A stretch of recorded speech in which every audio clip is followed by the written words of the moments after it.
sequence start. 6, 5, 4.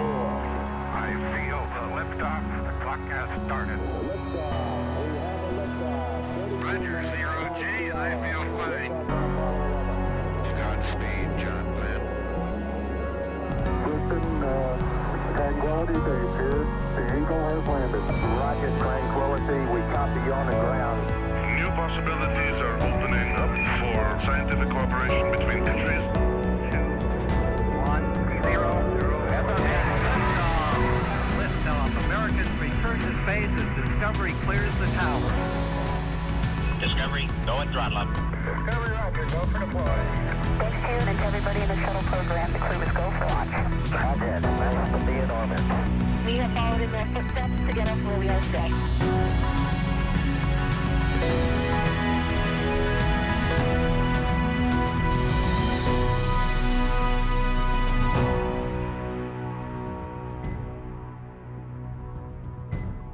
Hello, everyone, and thank you for tuning in to the NASA SpaceX Crew-7 mission, a long-duration rotational mission to the International Space Station for NASA astronauts Jasmine Mogbelli, Andreas Mogensen, Satoshi Furukawa, and Konstantin Borisov.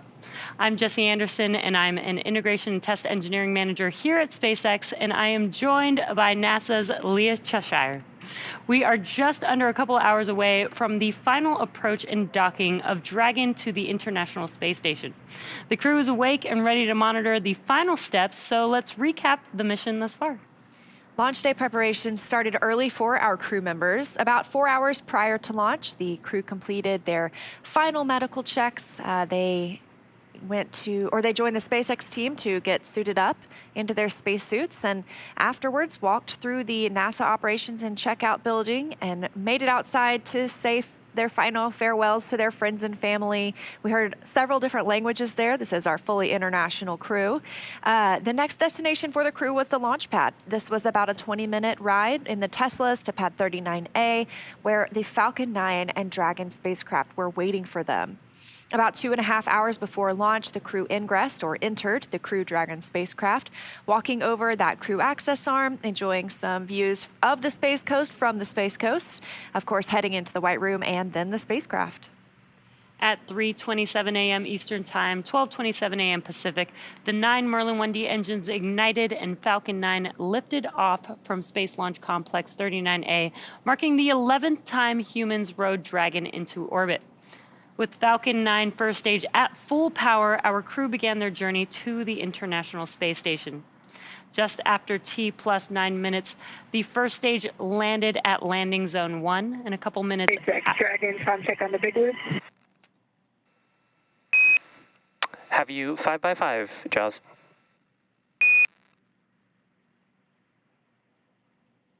I have you the same. Houston, Dragon, check on the big loop. Loud and clear, Jaws. How me? I have you the same. Station, Dragon on the big loop, check. Dragon station has you loud and clear. How me? Dragon has you loud and clear as well. Jaws, tally ho, you guys are looking good. Great to hear your voice. You as well. We had a nice view of you with the moon earlier today. That sounds amazing. I love it. Love to hear that. So that was a lot of different voices, and you heard the term the big loop. So the big loop is up. That means this is a communication path from the ground to Dragon and the International Space Station and Hawthorne and Mission Control Houston. So everybody can talk on the same loop at this point. We will be entering integrated operations pretty soon. So you'll be hearing a lot of different voices from teams across, of course, here in Hawthorne as well as Houston, and then our space station and Dragon crew members as well. So back to liftoff last night, about 50 minutes after launch at 1:15 a.m. Pacific, Dragon executed the phase burn. This is the first of 5 major burns required to raise Dragon's orbit and position it for approach to the International Space Station. Dragon raised its orbit using the Draco thrusters over the last several hours as it chased down the space station. And just a few hours ago, the boost burn took place at 10:01 p.m. Pacific time. The boost burn put our crew in an orbit where Dragon's apogee, or the highest point, will be 10 kilometers lower than the station. After that, we executed the close co-elliptic burn at 10:45 p.m. Pacific time. The closed burn placed Dragon on an orbit roughly co-elliptic with the space station, meaning it was maintaining an orbit roughly 10 kilometers lower than the station the entire way around the Earth. That's in contrast to only being 10 kilometers lower than the station during Dragon's apogee, or the highest point in its orbit, which is achieved by the boost burn. From there, at 11:54 p.m. Pacific, we executed the fourth major maneuver, known as the transfer burn. This is where we raised Dragon's apogee, the highest point of its orbit, to just 2.5 kilometers lower than the station. Then we rounded everything out with a final co-elliptic burn at 12:41 a.m. Pacific to once again maintain a constant orbit lower than the station, this time just that 2.5 kilometers below. This is a shorter burn lasting just over 30 seconds. So now we are getting into the approach initiation and final stages of Dragon's rendezvous with the space station. This is also when we start those integrated operations between the Dragon control team here in Hawthorne and the space station flight controllers in Mission Control Houston. You've got them both right there. These teams will transition to the integrated operations about 45 minutes prior to approach initiation. During the approach, SpaceX flight controllers will work in tandem with NASA team in Houston to maneuver Dragon Endurance to the proper attitude and initialize the navigation sensors used for the methodological approach to station. They'll also activate and test out a number of systems on Dragon, including bidirectional communications with the station using the C2V2 system. C2V2 stands for Common Communications for Visiting Vehicles. It sets up a data stream from Dragon to the station, giving another path for Dragon telemetry to come to the ground and giving an additional command capability to astronauts aboard the station. At about 4:29 a.m. Pacific, the Draco thrusters on Dragon will fire for the approach initiation burn when Dragon is about 2.5 kilometers below the station and just about 7 kilometers behind it. This will swing Dragon up until it's about a quarter mile, it's around 400 meters, directly below the station. This maneuver will also move Dragon inside one of two checkpoints around the station that requires a set of go-no-go poles with the different control teams. The first checkpoint is called the approach ellipsoid. You might hear it called the AE. This is an imaginary shape. It measures 4 kilometers by 2 kilometers by 2 kilometers. It's essentially a large three-dimensional oval. Before Dragon is given permission to move inside the approach ellipsoid, the capsule is configured on what we call a 24-hour safe trajectory. So this means that if for some reason Dragon lost control to its thrusters, it would be at least 24 hours before its trajectory would move inside the approach ellipsoid. The NASA and SpaceX teams will do a go-no-go poll to move Dragon inside the keep-out sphere, another checkpoint that consists of an imaginary sphere around the station with a radius of 200 meters. Flight controllers use this to monitor all arriving and departing vehicles. This is another chance to confirm all of the guidance, navigation, and control systems are working correctly on Dragon before moving closer to station. It carries a similar requirement on the orbital trajectory that if Dragon were to somehow lose control of its thrusters, it and the space station would be safe for 4 orbits, or about 6 hours, rather than the 24 hours required to enter the approach ellipsoid. Once Dragon arrives at 400 meters below station, it will be at what is known as waypoint 0 and will be the first checkpoint during our approach. The vehicle can hold here at 400 meters, but if all of its systems check out, it can just continue to the approach to waypoint 1.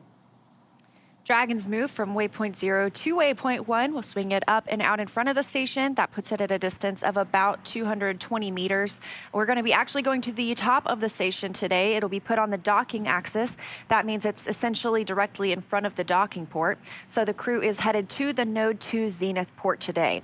Dragon has docked to Node 2 for all of the crewed missions so far. That's where both of our international docking adapters are located. They are installed for these commercial spacecraft flights, of course, as well as any other future spacecraft that use the international docking standard.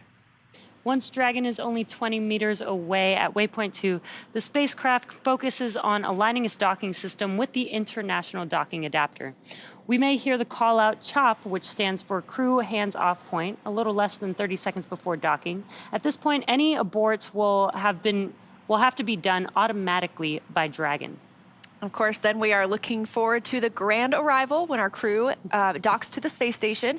Dragon will fly in and make contact with the IDA, giving us what we call soft capture. The soft capture ring will retract until sensors indicate it's time for 12 hooks to drive in place and give us the hard capture that will firmly secure Dragon to its new home on the space station. The station crew, namely NASA astronaut Woody Hoberg, will manually pressurize the vestibule. That's the area between the Dragon hatch and the station hatch. Meanwhile, umbilicals that provide power, audio, and data connections from Dragon to the station are put in place. And then it's time for leak checks and hatch opening, which we currently have timelined to come a little more than 2 hours after docking. And let's see if we have some social questions. So it looks like this one came in after launch. Do they have to sit like that for 30 hours? Or is there a space for them to move around?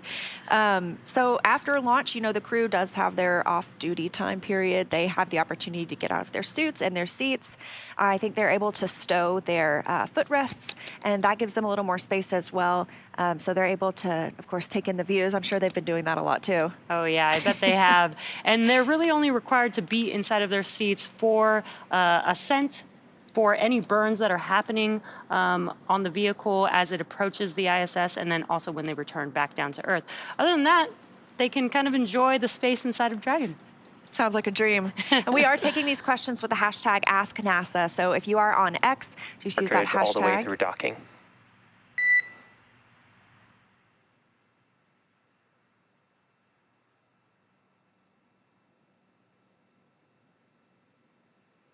That was the core, so we expect to hear some comms from the crew and the core as we get into this more dynamic period of flight.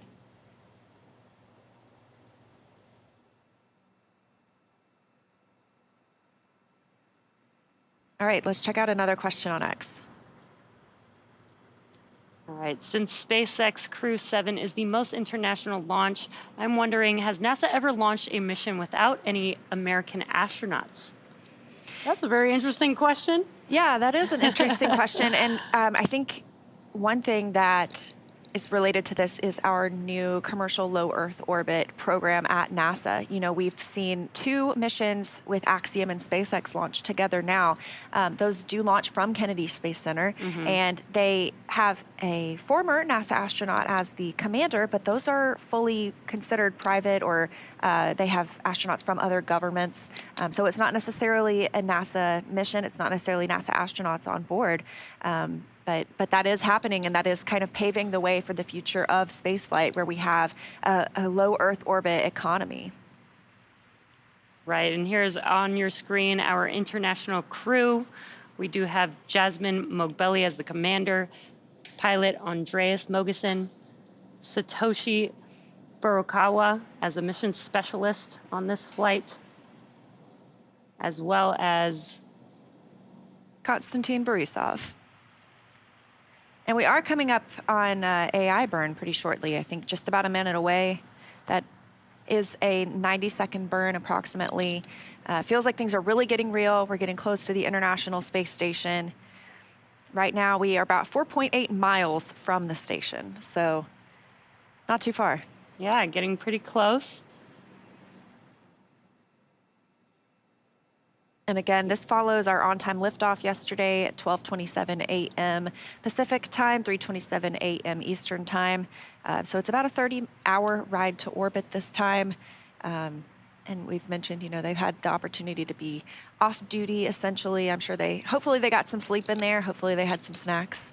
Yeah. But it's getting to be go time. I heard they suited up recently, so they should be in their seats, in their suits, doing leak checks, getting ready for docking. And we are just under a minute away from the approach initiation burn.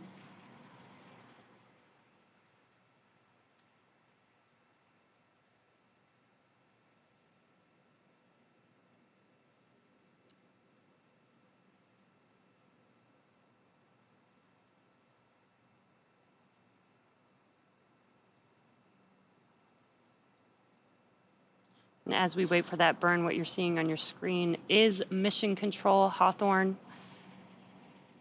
This is where we have the teams monitoring Dragon as they are approaching the International Space Station.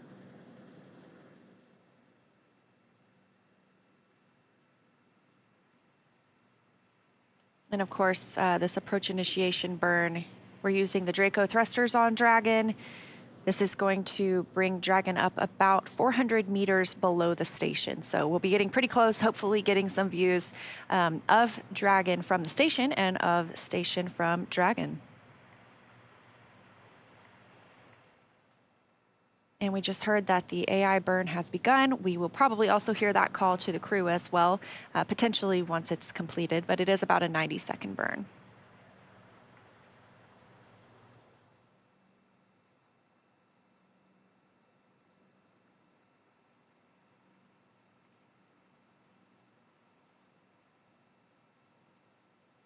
So the Draco thrusters on Dragon have just started to fire for the approach initiation burn. Dragon is currently about 2.5 kilometers below station, about 7 kilometers behind it. And again, this burn is going to swing Dragon up until it's about 400 meters, a quarter mile essentially, directly below the station. This also moves Dragon inside one of 2 checkpoints around the station that require our go, no go poles. We obviously got to go for that. The first checkpoint is the approach ellipsoid. We call it the AE. That's that 4 kilometer by 2 kilometer by 2 kilometer large 3-dimensional imaginary oval shape. Obviously, we consider this to be on that 24-hour safe trajectory, meaning if we lost control of the thrusters on Dragon, it would not move inside that approach ellipsoid for at least 24 hours. And again, we are waiting for just the confirmation that the approach initiation burn has concluded. Dragon does have the ability to perform a mid-course maneuver about halfway through the journey to waypoint 0 to ensure the Dragon... And Dragon SpaceX on the big loop, we had a nominal approach initiation burn. If desired, you can review your impulsive retreat cue cards.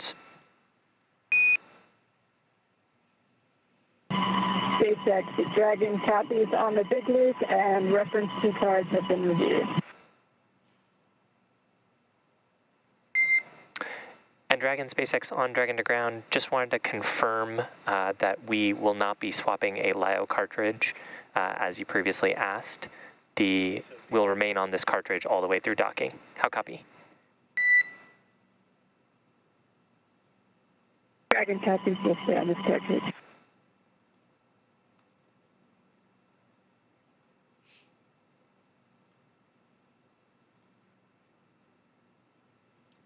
And heard some comms between the core and the crew, and what you're seeing on your screen there is a view of that very small dot in the middle of the screen. That is a view of Dragon. That's actually a view from Dragon looking at the International Space Station. So tally-ho from Dragon. We will start seeing that get bigger and bigger in the frame.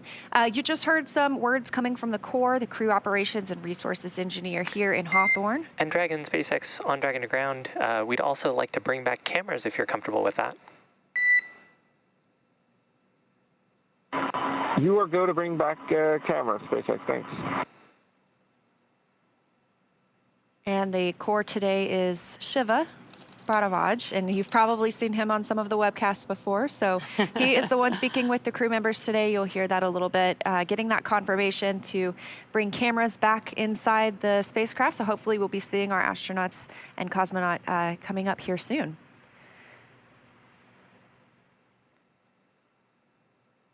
SpaceX Dragon on the big loop, successful intercom check. Good news, Dragon.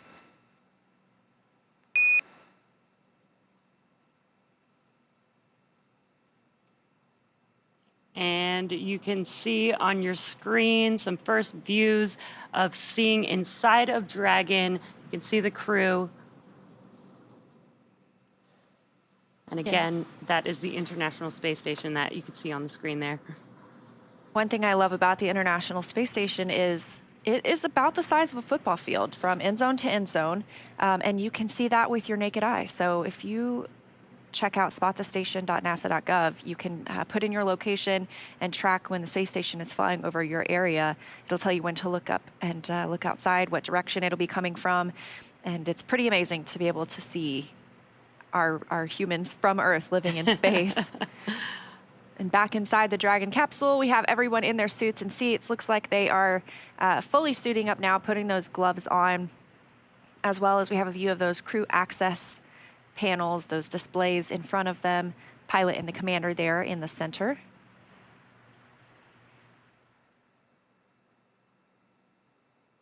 Of course, Dragon does fly autonomously, but the teams can monitor via those panels.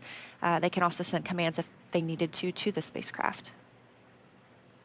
Yeah, and we can see Dragon has a busy schedule ahead, but even in space, it still takes two to tango. The International Space Station is also a factor in the mix for this dance-like approach operation. So let's check in with NASA's Sandra Jones in Houston. How's it going over there, Sandra? Hey, Leah, good morning and welcome to the International Space Station Flight Control Room at the Johnson Space Center in Houston, Texas.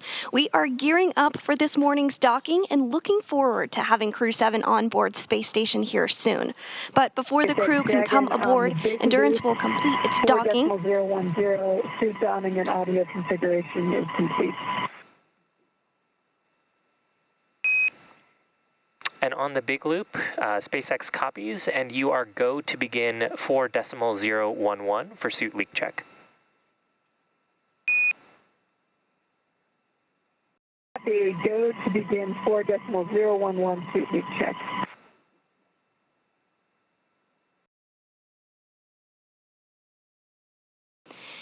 And those words up to Jasmine Mogbelli, the SpaceX Endurance commander. But on board the International Space Station, NASA astronauts Steve Bowen and Woody Hoberg are going to be in the station's cupola using special software to help track Dragon's approach and make sure it stays in the expected zones. Once Dragon is docked, Hoberg will be primed to start hatch opening operations, and he'll start by opening the large hatch on Node 2 Zenith, giving him access into the pressurized mating adapter. Then the crew will have to pressurize the vestibule, which is the small space between hatches on Dragon and Space Station. Because this was exposed to vacuum prior to docking, the crew will need to fill it with air and make sure its pressure is nearly equal with the atmospheric pressure on Dragon and the Space Station. Hoberg will then use a small valve on the station's hatch to slowly introduce air into the station's vestibule. Flight controllers here in Houston will monitor and verify the pressure readings to make sure that everything is leak-free before we get ready to open up the hatches. Here in Mission Control, NASA Flight Director Judd Freeling is leading the team for Dragon's approach and docking today. And to their right is our Capcom today, Amy Dill, who will be communicating with the crew aboard Space Station. Now, as you may know, right now there are 7 astronauts aboard the space station, but of course that number will jump up to 11 once Crew-7 arrives on board. So again, we're excited to get our Crew-7 astronauts aboard to work on handover and orientation with the Crew-6 astronauts before they depart Space Station. But for now, that's the latest from here in Mission Control, so back over to Hawthorne. Thanks, Sandra. So while we wait for our next milestone, let's take a moment to meet our crew. Captain Jasmine Mogbelli hails from Baldwin, New York, and earned a bachelor's degree in aerospace engineering from the Massachusetts Institute of Technology and a master's degree in aerospace engineering from the Naval Postgraduate School. She also graduated with honors from the U.S. Naval Test Pilot School, and as an AH-1W Super Cobra pilot and Marine Corps test pilot, she has flown more than 150 missions, accruing 2,000 hours of flight time in more than 25 different aircraft. At the time of her selection as an astronaut, Mogbelli was testing H-1 helicopters and serving as the Quality Assurance and Avionics Officer for VMX-1. She is also the proud mom of twin girls. They were really sweet the other night in their SpaceX replica suits when they said farewell. Loved it. So cute. This is pilot Andreas Mogeson's second trip to the space station. His first was as the flight engineer for the ESA IRIS mission in 2015. Mogeson has logged 9 days, 20 hours, and 9 minutes in space. He was born in Copenhagen, Denmark, and graduated with an international baccalaureate from the Copenhagen International School, a master's degree in aeronautical engineering from Imperial College London, and a doctorate in aerospace engineering from the University of Texas at Austin. In 2015, Mogensen became the first Danish person to go to space, and currently... Dragon on the big loop, ready to pressurize. And Dragon, SpaceX on the big loop, you are go to initiate suit leak check. And we do not show that the cameras are internal.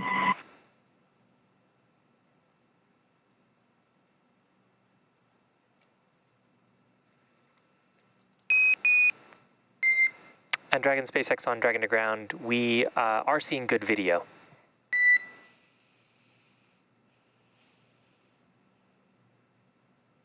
Yeah, Dragon copies. And some comms confirming that the crew is go for leak checks. Now, currently, he is serving, Andreas Mogensen is serving as the European Astronaut Liaison Officer to NASA's Johnson Space Center in Houston. Next up, we have mission specialist Satoshi Furukawa. His interest in space began when he was 5 years old and saw the Apollo 11 moon landing on TV. It's just amazing to me. He was also a fan of the Japanese TV space hero Ultra 7, and his professional career began as a medical doctor. But after seeing a news report about Japan auditioning for new astronauts to do science experiments on the space station, he decided to apply. And he was selected by the National Space Development Agency of Japan to be an astronaut candidate in 1999. His first mission to the International Space Station was as a flight engineer for Expedition 28 and 29 that launched from the Baikonur Cosmodrome in June 2011. Mission specialist Konstantin Borisov was selected to be a cosmonaut in 2018, and this will be his first trip to space. He has a Bachelor of Economics from the Russian Academy of Economics, a Master's of Science and Operations Research and Systems Analysis from Warwick University in Coventry, UK, and a Master's in Aircraft Life Support Systems from the Moscow Aviation Institute. He has worked for companies such as Volvo and the Boston Consulting Group. He is also an experienced freediving instructor, an international freediving judge, and the co-owner of Equilibrium Freediving School. So that is our very international crew. 4 crew members. Again, we've just completed the approach initiation burn. We're looking for docking to happen at about 9:05 Eastern time today, so 6:05 a.m. Pacific coming up. Again, that's just a little over an hour and a half from now. This view on the right of your screen is Mission Control here in Hawthorne. That is where Dragon spacecraft itself is being commanded. We just heard from Sandra Jones in Houston, in Mission Control Houston, where the International Space Station is being commanded.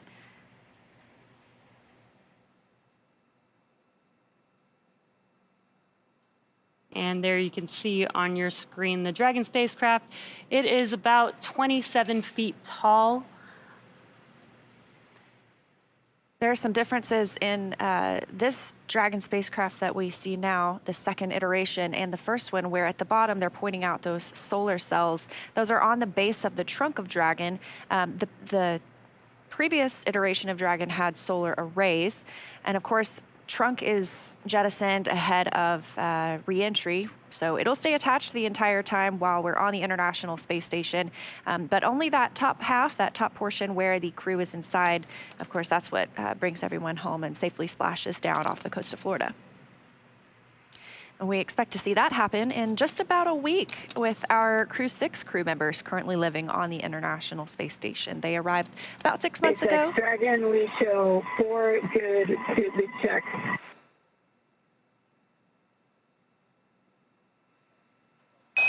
And on the big loop, we see the same.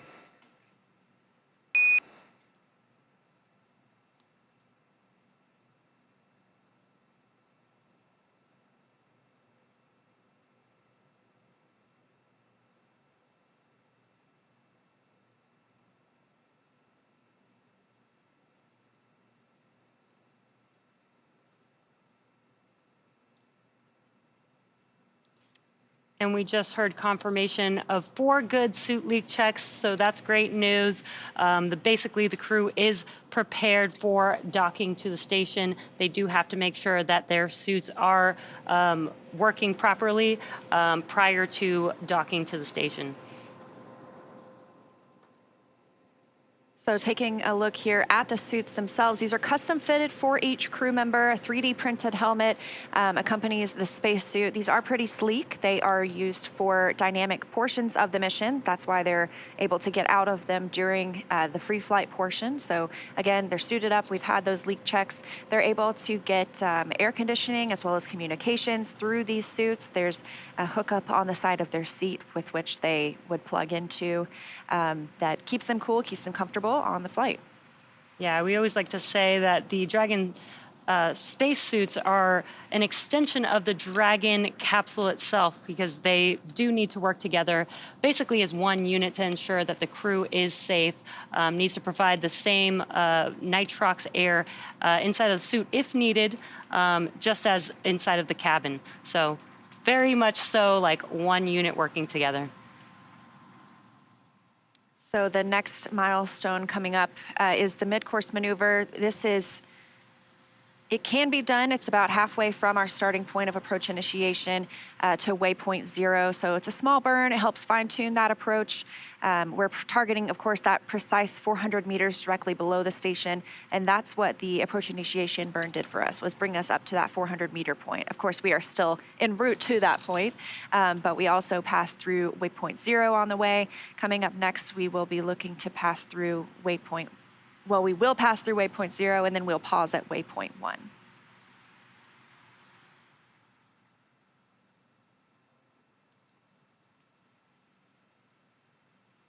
And there you can see that maneuver there as the space station will move upwards into waypoint 1. And you can see on your screen the graphic says the keep out sphere. This is an imaginary sphere, but basically it's a 3D sphere where the vehicle has a few checkpoints in order to make its way to the International Space Station. These are checkpoints that enable to make sure that everything is safe as the vehicle approaches and docks with the International Space Station. And of course, today we've talked about we are docking to the Zenith port. This is the space-facing port on the International Space Station. That's really the easiest way to say it, because there necessarily isn't an up or down in space. And Dragon Endurance today is joining Dragon Endeavour, which is docked to the forwardmost port of the International Space Station, both on Node 2. So hopefully we get some interesting pictures of both Dragons docked together. Again, we do this so that the crews have time for a handover period. They're able to, pass on what they've learned, pass on anything throughout the flight before Crew 6 heads home themselves. And this is a very cool graphic. You can kind of see exactly where Dragon is relative to the space station. And basically, Dragon is trying to align itself with the International Space Station into the same orbit. And also a cool thing that you can also see in this graphic is where the Hubble Space Telescope is relative to both the Dragon spacecraft and the International Space Station, which are both in low Earth orbit.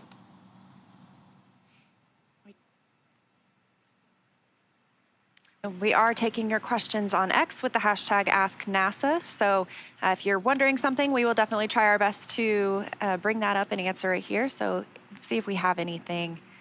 Are there health monitors that continuously check astronauts' vitals during preparation and flight? If so, what happens if it's noticeable that one of them is uncomfortable? So when they're in their suits, they do have the ability to monitor their health and their vitals and things like that here on the ground. But when they're not in their suits, they don't have that availability, and they don't necessarily always need to. The crew can always report how they're feeling as well. We also have something similar in our suits on a spacewalk. So the flight surgeon is able to monitor on the ground, kind of the consumables is what we call it. So the amount of oxygen or the temperature of the astronaut. And so they can recommend things like maybe let's pause here, or, whatever we need to do to either extend the time that they're available to use the suit, or just to make sure that they're comfortable and can get the work done on the space station. Yeah, very cool. We've got another one here. Is there a difference in the amount of fuel and propellant for cargo, payload, or crew? Yeah, that's a very interesting question. One thing to point out is that the cargo Dragon actually does not have the abort thrusters, the Draco thrusters, that the crew vehicle have. So essentially, you would use less fuel or need less fuel for a cargo mission than for the crew mission. Yeah, of course, we call those the Super Dracos, and those are inhibited once we get on orbit. So those are no longer necessary, no longer in use for the flight. Any of the thrusters that are being used are either the service section Dracos or the forward bulkhead Dracos. Those Super Draco thrusters around the base of the capsule are really only to help in a launch abort scenario. This question, what is the expected time of arrival on the International Space Station? So we are a couple of hours away. Well, actually less than that. We expect to see arrival at 6:05 a.m. Pacific time, 9:05 a.m. Eastern time. So we're going to see things moving along pretty quickly here. Moving along into our next milestones. I think coming up next, we will pass through waypoint 0. Again, it's not a stopping point. It's just another way we can monitor Dragon's approach to the International Space Station.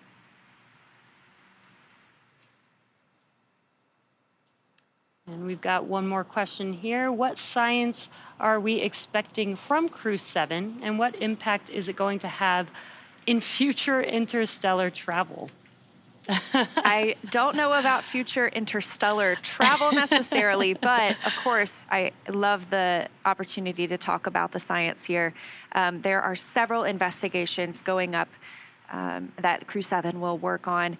Some of the designers of spacecraft and spacesuits to support the exploration of other planets, they are considering the possibility that humans carry microbes to like bacteria, anything like that, to those locations. So for the ISS external microorganisms mission, the astronauts are going to go on a spacewalk and swab the outside of the space station to determine if the space station releases microorganisms through the life support system vents, and if anything could live out there in the vacuum of space. So I think that one is really interesting. Yeah, that would be very interesting to know. The International Space Station is in low Earth orbit, so that's pretty close to Earth. So it'd be very, very interesting if, they did find or discover something new. Yeah, of course, it's something I think that we talk a lot about, too, as we look at interplanetary travel, too, and wanting to keep those locations as clean as possible. That's why you have spacecraft in clean rooms. That's why you have people suited up, wearing caps so that their hairs don't even fall onto a vehicle, because we want to make sure when we arrive at a future destination, whether it's the moon, whether it's Mars, that we are seeing something as it was and not as influenced by humans. That way, if we discover anything microbial there, we know it's natural there. It's not coming from Earth with us.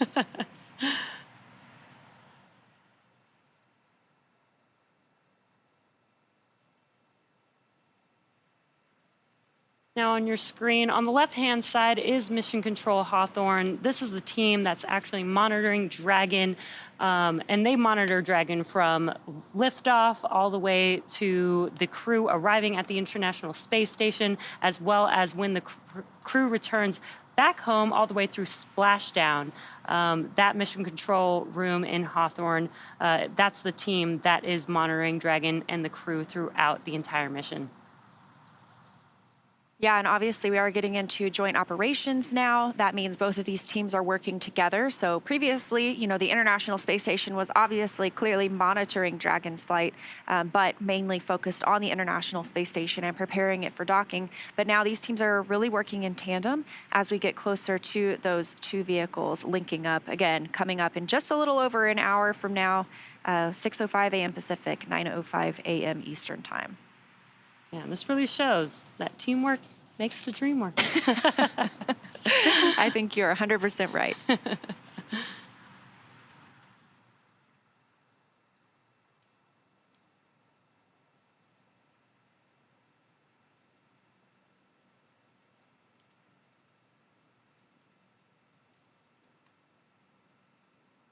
So we were talking a little bit about the science that Crew-7 will be working on. Of course, the International Space Station has been in orbit almost or been constantly inhabited for almost 23 years now. So there have been thousands, I would think, I know hundreds, definitely over 1,000 scientific experiments going on the International Space Station.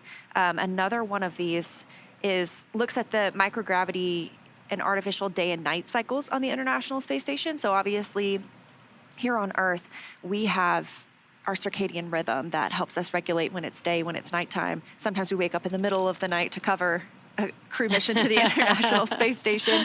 But the microgravity and those artificial day and night cycles, they can affect the astronauts.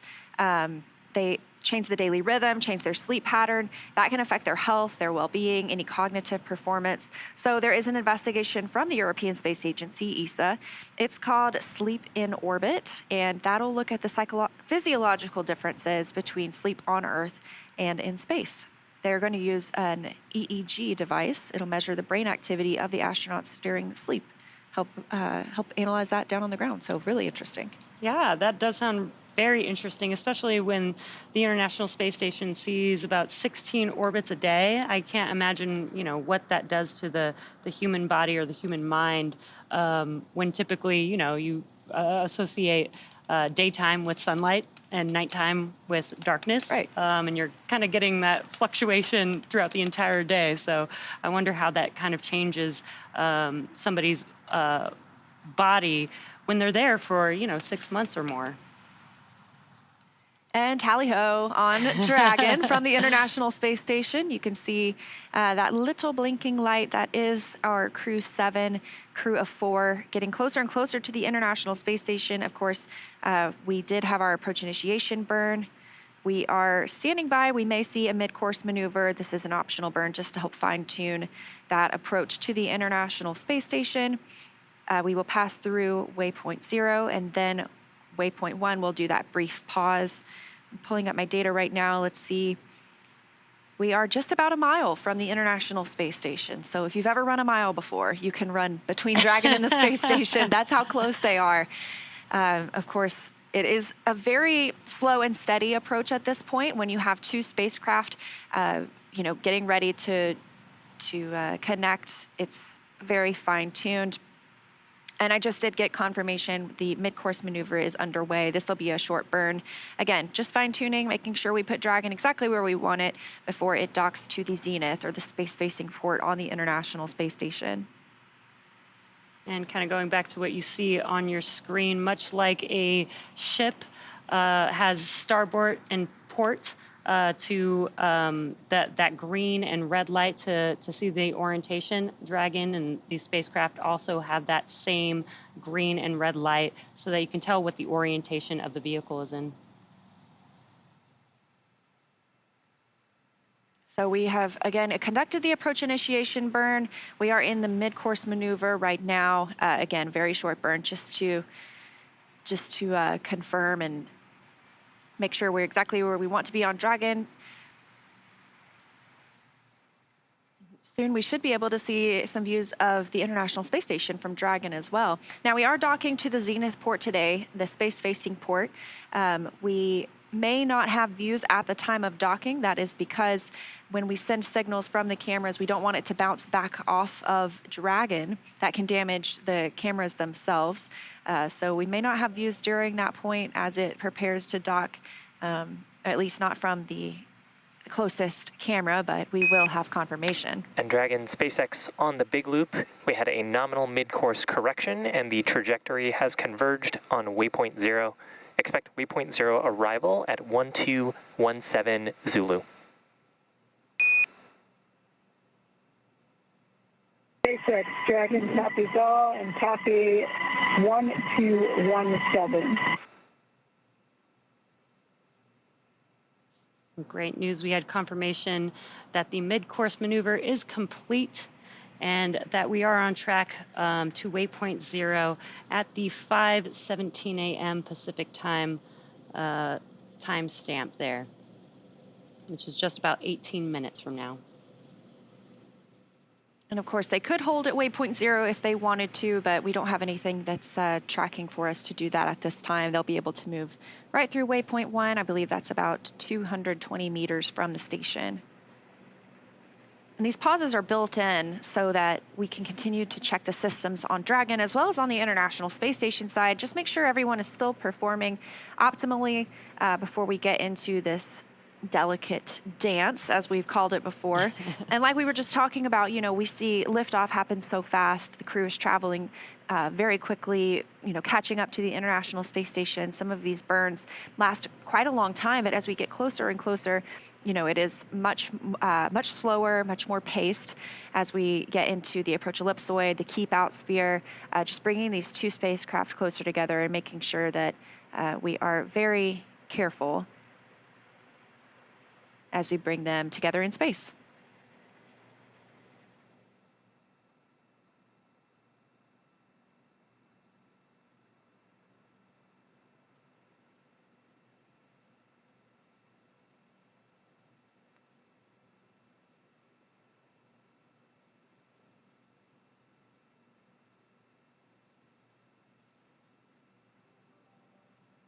So talking a little bit more about some of the science that is happening on board.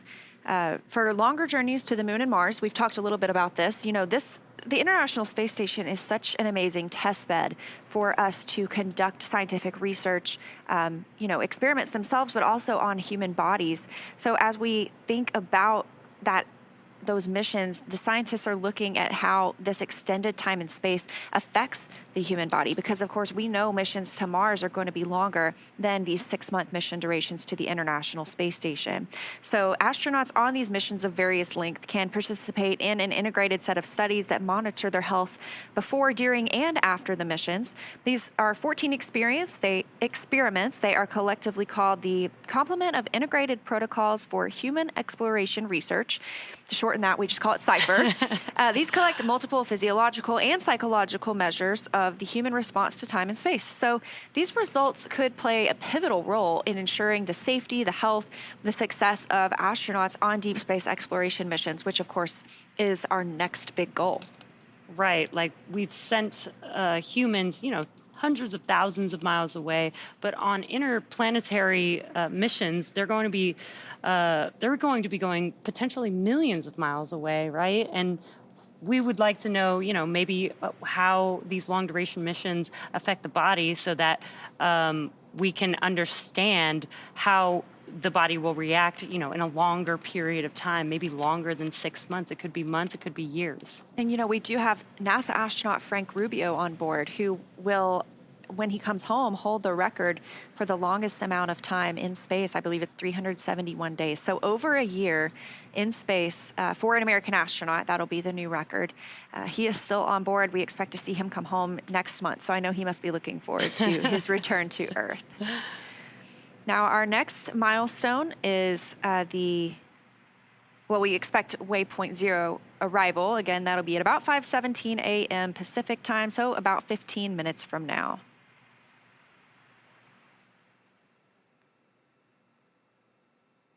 And again, if you're just tuning in, this is Dragon making its way to the International Space Station, this view coming from the space station itself.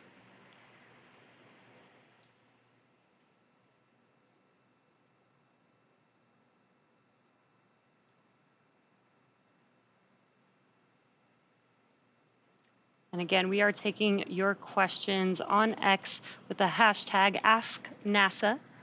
See if we have some questions here.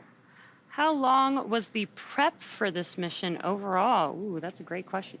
Yeah, so, you know, a lot of these crew members have been assigned to this mission for probably over a year-ish, but they've been astronauts for longer, or a cosmonaut for longer. You know, we know Satoshi Furukawa was selected as an astronaut in 1999. So upon selection, you really start your prep for your missions, even though you don't necessarily know what mission you'll be on at that time. But you start things immediately, like training how to use the systems on the International Space Station, how to perform maintenance, how to do spacewalks. So your training really starts the day you become an astronaut candidate.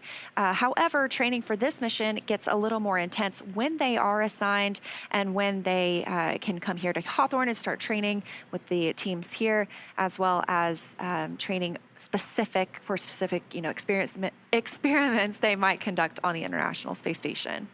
Right. It's not just training for the liftoff and launch to the International Space Station, but it's all the training that includes, flying, potentially flying Dragon if needed, performing the science experiments on the International Space Station. Sometimes the astronauts actually have to go and help, build or rebuild or maintenance parts of the International Space Station, so they'll need training on that as well. So it's a pretty dynamic training program for these astronauts.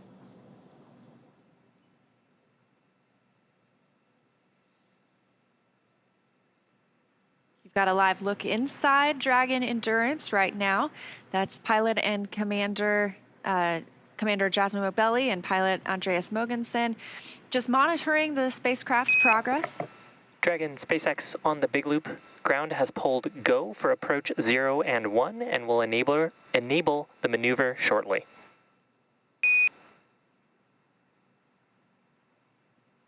SpaceX Dragon copies, go for approach 0 and 1. And those words confirming that we are good to continue the approach to the International Space Station, and we'll pass through waypoint 0. Again, we expect that waypoint 0 mark to come at about 5:17 a.m. Pacific, so about 12 minutes from now. Again, they will not pause there. They will go to pass through to waypoint 1. That's about 220 meters away from the International Space Station. This view again from inside Dragon, crew monitoring as Dragon flies autonomously to the International Space Station, continuing to get closer and closer. That approach initiation burn brought us up about 400 meters directly below the station.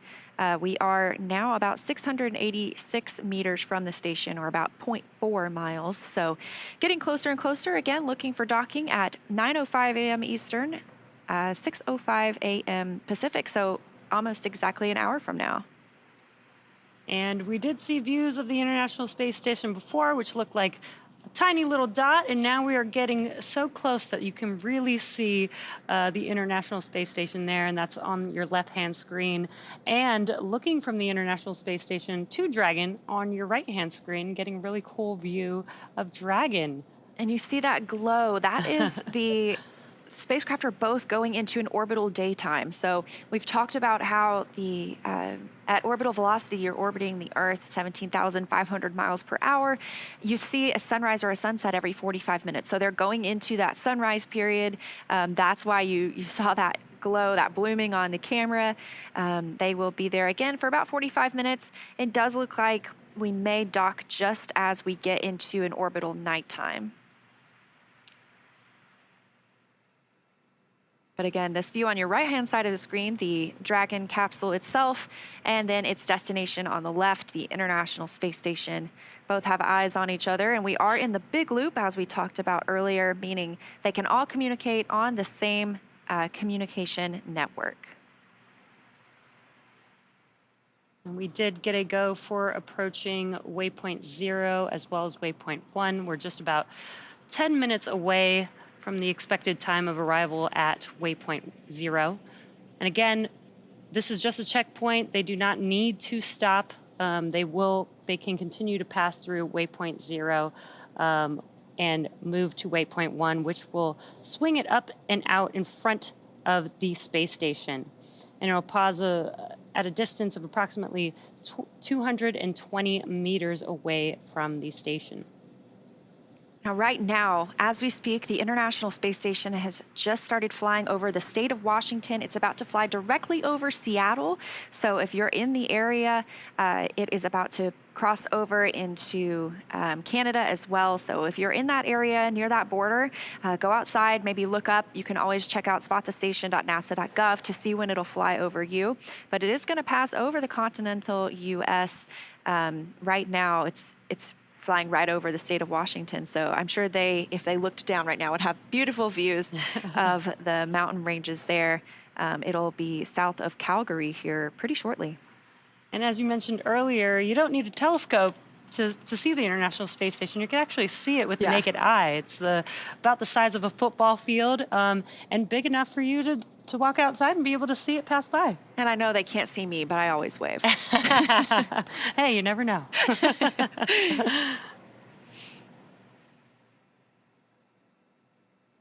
So again, things still progressing pretty smoothly this morning. Next milestone being that they will pass through, will not stop at waypoint 0, less than 8 minutes from now. And a reminder, we are going to the zenith, or the space-facing port of the International Space Station today. They will be next-door neighbors with Dragon Endeavour, which is at the forward-facing port on Node 2.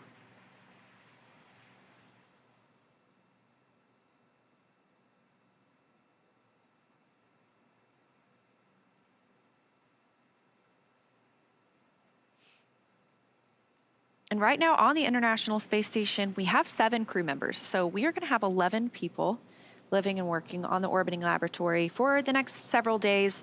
We'll start looking at an undocking timeline and a splashdown date for Crew-6 pretty soon. But we want to make sure they get that handover time. So right now, again, 7 people living on the space station. Right now, it looks like 4 of them are having their midday meal. So on the space station, they use Greenwich Mean Time. It's just a little bit after noon there, about 12:10 p.m. A few of them are eating. Again, this is a weekend day, so technically, sometimes if there's not operations going on, they do get time off on the weekends. They're able to relax, talk to family members. Right now, several of them are eating, and then Woody Hoberg will step into the Dragon approach monitoring. He will also work on pressurizing the vestibule once we are docked.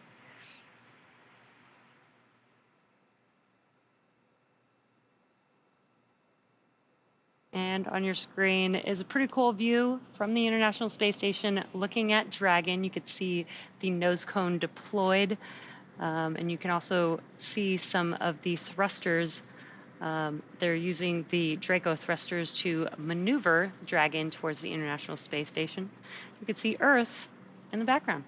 Yeah, right now they are flying over Saskatchewan, so south of Saskatoon. That's the view below Dragon there.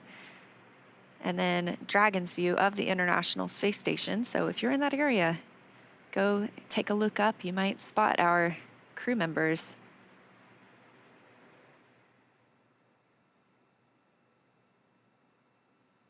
Again, less than an hour away from docking now.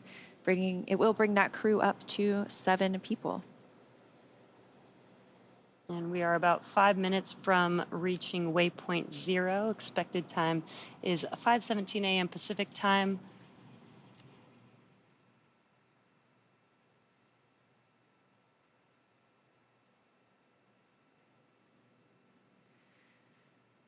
So during that crew handover period, when we talked about, these 11 crew members on the International Space Station, we have Crew-6. That consists of Stephen Bowen, Woody Hoberg, Sultan Al-Nayati, and Andrei Fedyayev.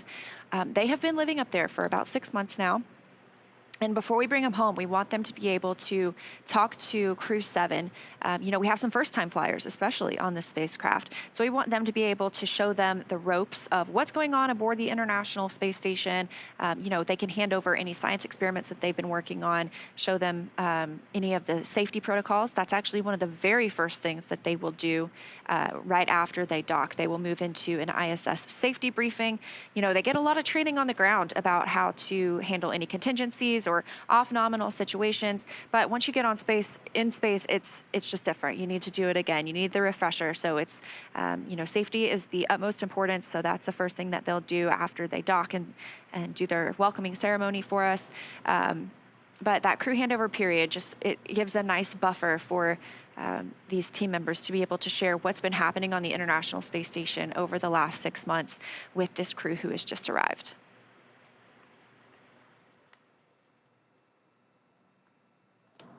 This view from another camera on the International Space Station. Again, this station right now is about 262 statute miles over Earth, actually flying over Ontario at this point.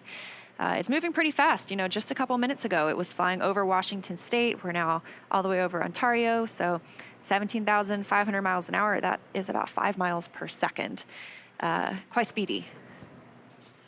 And speed is relative, so it doesn't look that fast on your screen, but that is very, very fast.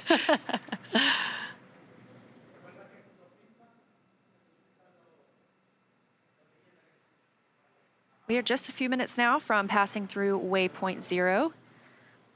And we expect to pass through waypoint 1 as well. That'll be about 20-25 minutes following our pass through waypoint 0. Again, these are points built into the docking process. That way, if we needed to hold at these, we definitely can. It's a great opportunity to check out any systems, but the teams here in Hawthorne as well as in Houston have pulled go. They're not tracking any issues that would preclude us from a safe docking. Again, looking at that coming up at about 6:05 a.m. Pacific. And our Cronus flight controller in Houston is the one who is navigating these cameras on the International Space Station. So they always do a great job of getting us some really amazing views as Dragon gets closer.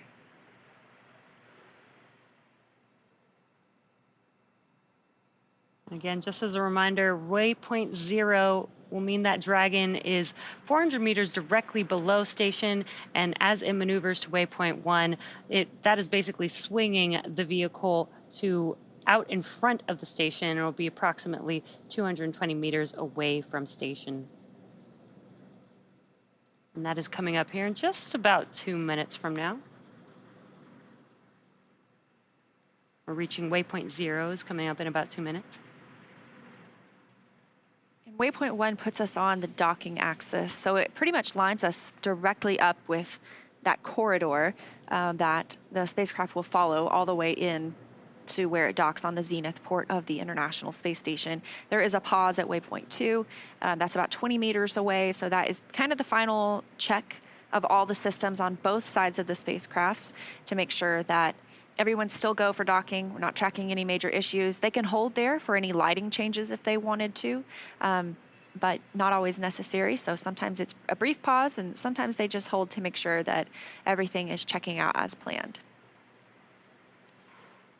And you did just see a view inside of the cabin of Dragon, and you saw our astronauts, our commander and pilot, there basically just monitoring. Dragon is an autonomous vehicle, so really all the crew needs to do is just monitor as they approach the station. There's really no manual driving or flying at this point. This gives you a great view with the nose cone open. That's where the docking mechanism is located.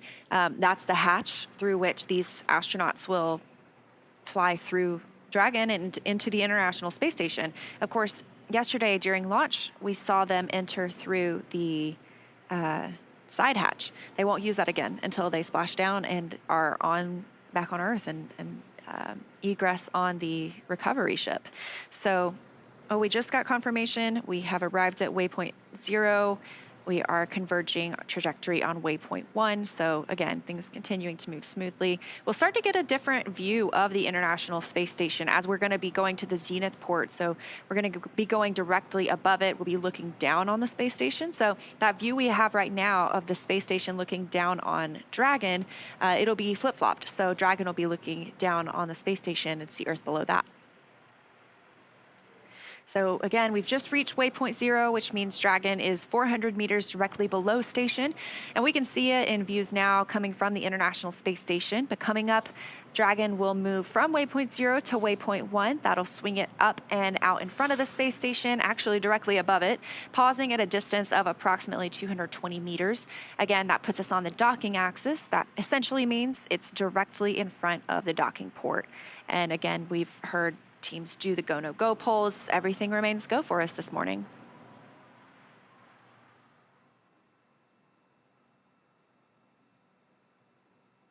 So again, coming up next, we will see Dragon SpaceX on the Big Loop. Approach 0 has started and the trajectory has converged on waypoint 1. Expect arrival at waypoint 1 around 1259er UTC.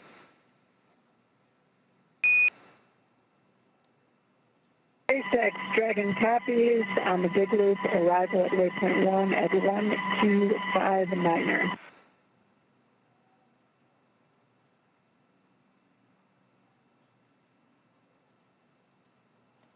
And just the core communicating with the crew, confirming that they are on their way to waypoint 1.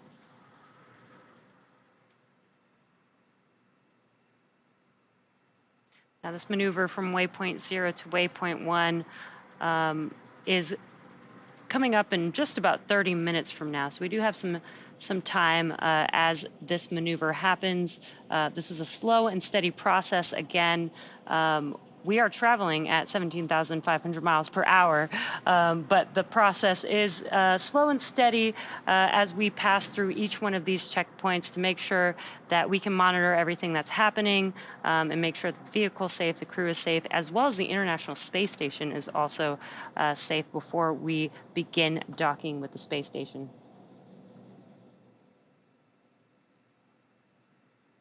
We were just talking about what's underneath the nose cone. So obviously the docking port, but we also have those forward bulkhead thrusters. We use those for some of the larger burns. We also have the service section Draco thrusters. Those are positioned around the spacecraft.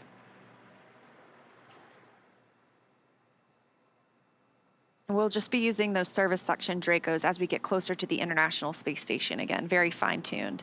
And this, I just noticed, is very cool. On the left side of your screen, up a little, if you're looking towards the top of the International Space Station or towards the top of your screen, you can see Dragon Endeavour docked to that forward-facing port. Again, we are going to the Zenith port, so you can see that outline perfectly. That's so fascinating.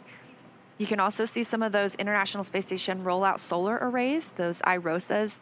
If you look towards the right side, you know, they look like they are a little bit detached, sort of. They are mounted differently on our solar arrays.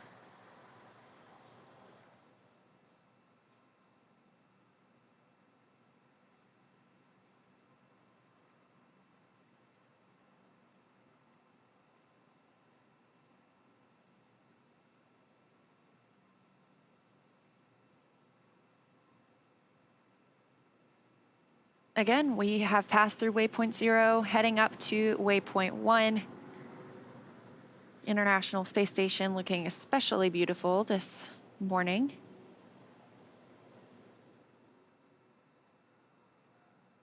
We are in that orbital daytime. We are now flying over the Atlantic Ocean, so we have at this point passed over the continental US, North America.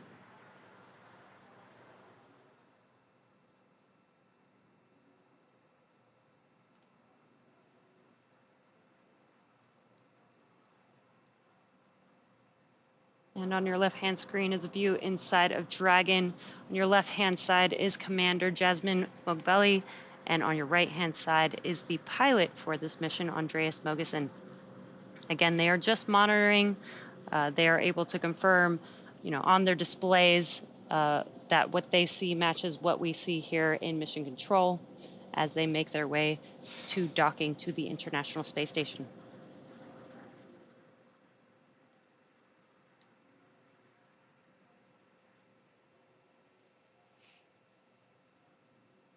And these views are really awesome. Seeing Earth in the background, looking almost so crisp there. I know. And Crew-7, once they arrive at the International Space Station, they will have these beautiful views for about 6 months, living and working, doing science and research on the International Space Station. We did get an updated docking time. It has shifted just a few minutes to the right. We're now tracking 9:08 a.m. Eastern Time. Literally just a 3-minute change, so just fine-tuning after we've done the approach initiation burn and that mid-course maneuver. Again, we've passed through waypoint 0, moving up toward waypoint 1. Things continue to look good so far for Dragon Endurance on its journey to the International Space Station.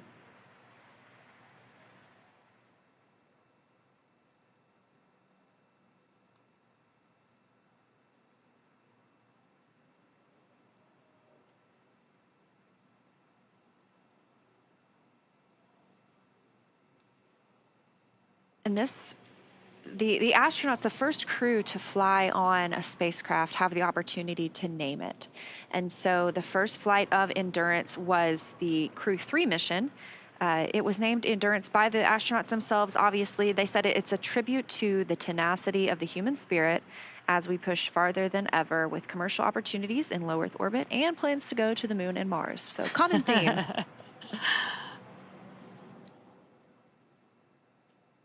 Awesome. We're seeing another view from the International Space Station. Looking. Yeah, if you look closely, there's Dragon in the center there. Again, our Cronus flight controller tracking these views for us in Mission Control Houston. Thank you, Cronus.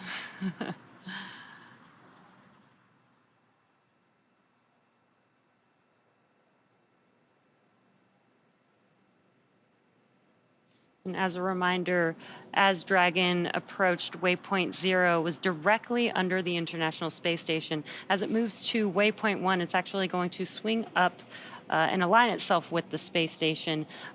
So you no longer will be looking down from the space station and have that view of Earth in the background, because it will be aligned with the docking port, which is the zenith port today. It's the space-facing side of the International Space Station.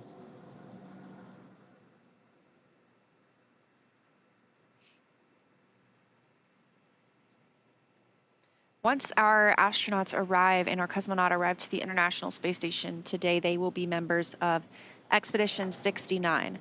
That will remain their designation, so they won't keep these roles, these titles that they have right now. You know, we have Jasmine McBelly as our commander. Once she gets to the International Space Station, she will be a flight engineer. And they will remain Expedition 69 until departure of Soyuz next month. That'll be bringing Frank Rubio home. That is when we will enter Expedition 70. So their titles will change over at that point to Expedition 70 crew members.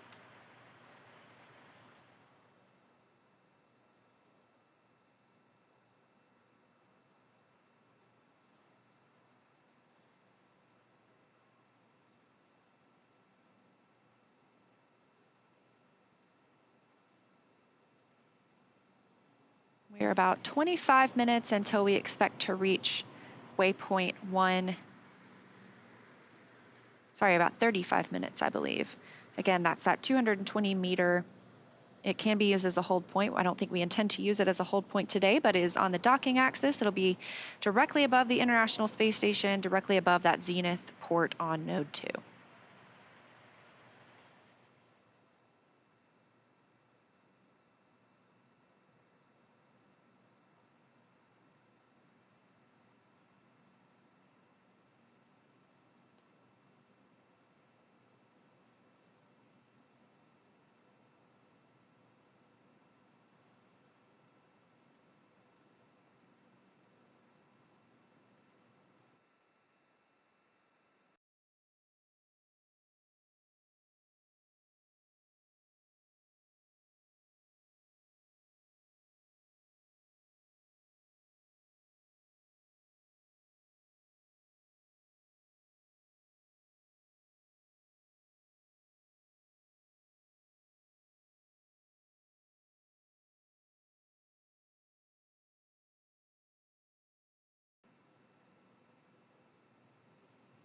All right, and a reminder, we are taking your questions on X with the hashtag AskNASA.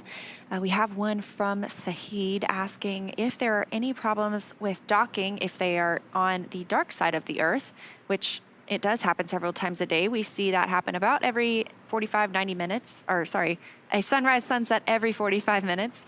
And do they face visibility issues? So Dragon is fully autonomous. It uses LiDAR to track the International Space Station and to line up with that docking port.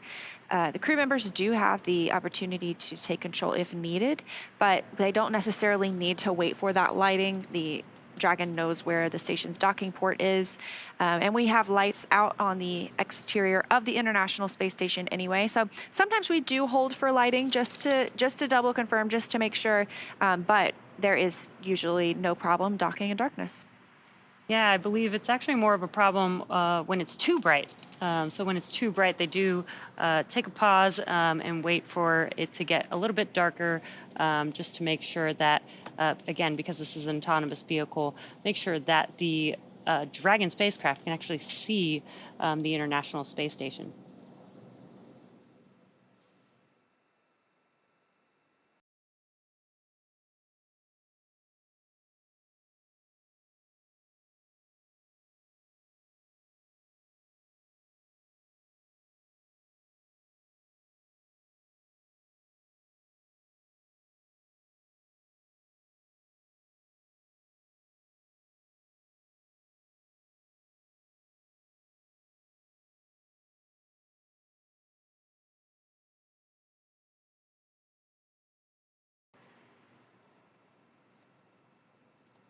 And we are taking questions on X with the hashtag AskNASA. And this one is, where can I see the post-launch news conference from yesterday? And also, you're doing a good job. Good job, Thank you Leah. so much. Good job, Jesse. Thank you so much. You can find the post-launch news conference on NASA's YouTube. They did a great job breaking down the ascent and what it looks like for this rendezvous profile. So if you want to go back, take a look at NASA's YouTube, you can search for the Crew-7 post-launch news conference, and it should come right up.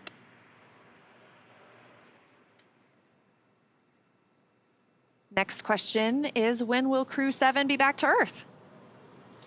Well, these are long-duration rotational missions, but the durations are approximately 6 months.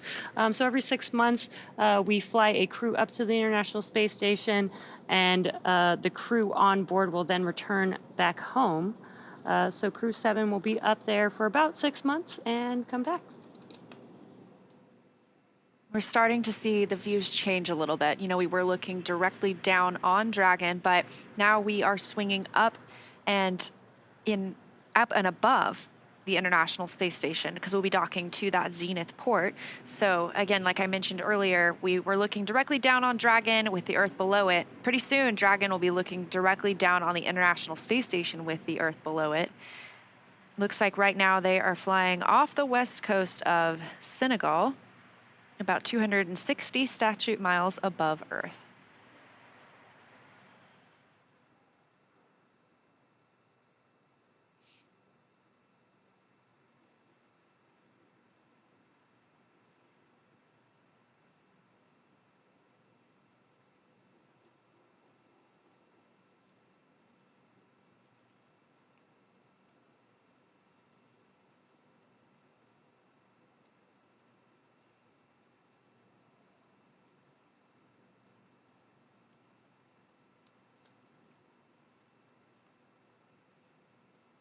And if you're just now joining us, you are tuned in to the Crew-7 mission. The crew launched last night at 12:27 a.m. Eastern Time. 12:27 a.m. Pacific Time, 3:27 a.m. Eastern Time. And now the crew is making their way to the International Space Station. We've already had a few burns. We've passed through checkpoint waypoint 0, and now the vehicle is swinging up towards waypoint 1. We are just under 25 minutes away from the expected time of arrival to waypoint 1, which will put the vehicle in line with the docking adapter on the International Space Station, and also put the vehicle directly above the International Space Station. So if you're tracking, that's an almost 30-hour ride to orbit. The crew are suited up now. They are in their seats. They have not had to do so during the flight, and we just got a really cool view of one of those Draco thrusters firing, helping us fine-tune our approach to the space station.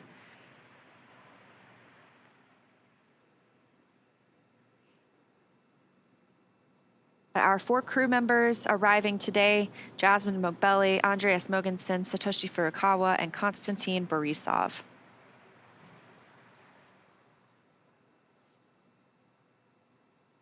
Dragon looks pretty small in this picture, but we are getting closer and closer to the International Space Station. Waypoint 1 is our next really milestone. That'll be 220 meters directly above the station. We'll pass through that, head to waypoint 2, which is a hold point. It can be a brief pause. That's 20 meters away from the docking port.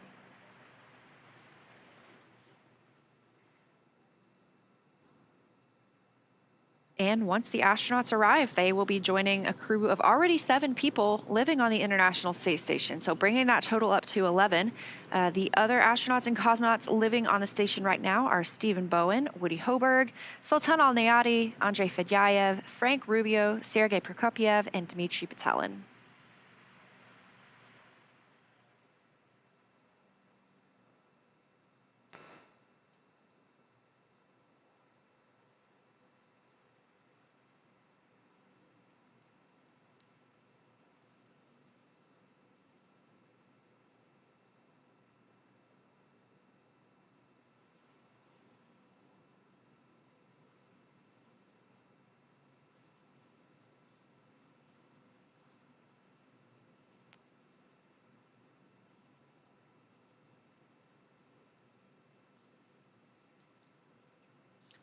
And we just had a view from the International Space Station looking at Dragon from a bit further away, and now we've got a very good close-up as Dragon gets closer and closer to the International Space Station. Yeah, looking crystal clear. Again, that nose cone is open. Of course, when we launch, it is closed.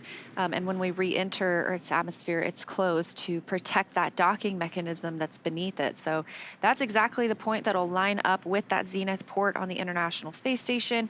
It'll dock. The teams on the space station will take some time to make sure they pressurize the vestibule. That's the space between the Dragon hatch and the space station hatch. So when Dragon docks, that space is going to be out of vacuum. It's been previously exposed to outer space. And we want to make sure that it's equalized before we open up those hatches and the crew floats in. So that is a process that takes about an hour-ish, you know, making sure that we've got all those levels equaled out before we welcome the crew aboard the space station.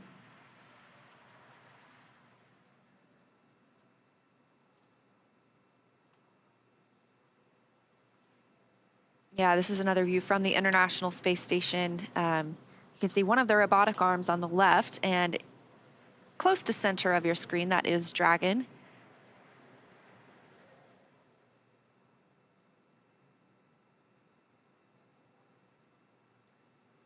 And that robotic arm is attached to the Japan exposed facility, so we are able to put some of our experiments outside in the vacuum of space.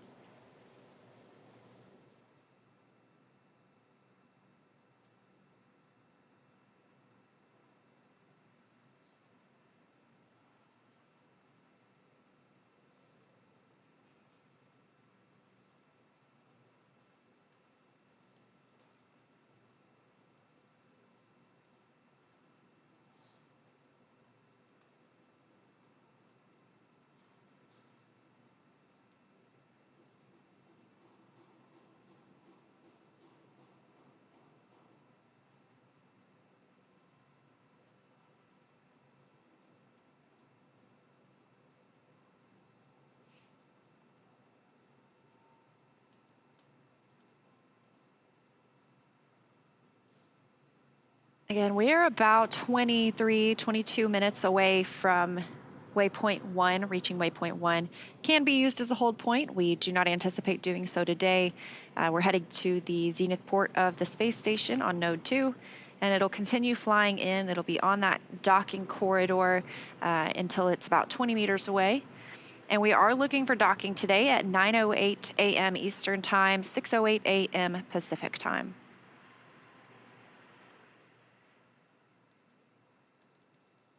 And this again is Dragon Endurance that we're looking at. It flew first on the Crew-3 mission. It also flew the Crew-5 astronauts to the International Space Station. Dragon SpaceX on the big loop. Expect reconfiguration of the C2V2 return link shortly.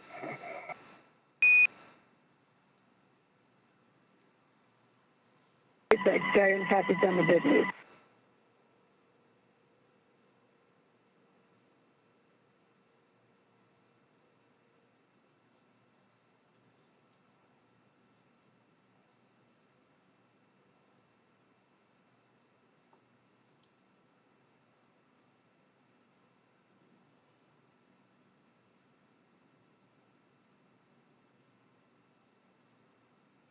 And a reminder, we are taking your questions on X with the hashtag AskNASA. So if there's something you're curious about, let us know.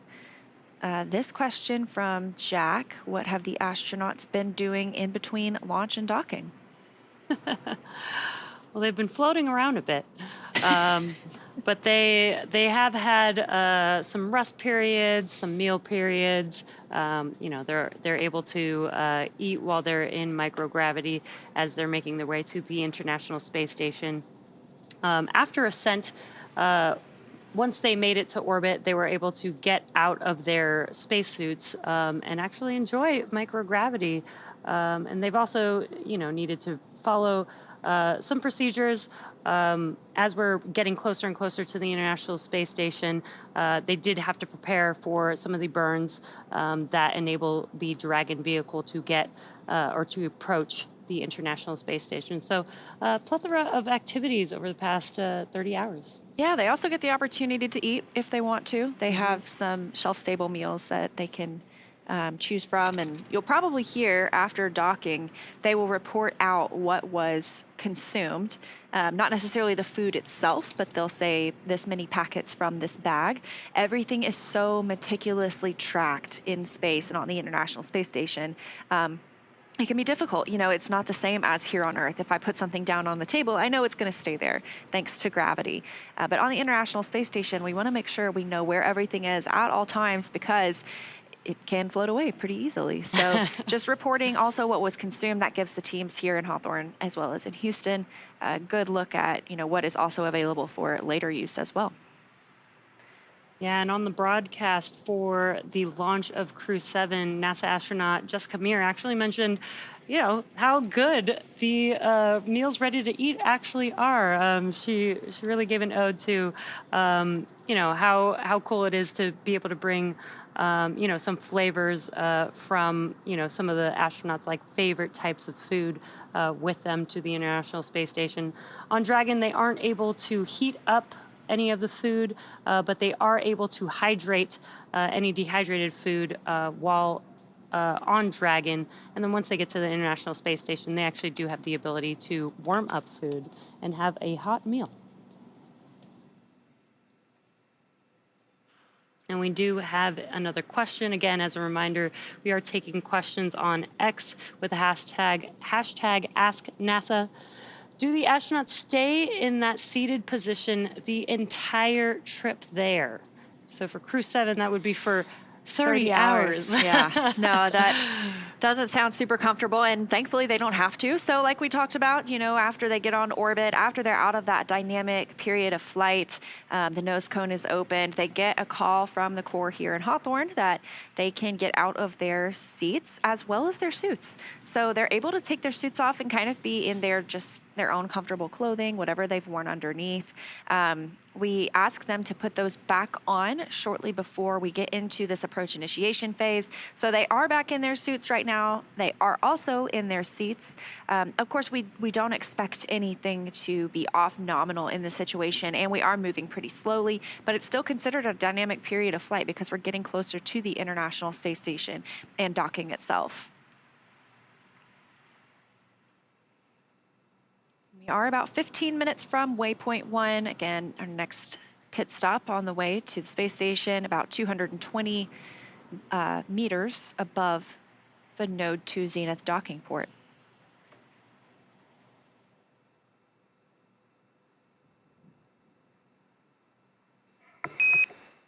And Dragon SpaceX on the big loop. C2V2 link reconfiguration is complete. Could you give us a quick comm check?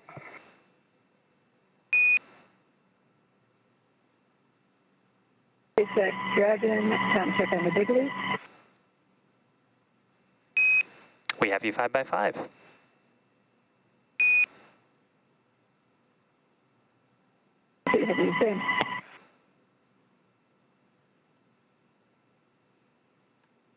Hearing that conversation between the Corps and the crew, that is Shiva Bharadwaj down there in Mission Control, Hawthorne. And they were talking about C2V2, that's Common Communications for Visiting Vehicles. So the Dragon spacecraft and International Space Station both use this language essentially to talk with each other, and it is properly configured so they continue to have good communication between both of those spacecraft.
So currently on board the International Space Station, judging by the timeline, it looks like Woody Hoberg is now in position monitoring Dragon's approach. They can actually send commands from Dragon or from the International Space Station to Dragon if need be, if there was some reason that we needed the spacecraft to retreat. Obviously, we're not tracking anything this morning, but he'll be monitoring that approach as they get closer all the way through docking, and then he'll be the person to work through the depressurization of the vestibule and make it a welcoming transition from Dragon to the space station for the 4 new crew members.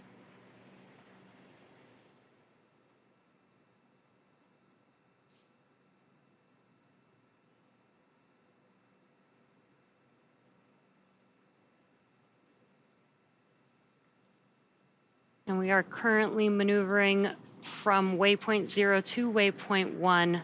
We are expecting to arrive at the waypoint 1 checkpoint at 5:59 a.m. Pacific time. And again, this will put Dragon directly above the International Space Station. So you could see on your screen, Dragon made its way to waypoint 0, which was directly under the International Space Station, so between Earth and the International Space Station. And now it is swinging upwards and will be above the International Space Station, basically on the space side of the station. And again, we are expecting that arrival at waypoint 1 at 5:59 a.m. Pacific time.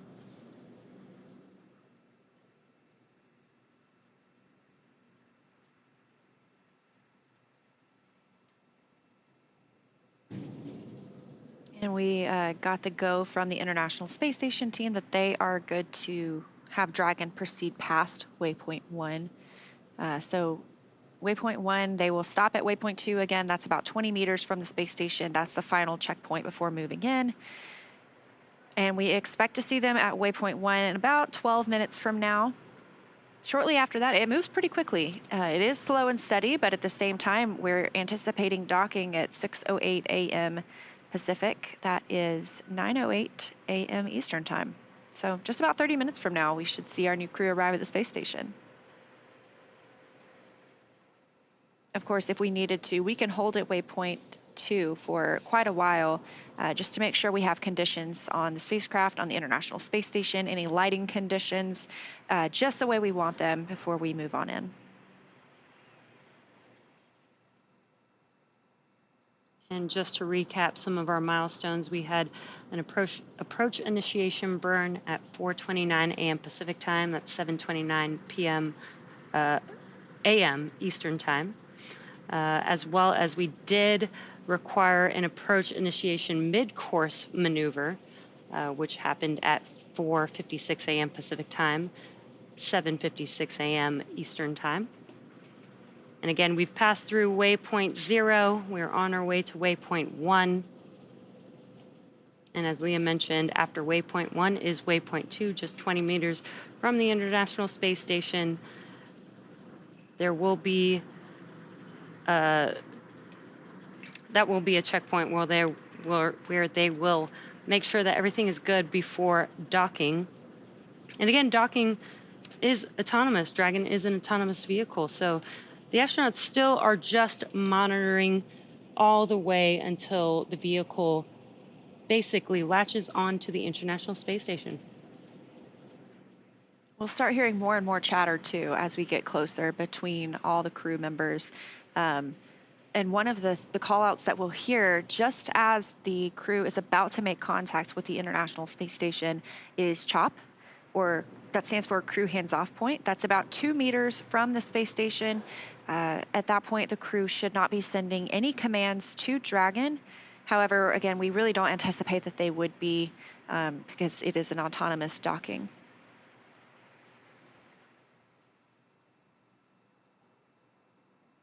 So about 10 minutes away till we reach waypoint 1. Again, we're going to move right on through, head to that waypoint 2 hold point, and then we are about 20 minutes away from docking itself.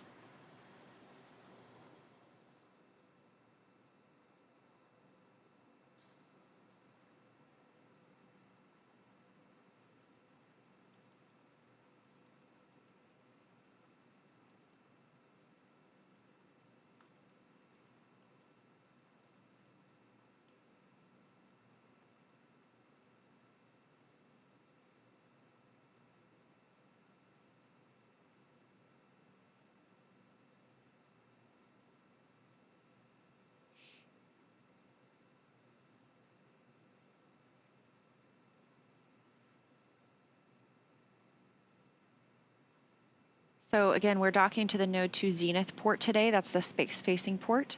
And this is, we may not see the docking. We may see it, but we have two bands of communication on the International Space Station. We have the KU band, which is how our video comes down. We have the S band, that's our sound and audio.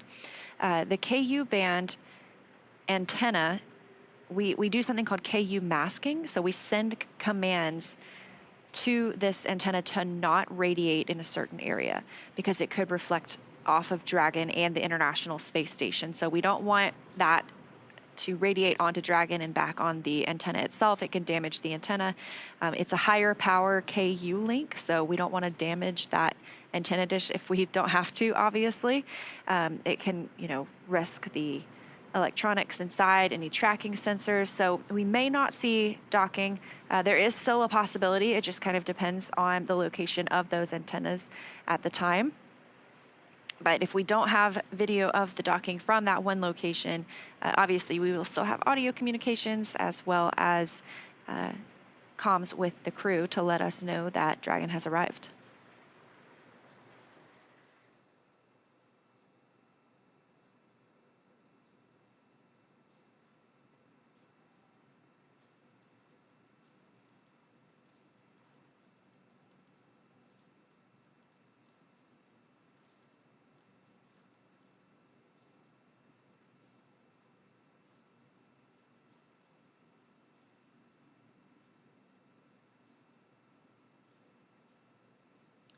Again, if you're just now joining us, you are tuned into the Crew-7 mission.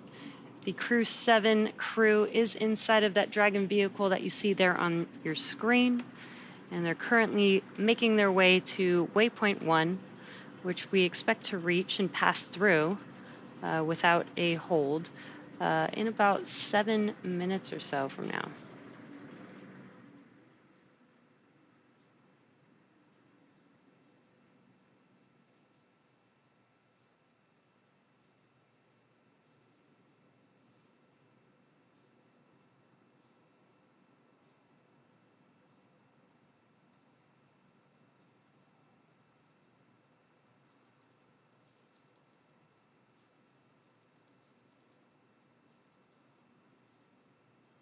This view coming from a camera on the International Space Station of Dragon continuing its approach. Again, we are going up and above the space station, so we may eventually have some views of Dragon looking down on the station with the Earth below it.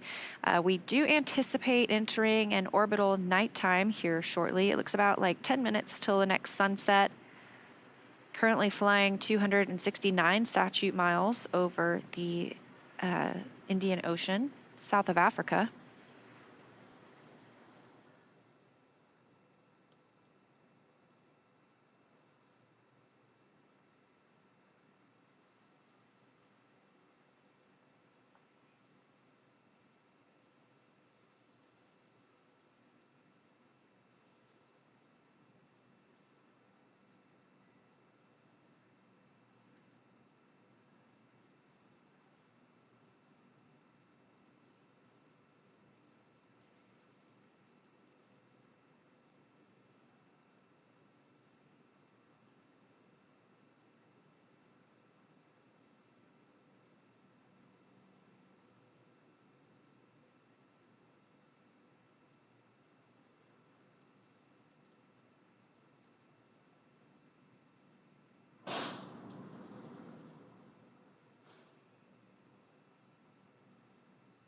Another view here from the International Space Station.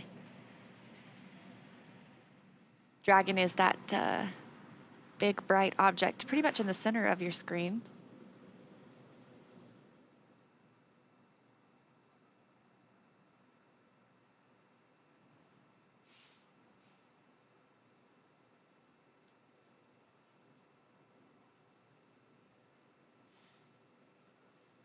And this view in Mission Control Hawthorne here at SpaceX headquarters.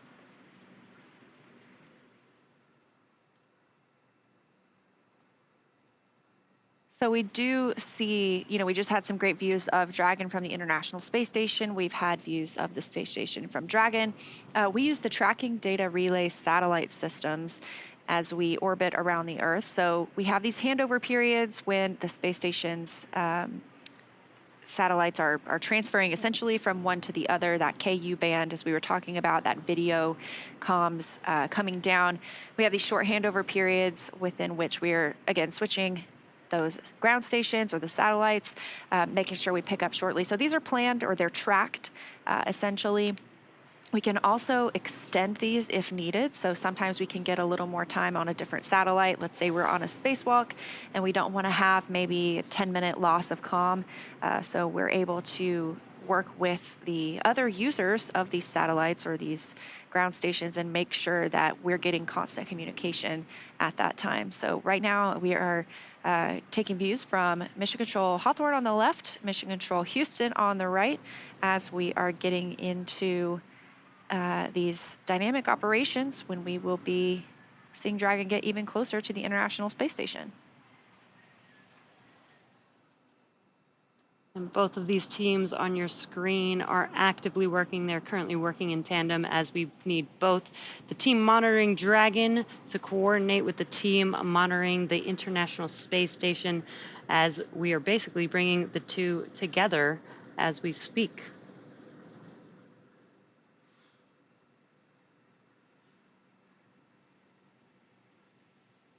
So again, we do expect to get those communications back, those videos back from Dragon and from the space station pretty shortly.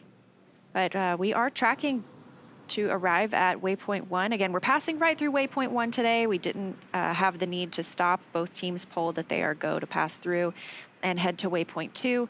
But we're expecting to see or hear that call out of waypoint 1 in just a couple of minutes. Again, we're tracking Dragon SpaceX on the Big Loop, approach 1 and soft capture ring extension will begin shortly, and then expect Dragon to continue approach to waypoint 2. SpaceX, Dragon, copies all.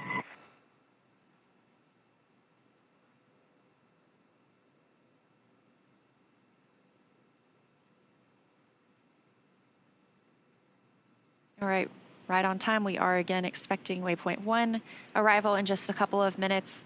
Docking could happen as soon as 10 minutes from now. Also heard the call to the crew that the soft capture ring extension will begin shortly. That's the first step in docking. We have soft capture, and this ring will retract, pulling Dragon into the International Space Station, that international docking adapter. And then there are a set of 12 hooks that will securely attach Dragon to the docking adapter. That's what we call hard capture. After that, we'll get into our depressurization of the vestibule.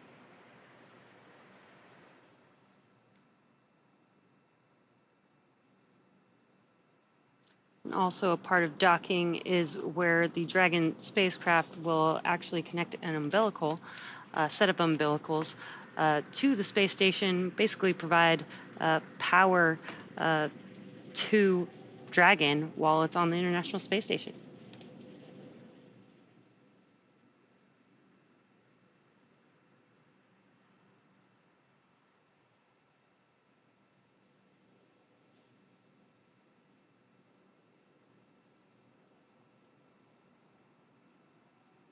So again, as we get closer to docking, if you are just joining us, this is NASA's SpaceX Crew-7 mission to the International Space Station. We have 4 members aboard Endurance today: Jasmine Mubele, Andreas Mogensen, Konstantin Borisov, and Satoshi Furukawa. They are scheduled for about 10 minutes from now to arrive at the International Space Station, reaching waypoint 1 here, about 220 meters directly above their docking port. So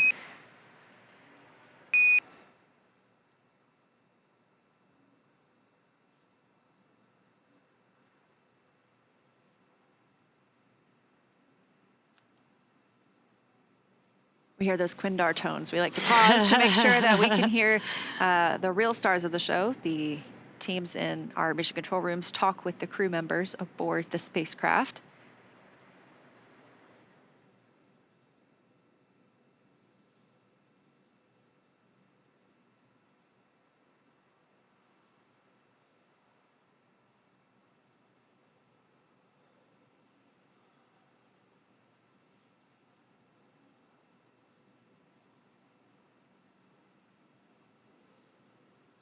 We did expect to pass through waypoint 1 at 5:59 a.m. Pacific time.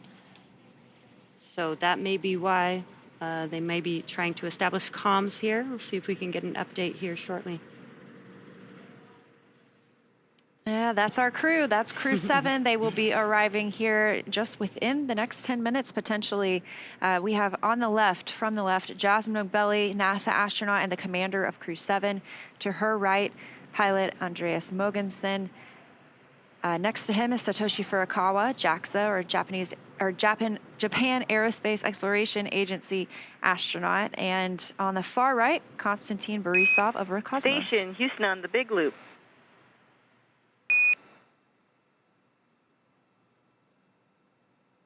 Houston Station with you on the Big Loop.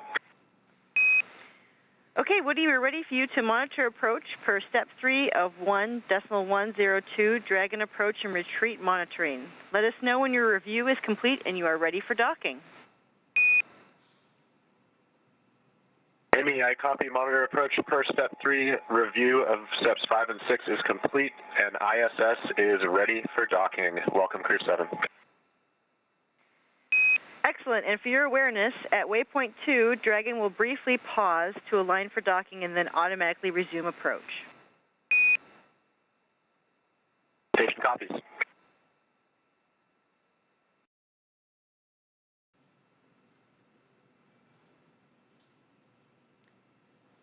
All right, and that was communication from the Capcom in Mission Control Houston. It's Amy Dill this morning communicating with NASA astronaut Woody Hoburg on the International Space Station. Again, he's primed for monitoring this approach and docking of Dragon.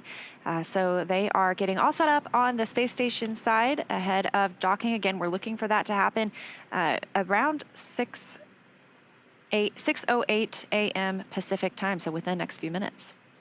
Yeah, it's getting pretty exciting.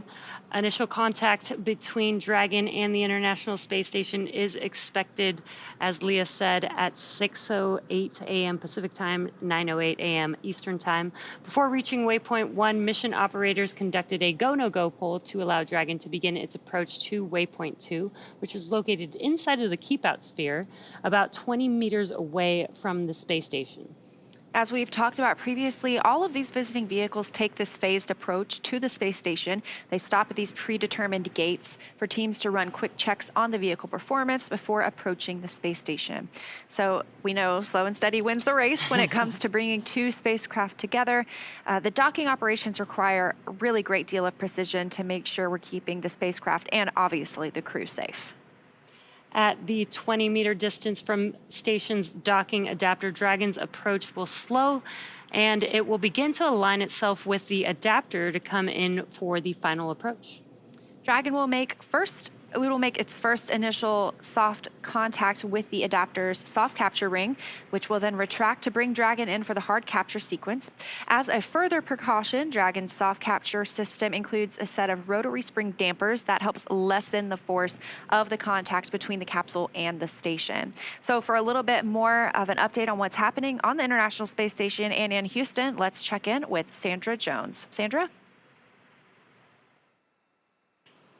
Thanks, Leah. Right now, the crew on board Space Station is awake and preparing for the upcoming docking of Dragon to Space Station. Everything continuing to look good here on the Space Station side. NASA Dragon astronaut SpaceX Woody Hoburg will... Soft capture ring extension is complete. Exit Dragon, copy, soft capture ring deployed complete.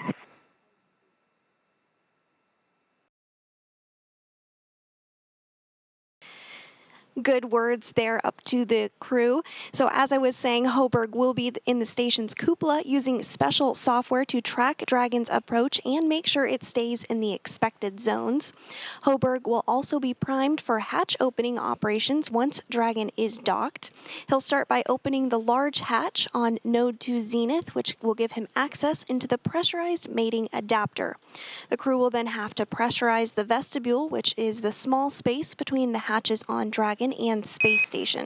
And this Dragon was exposed SpaceX to on the Big vacuum Loop prior to ground docking. has pulled go for approach 2. Please confirm visors are down and that you are ready for docking.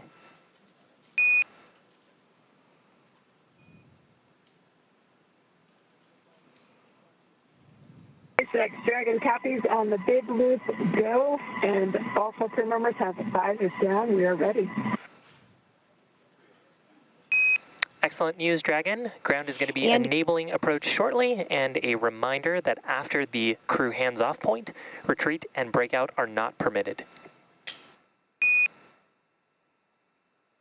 Dragon copies.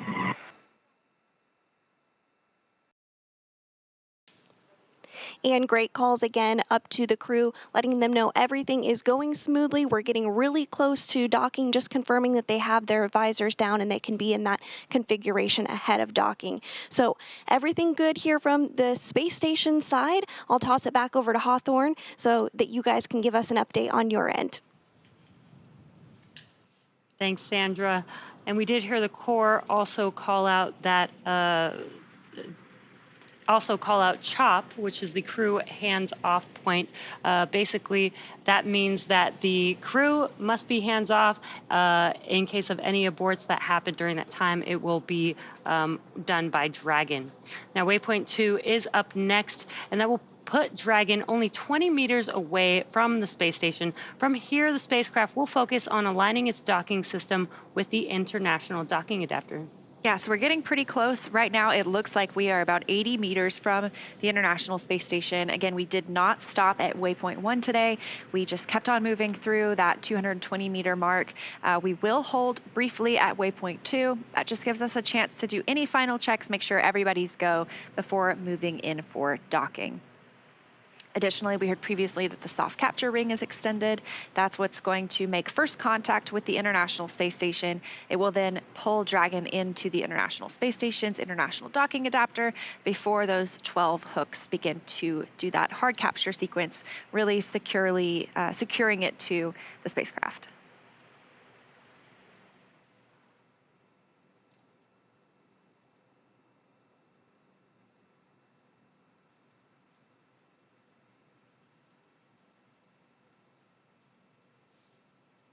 And we are expecting initial contact between Dragon and the International Space Station any minute now.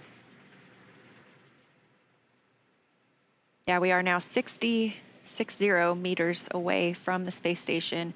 Again, this is really methodical. It's a very careful process as we prepare for docking, just to ensure the safety of the spacecraft. Like we mentioned, of course, the crew.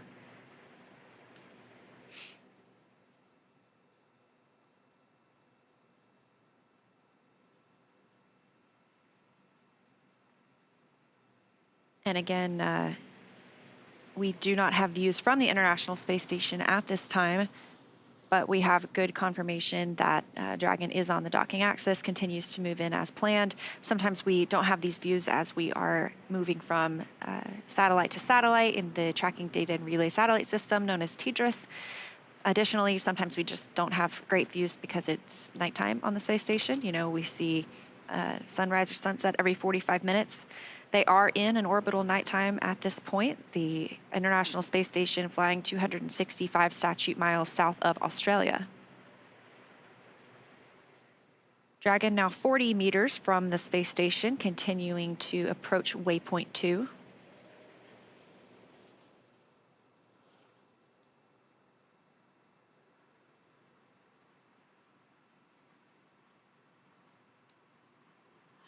And there you can see on your screen, this is a view from Dragon approaching the International Space Station. You can see how close it is. You can begin to see those details on the station. And looking straight ahead in the center of your screen was the International Docking Adapter. And this view from inside Dragon Endurance itself, so these are our 4 crew members. You can only see the commander and pilot right now, Jasmine Mobelli and Andreas Mogensen, just monitoring the approach on those crew display panels. Again, they are not making commands at this point. Additionally, at that 2-meter 2 meters away from the space station, we'll hear the chop call, at which point they should not send any commands. Right now, we are at 23 meters from the space station, continuing to close in on that zenith port of Node 2. Down toward the bottom of your screen, you can see the nose cone of Dragon Endeavour, which brought the Crew-6 astronauts to the International Space Station. So we're expecting to hear the call for waypoint 2 shortly, where we will do a brief pause before moving in towards the docking port.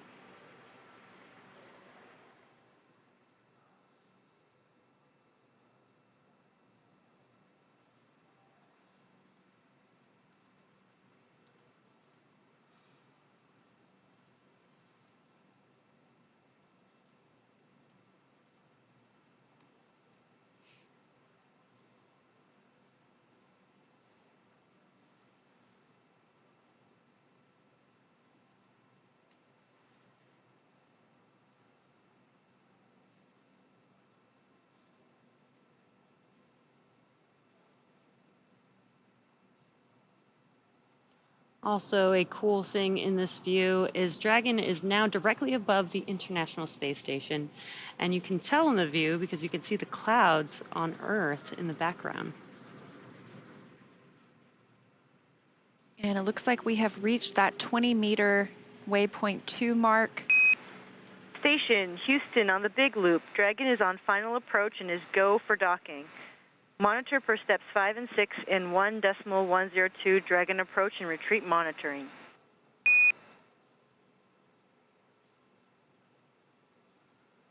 Houston Station copies all.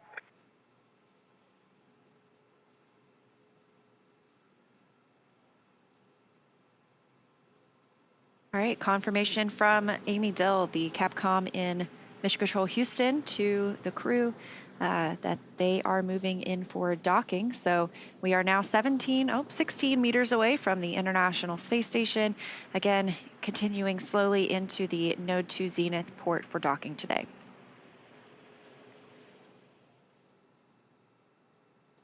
This is such a cool view. It almost feels like we're on Dragon approaching the International Space Station.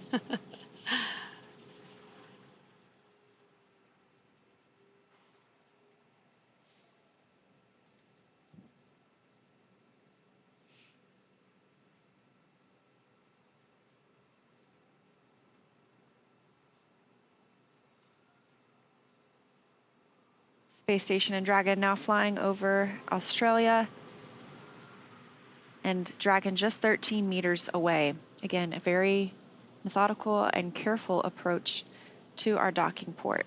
Great views coming from Dragon this morning as we get ready to welcome 4 new crew members to the orbiting laboratory.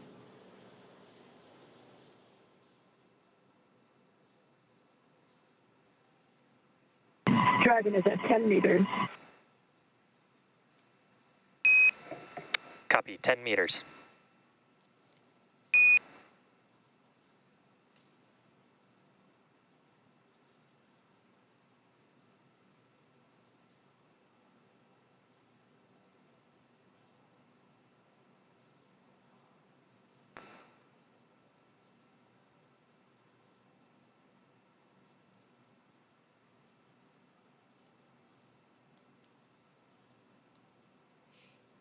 And we are just moments away from Dragon docking with the International Space Station. First will be a soft capture, and then there will be 12 hooks deploying 6 at a time to create that hard capture between the vehicle and the station. Dragon now just 7 meters away, now 6 meters away from the Node 2 port. 5 meters. Copy, 5. That call coming from Dragon Commander Jasmine Mogbelli, her first space flight to the International Space Station.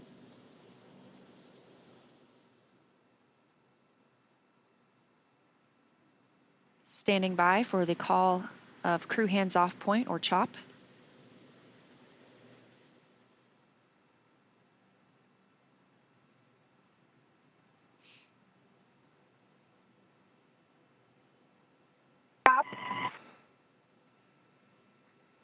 Copy, CHOP.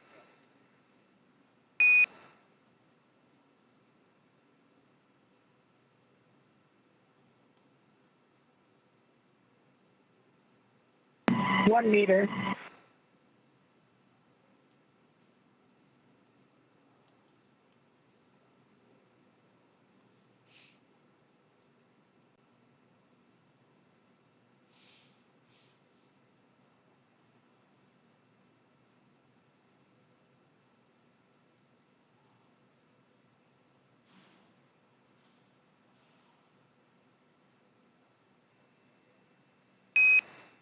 And Dragon, we see soft capture complete, and attenuation will begin shortly. Dragon copy. And contact confirmed. 6:16 a.m. Pacific time. 261 statute miles over Australia.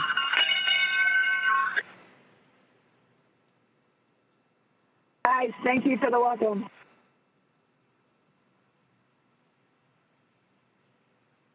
And that welcome coming from the crew aboard the International Space Station. Endurance has arrived with its international crew. They will begin the hard capture sequence shortly, but we are now up to 11 crew members on the International Space Station after they float through the hatch this morning. And on the big loop, ring retraction is in progress.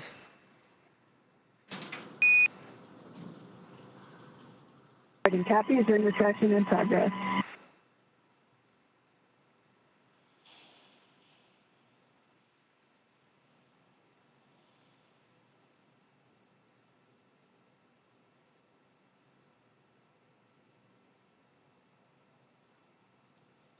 Now, again, we don't have views right at this moment of Dragon on the International Space Station, but we did see that docking again at 6:16 a.m. Pacific time as the International Space Station and Dragon were flying 261 statute miles over Australia.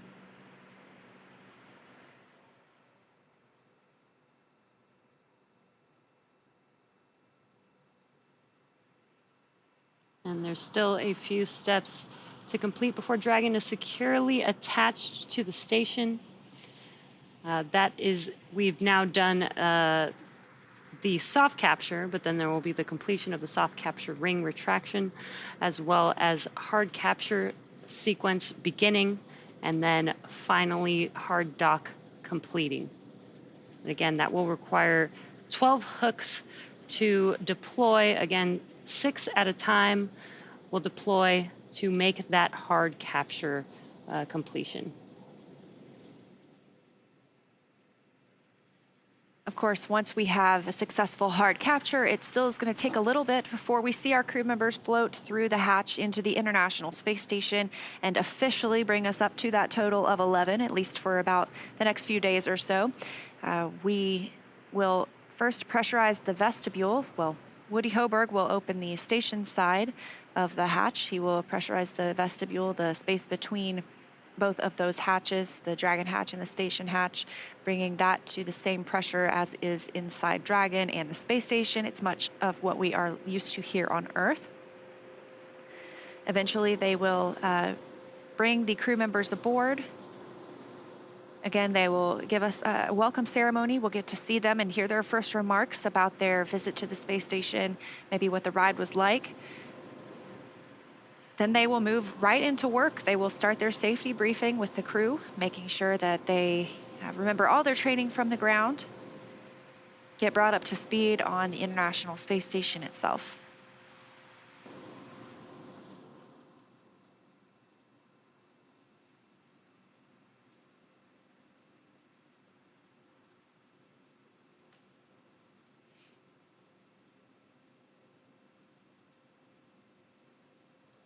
This is Dragon Endurance's third visit to the International Space Station, first on Crew-3, then with Crew-5, now Crew-7. It joins Dragon Endeavour, both docked to the Node 2 module, also known as Harmony.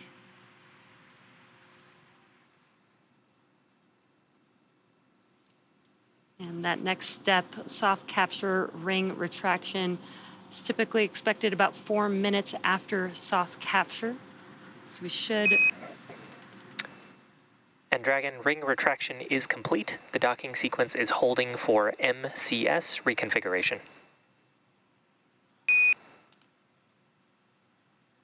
Dragon copies.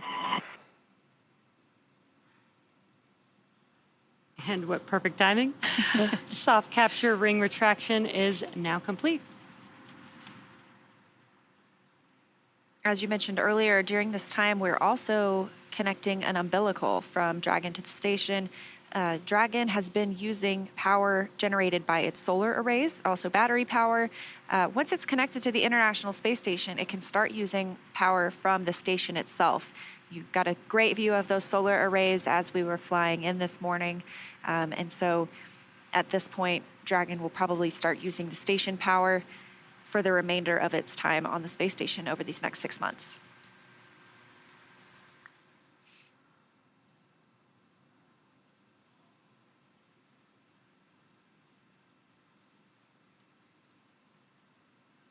And again, we do have soft capture complete for Dragon Endurance. We are standing by for the start of the hard capture sequence. This process takes several minutes, but it is the securing of 12 hooks from Dragon to the International Space Station, giving us that firm, secure hold. MCS configured. Proceeding with hook driving.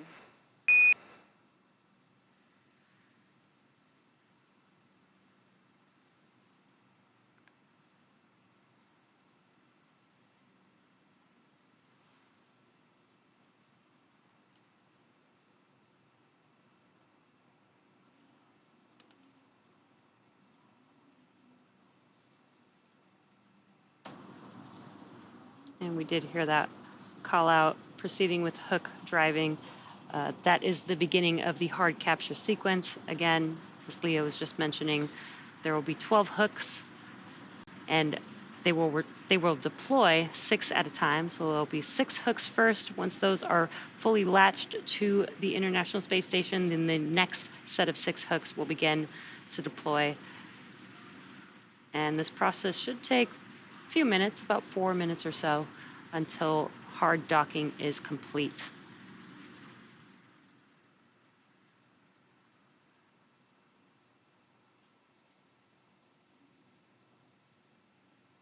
Again, we welcomed Crew-7 to the International Space Station at 6:16 a.m. Pacific time this morning. Here's your view inside Dragon Endurance right now over the shoulder of our commander, Jasmine Mogbelli, and pilot Andreas Mogensen. It was Mogbelli's first trip to the International Space Station and Mogensen's second. This is also Konstantin Borisov's first trip to the International Space Station. And Satoshi Furukawa is returning as well. So he is the most experienced on this crew when it comes to days in space. I believe he has 165 days from previous missions.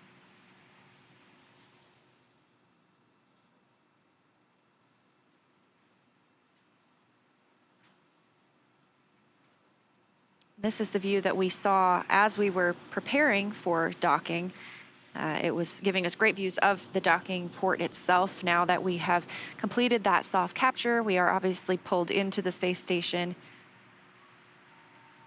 And those first 6 hooks are driving. We are, again, in the hard capture process right now. So we'll see those first 6 hooks drive, followed by the second 6, at which point they will be considered officially hard docked to the space station.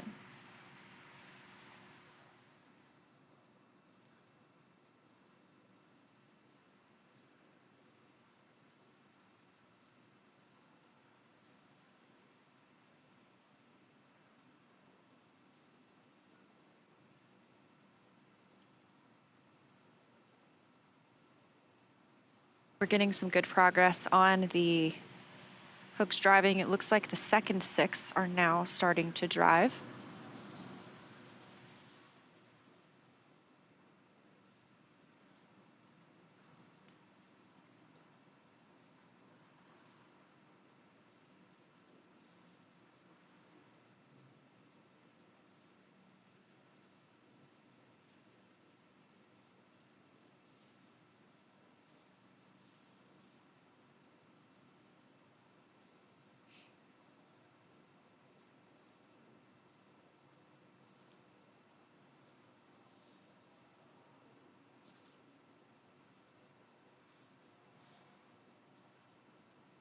Meanwhile, on the International Space Station, again, it is a Sunday, so it is considered an off-duty day for the crew.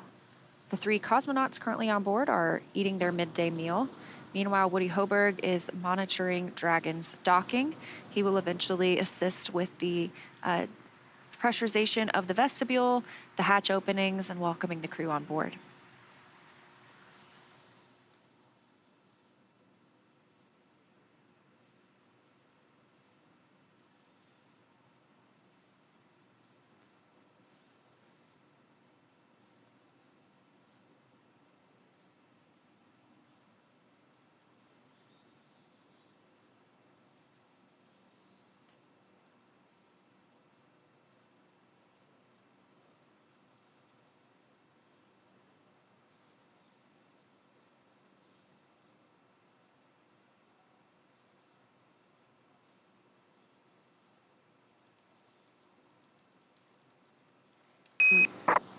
And on the big loop, hard capture is complete. Dragon, you are go to raise visors. Dragon copies, raising visors.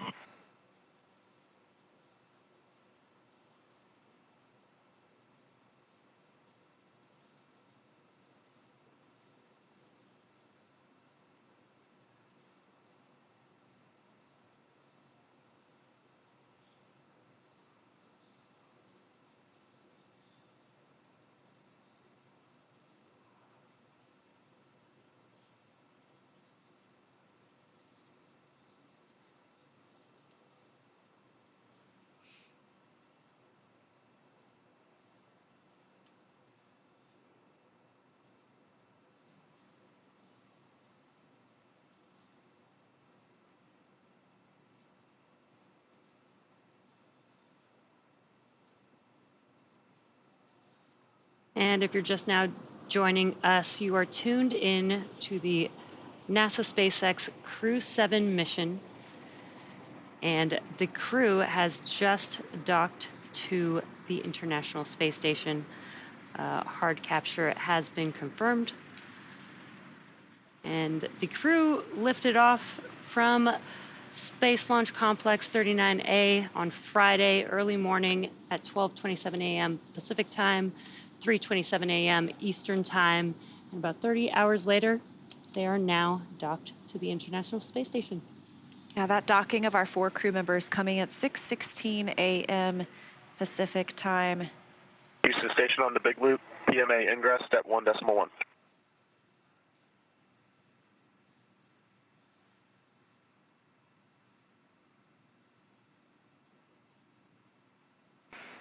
And Woody, we're not quite ready for that step yet. We'll let you know when we are. I copy, standing by.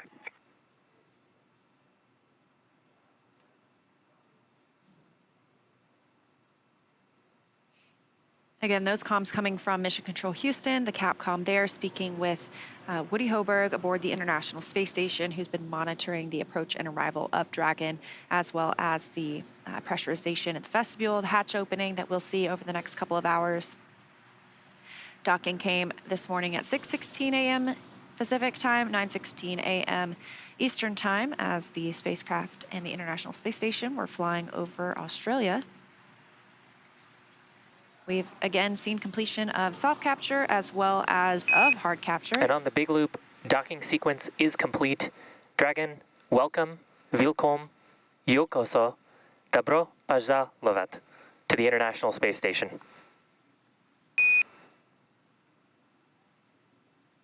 SpaceX ISS from Dragon on the big loop. Thank you so much. I had to keep reminding myself this is not just a dream. Thank you to the entire SpaceX team, to those who worked on the Falcon 9, on our Dragon, and even on preparing us, especially our training lead, Paul Weiss. We had to keep reminding ourselves that when we open that hatch, we're not walking out into the training center. I'll hand it over to Andy for a few words. Yeah, I want to thank everyone at SpaceX as well, including everyone at our respective partner agencies for getting us this far. You know, this is the first step of the journey. The real mission begins now on board the International Space Station. We have a lot of exciting work ahead of us that we look forward to. And thank you to everyone at our agencies for preparing us. We look forward to getting ready.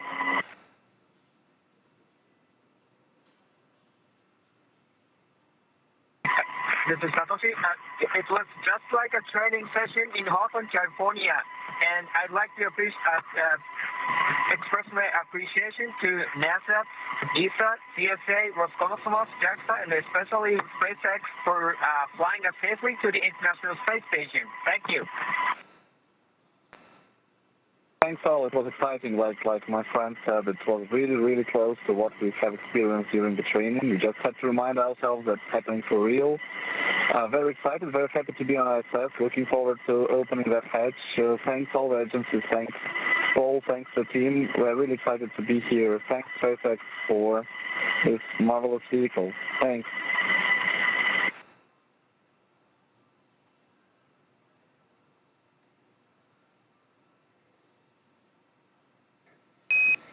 And Dragon, SpaceX on the Big Loop, on behalf of SpaceX, we want to thank you for training with us, and it's been an honor and privilege to bring you to the station today. Ground will be enabling our hardline power and communication connections. You are go to DOF suits per 4.012, and we're going to be taking cameras external. SpaceX Dragon copies all. We'll step into 4.012 suit docking and audio configuration.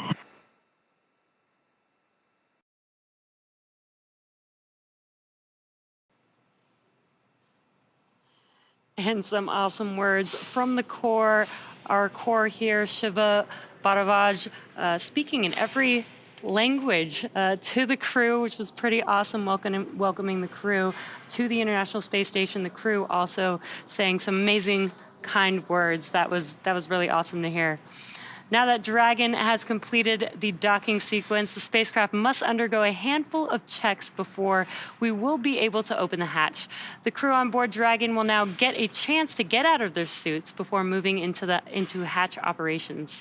That's right, and things will begin picking up inside the station too as NASA's Woody Hoberg gets the hatch on the station side ready to be open, starts pressurizing that area known as the vestibule between the Dragon and station hatches.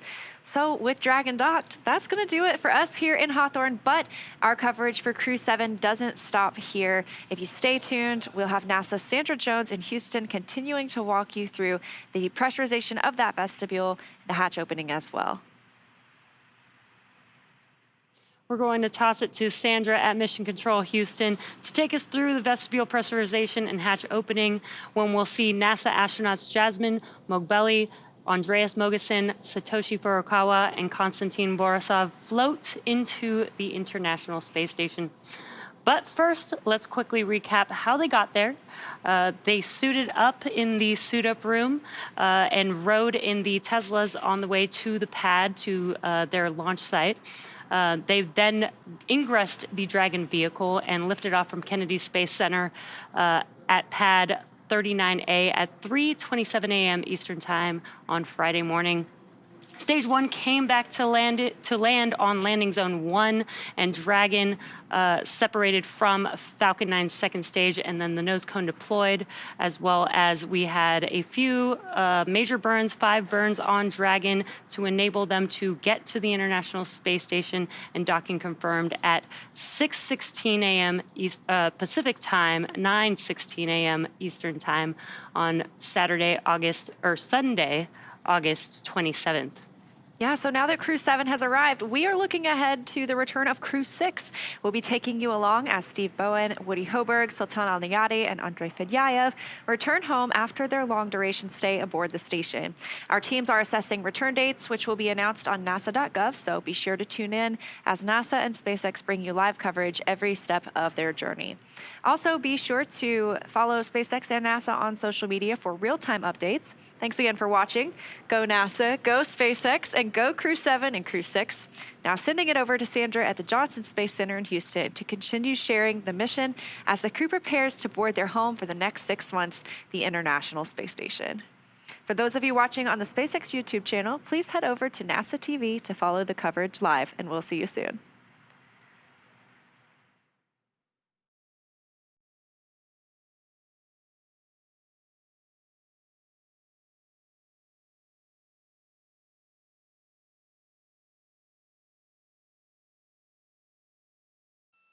Now that Dragon is docked, NASA astronaut Woody Hoberg is going to begin securing some hardware and then moving right into hatch operations. First, he will open the large hatch at Node 2 Zenith, which will give him access inside the pressurized mating adapter. He'll then work to pressurize the vestibule, which is the small space between the hatches on Dragon and the space station. This was exposed to vacuum prior to docking, so it needs to be filled with air to make sure its pressure is nearly equal with the atmospheric pressures on Dragon and the space station. To do this, Hoberg will use a small valve on the station's hatch to slowly introduce air into the vestibule, and flight controllers here in Houston will monitor the pressure and temperature readings inside to verify that everything is leak-free before we get ready to open up the hatches.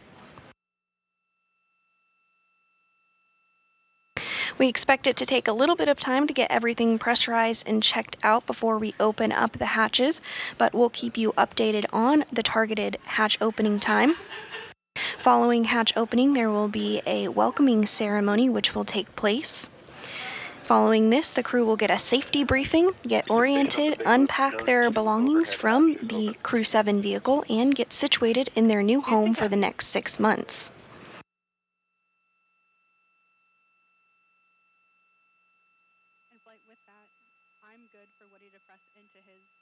You're looking at a live view inside Mission Control Houston.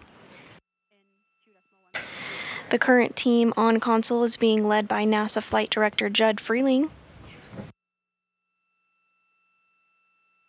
Okay, so you're ready for step 2? And that's a firm flight. We are ready for step 2. Okay.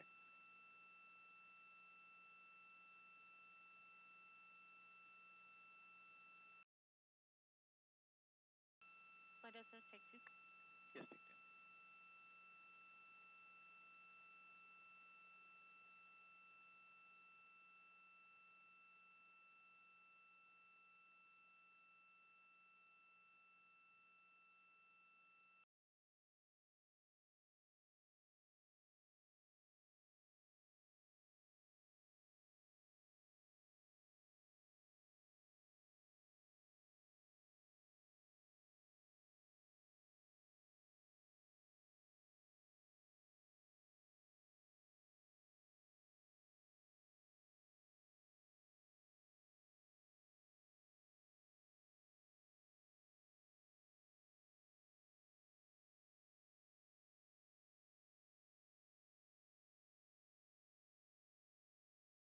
The flight control team here in Houston has been busy this morning as approach and docking neared. The team on the ground was in preparation. About 3 hours prior to docking, flight controllers began to feather solar arrays. This is a multi-step process and helps protect the arrays from plumes and keeps them safe when a vehicle arrives.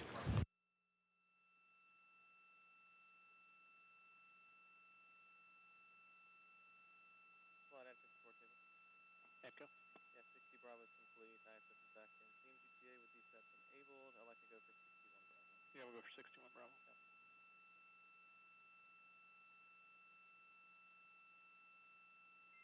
And Dragon SpaceX on Dragon to ground. No response required, but ISS power connection has been established.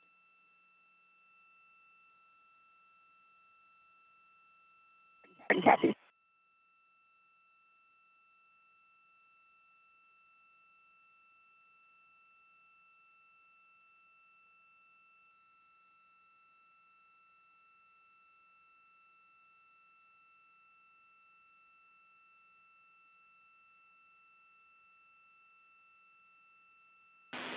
And Station Houston on 2 for Woody, you have a go in step 2.2, your go to perform initial IDA Dragon vestibule pressurization for leak check. All right, Amy, copy go in 2.2. Thanks.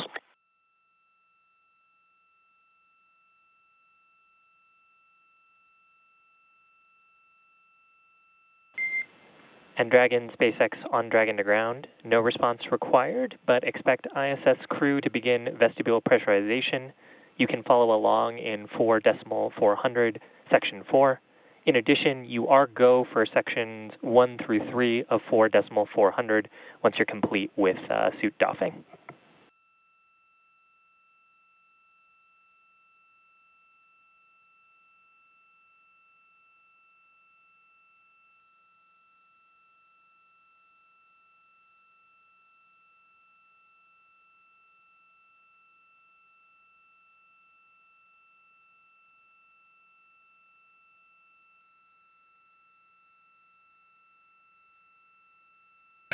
And NASA astronaut Woody Hoberg is continuing to step through the procedures ahead of hatch opening this morning. He's working on getting that small space or vestibule repressurized because it was exposed to vacuum.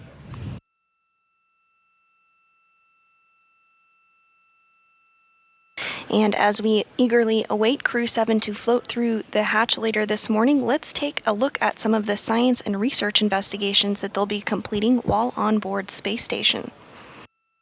The International Space Station is a state-of-the-art microgravity laboratory that is unlocking discoveries not possible on Earth and helping us push farther into deep space.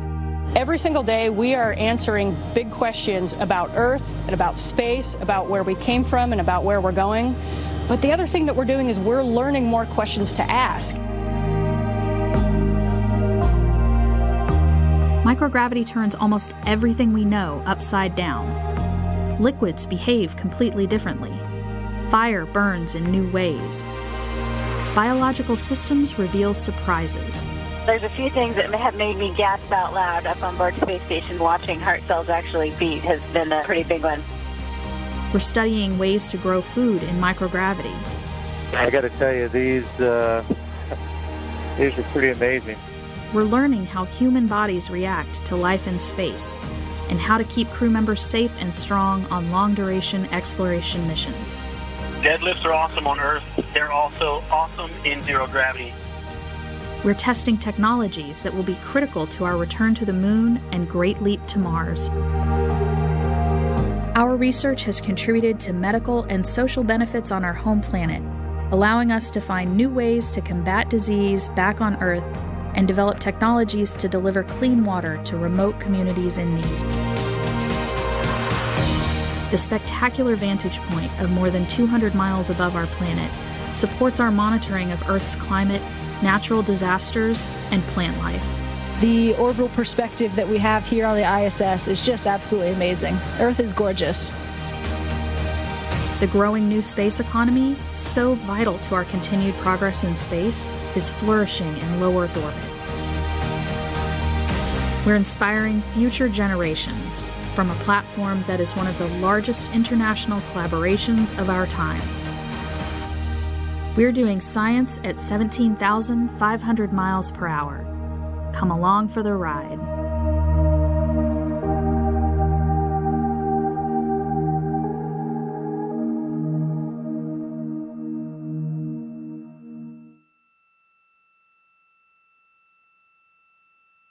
This view inside Mission Control Houston following a docking of Crew-7 at 8:16 a.m. Central Time earlier this morning. At this time, NASA astronaut Woody Hoberg is working through procedures to get the hatches open. First up, he is working on repressurizing the vestibule.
on Woody's call, our leak check will be over no sooner than 1357.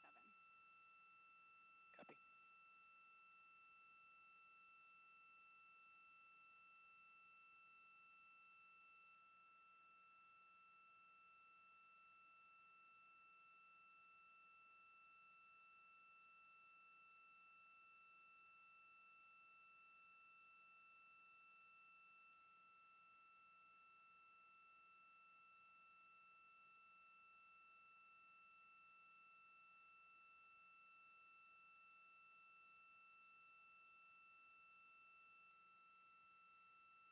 Like transfer timeline? Colonel. Oh yeah, I'd like to go for my CPS PPL load. For PPL 181. Yep, you have a go for your PPL load. Good timeline.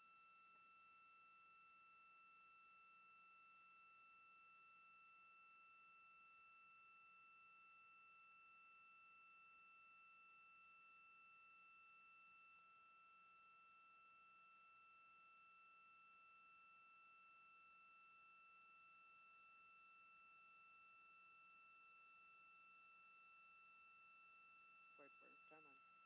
Spartans, BGAs are back in auto track. I'd like a go for Sarge unlock. You go for Sarge unlock.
And we're continuing to get live views here inside Mission Control Houston.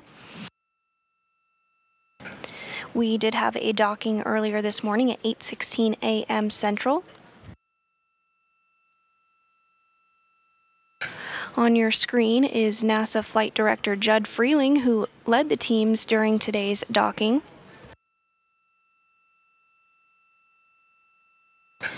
He is on the console that has the bouquet of roses on them. For more than 30 years, one Texas family has shown their support for NASA Mission Control with this simple gesture of sending flowers to Mission Control Houston.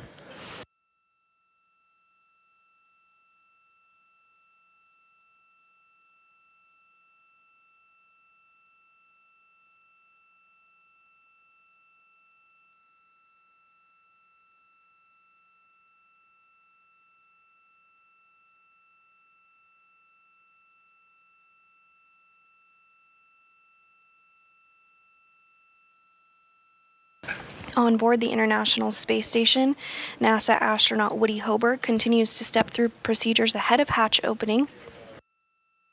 He's working on getting the vestibule repressurized. That's that small space between the hatches that was exposed to vacuum. It needs to be repressurized before the hatches can be opened. Flight 3 or Flight 2? Yes, take 2.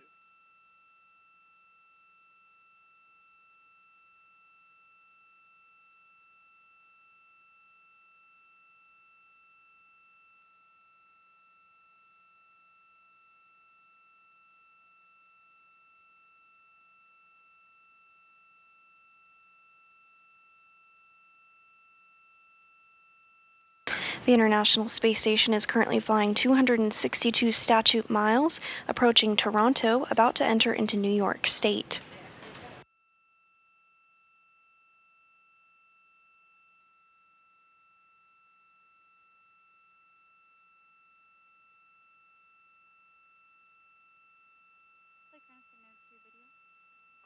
Flight, looks like the crew turned on the Node 2 camera. I'd like to go to wrap up sound. Yep, can route Node 2 video.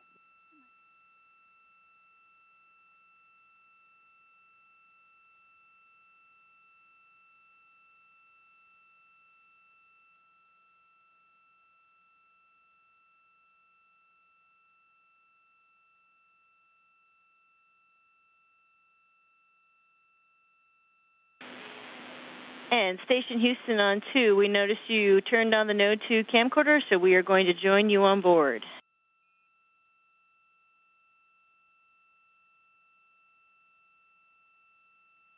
Hey, Amy, thanks for the heads up, and you're welcome aboard.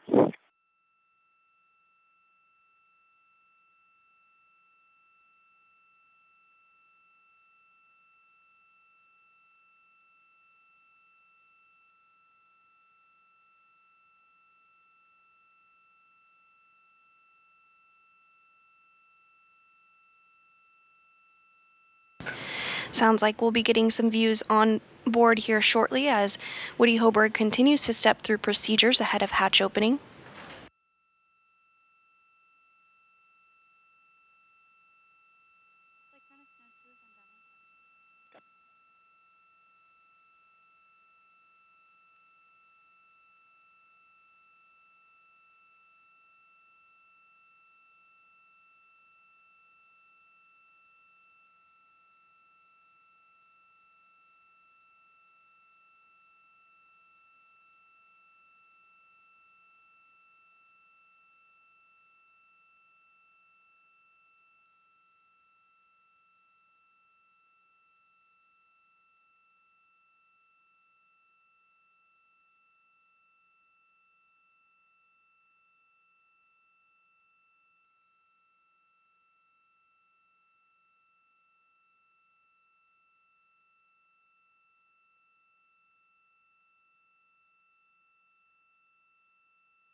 If you're just joining us this morning, Crew-7 has docked to the International Space Station after launching at 2:27 a.m. Central Time yesterday from Launch Pad 39A at NASA's Kennedy Space Center in Florida.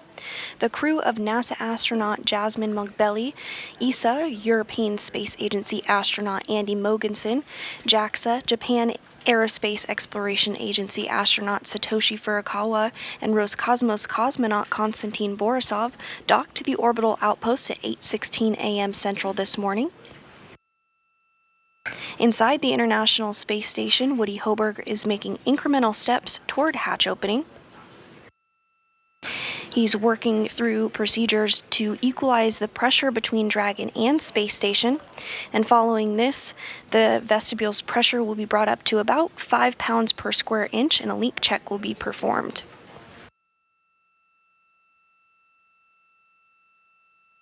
If all goes smoothly with that leak check,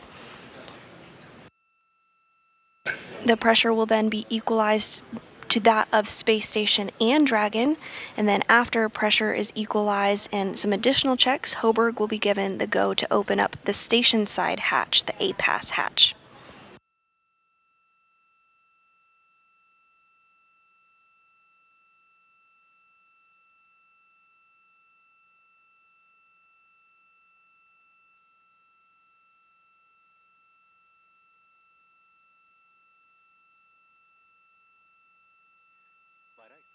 Ice. We are complete with step 4 in 1.102. We are ready for the call in 5.1. It's the call of Dragon for standby for hardline audio config. Okay, copy.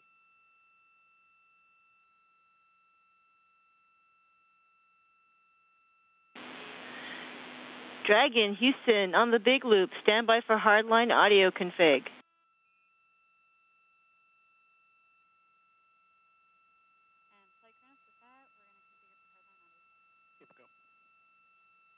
And you're looking at a view inside the International Space Station. Houston, Dragon copies.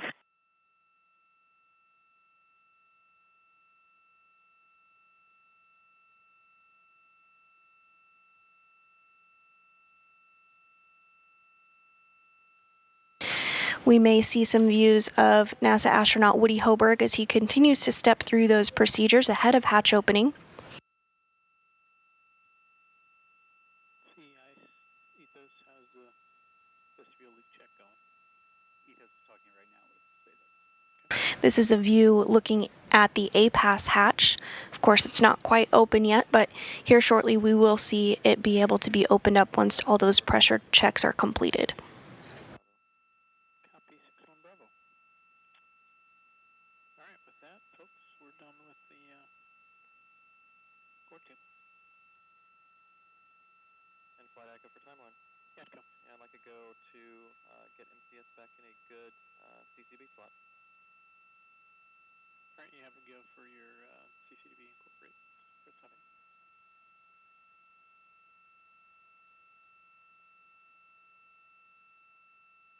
Flight Ethos for leak check. Ethos. Flight, we are trending in the correct direction, but still need a little bit more time for the leak check to resolve. I'm going to recommend extending our leak check by 15 more minutes until we get these computations resolved. Okay, what are you seeing? What's wrong? We're still seeing our leak rate at a negative number, and they're still fluctuating around, and we're not quite passing our leak rate yet. And we have room to extend up to...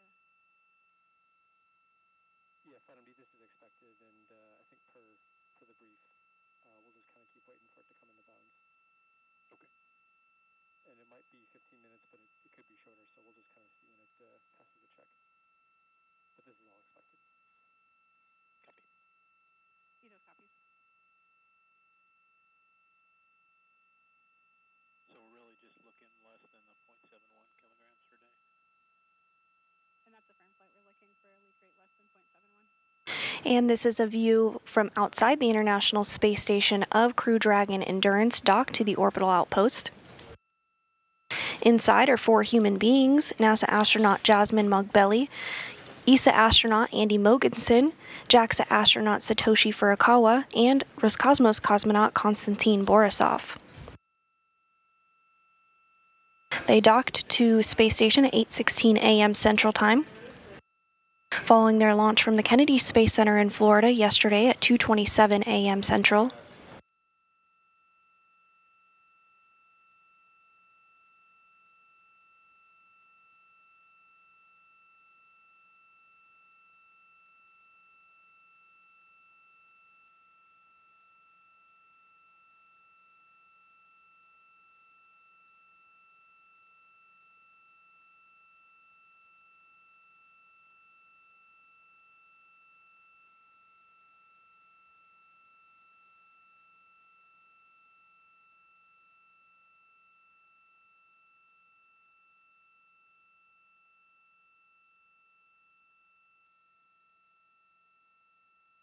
Flight transfer audio. Cronus. Hardline comm config is complete. We're ready for voice check. Okay, copy 5.2.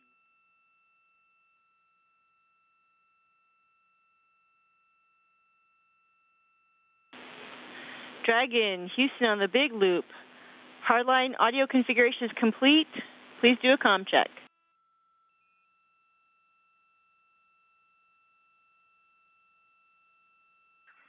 Houston, Dragon copies. I have you loud and clear. How me? And we'll do station next. Dragon, Houston, I have you loud and clear. Station, Dragon, comm check. How do you hear? Dragon Station has you loud and clear. How me? We have you the same. All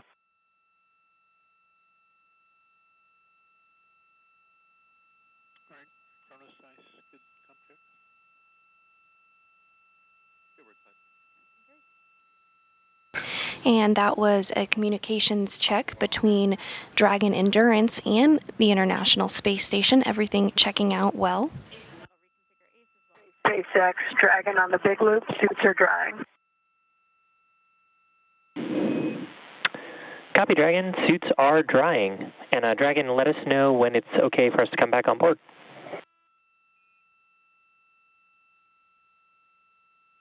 Wilco, not quite yet. SpaceX copies.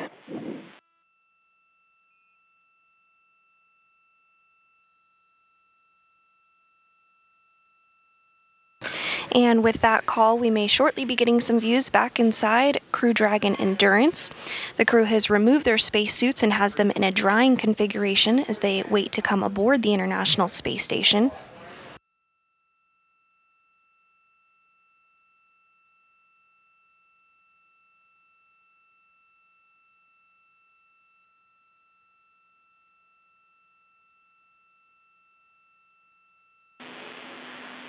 Station, Houston on the big loop for leak check status.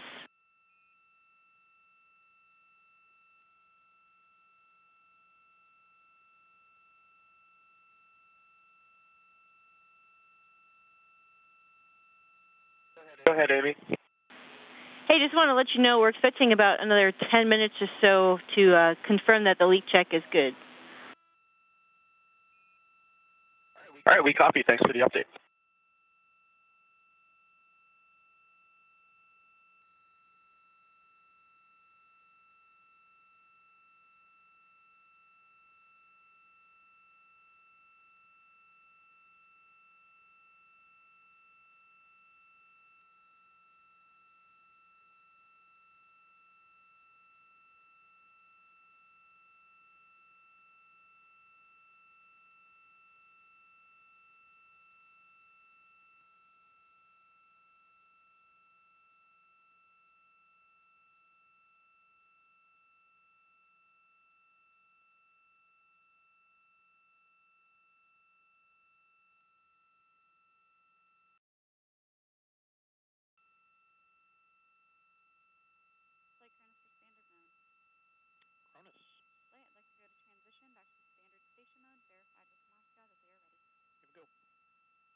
For the lab and cupola shutter, we can give the crew a new time for when they can open them.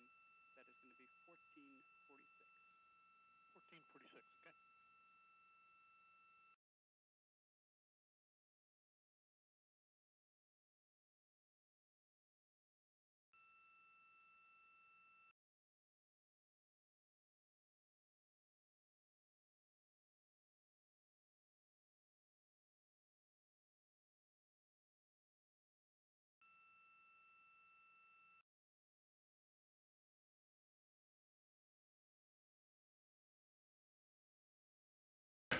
While NASA astronaut Woody Hoberg continues to step through those procedures to repressurize the vestibule, his crewmates are enjoying a day off. On board the International Space Station currently are 7 human beings.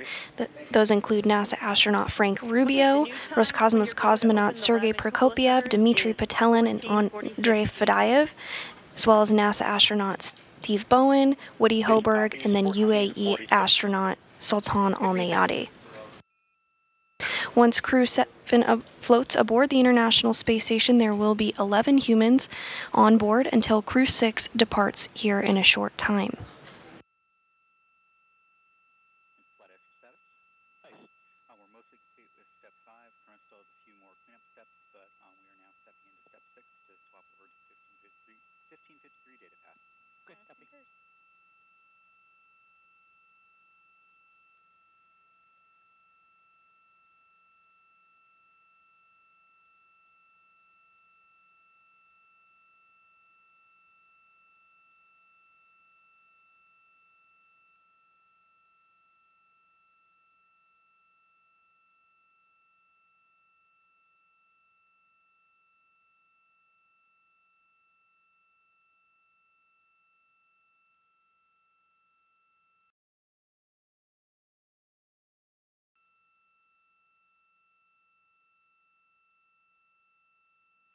With the ice, I assume we got all of step 3 and 4 complete as well, correct?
Flight ADCO for procedure deviation. ADCO? So flight, our procedure has us incorporate this new CCD slot going from the one we did for ACS voting over to our normal slot with only a degree of error. However, due to an issue with our current mass properties that GNC engineering is working on, our steady state attitude error is a little bit north of a degree, so we're right about 1.4 degrees. In order to, I have no issue incorporating this given our steady state attitude error is above a degree, but the procedure does state that we shouldn't hand over above a degree. My recommendation is still to incorporate the new slot, but I needed to come to you for the go-to. Why does the procedure say you shouldn't hand over above a degree? It increases momentum. So we'll see for the shorthand an increase in momentum after incorporating this new Increase in momentum, but I mean, we don't expect any thruster firings or something. I mean, it might lead to a desat. And that's the reason why? It is, yes, that is the reason why. So, no harm in doing the desat though, right? There is no harm in doing the desat at this point, no. Okay. And what would be the alternative? The alternative would be handing over to Russian attitude control for them to drive down our attitude error, and then handing back over to handing over to the controller with low attitude error. So those are our only 2 options that we have. Either way, we use thrusters, right? Correct. We ran into this issue last week after the PDAM and the OPM. Yeah. Okay. And Flight Spartan, we have unlocked our starters, so if we do hand over to active Russian tester control, we need to go to relock our starters. No, I understand. But you're good for CMGTA with thruster firings at this point, right? And that would be my preference. Okay. Instead of having to hand back over. Yep, I understand. You have a go to incorporate the 1.4 degree error. Copy, good.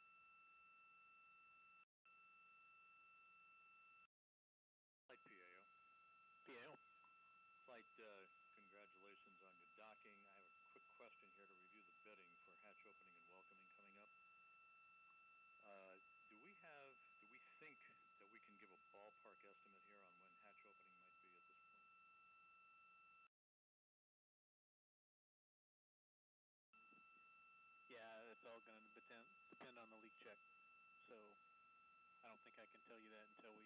completed a successful leak check. And Flight MD, we're currently in our acceptance criteria. Beyond for that, we should be able to keep for going. the welcoming remarks, just a note that this is Jedi message 963, whenever it happens. And again, as we discussed earlier, if we can't make 1530, we may have to default to the next KU opportunity, which we'll do. It's on the Node 2 encoder, audio and video down. Hold on a second. Let's see. So, MD, you said we're in our acceptance criteria? E-firm, we're just chatting out with Ethos real quick here. Okay. And Flight Ethos, I can confirm we had a good vestibule leak check, and we're go to complete our vestibule pressurization, which gives crew a go to proceed to ingress Part 2 activity. Okay. Capcom, we're go for Woody to proceed to Part 2 ingress activity. Station Houston on Station Ground 2 for Woody. Amy, with you on 2. We've had a good vestibule leak check, so you are go for the Part 2 activity in Step 3.1. I copy. Good news. Copy go in 3.1.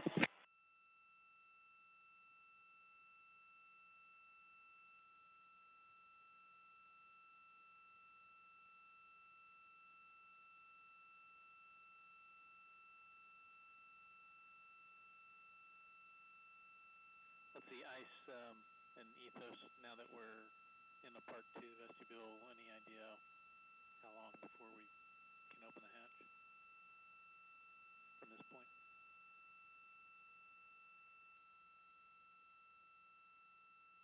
One moment, Flight.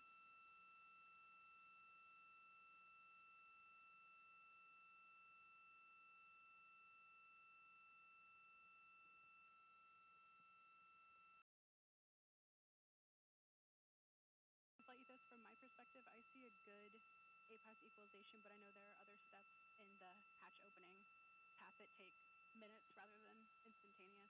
Yeah.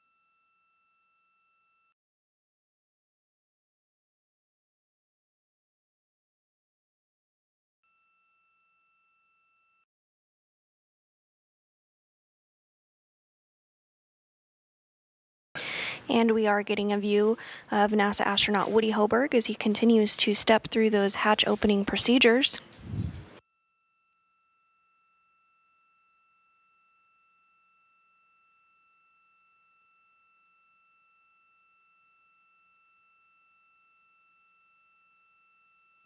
Hoberg was working to install some padding on the APAS hatch to help outfit it to protect it.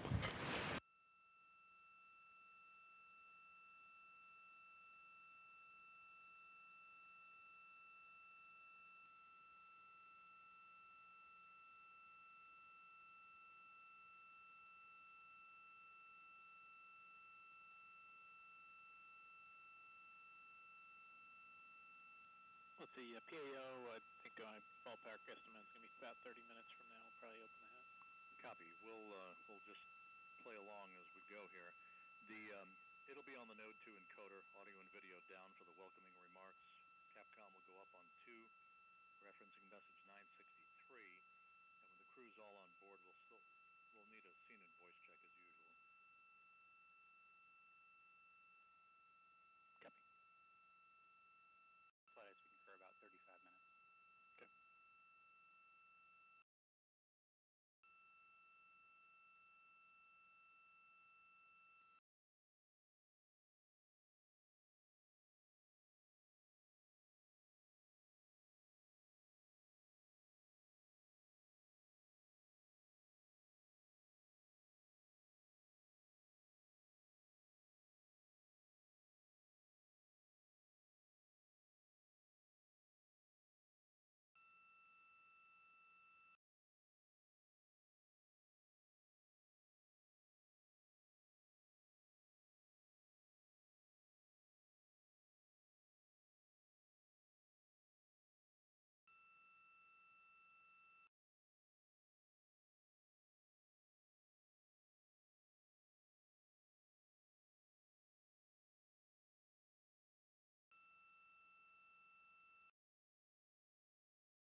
And we did hear that that vestibule repressurization was successful, as you can see on your screen.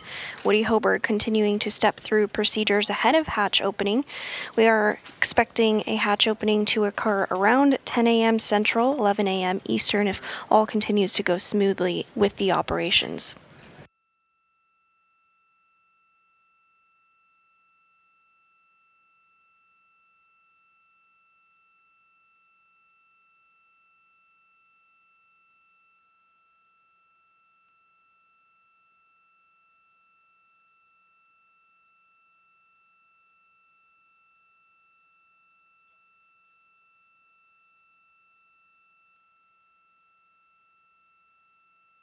And this view of Crew Dragon Endurance inside our 4 astronauts, NASA astronaut Jasmine Mogbelli, ESA astronaut Andy Mogensen, JAXA astronaut Satoshi Furukawa, and Roscosmos cosmonaut Konstantin Borisov. They docked to the International Space Station at 8:16 a.m. Central Time and are now working through procedures on their end as well ahead of hatch opening around 10 a.m. Central Time.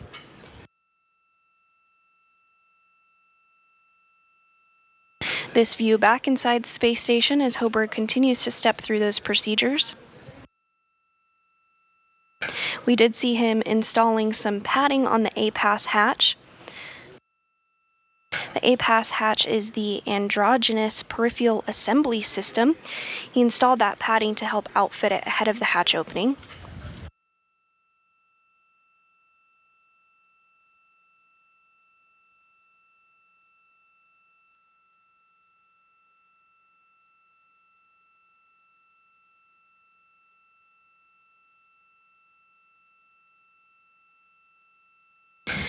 And you can see him now. He has a flashlight. He's going to visually inspect the hatch, make sure everything looks good before the hatch can actually be opened up.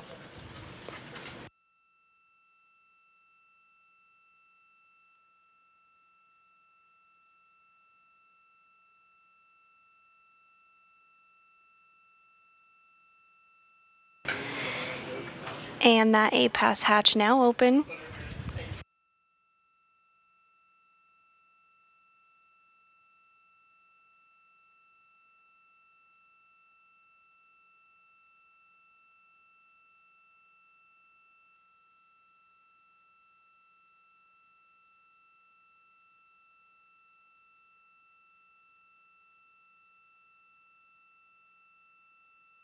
So with that A-Pass hatch open, that's not quite the end of the process here.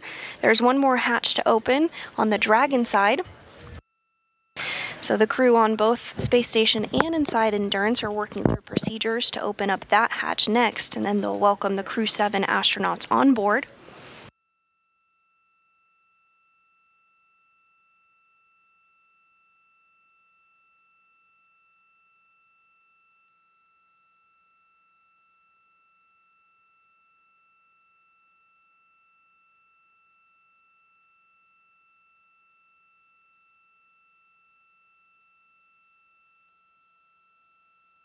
As you can see, Hoberg now using that flashlight to inspect the hatch on the Dragon side, make sure everything is looking good, no foreign object debris or FOD, before they do go ahead and open up that hatch here shortly.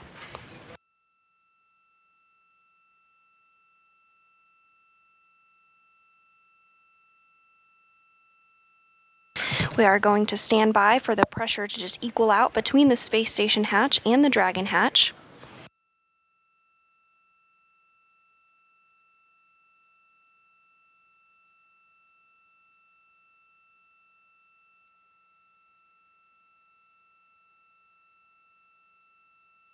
Houston Station on 2, A-Pass hatch is open, negative condensation.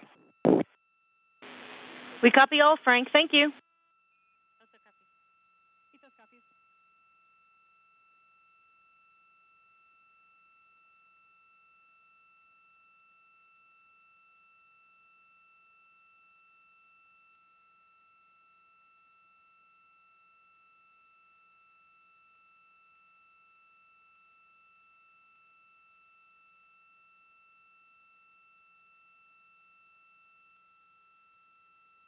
And this is a view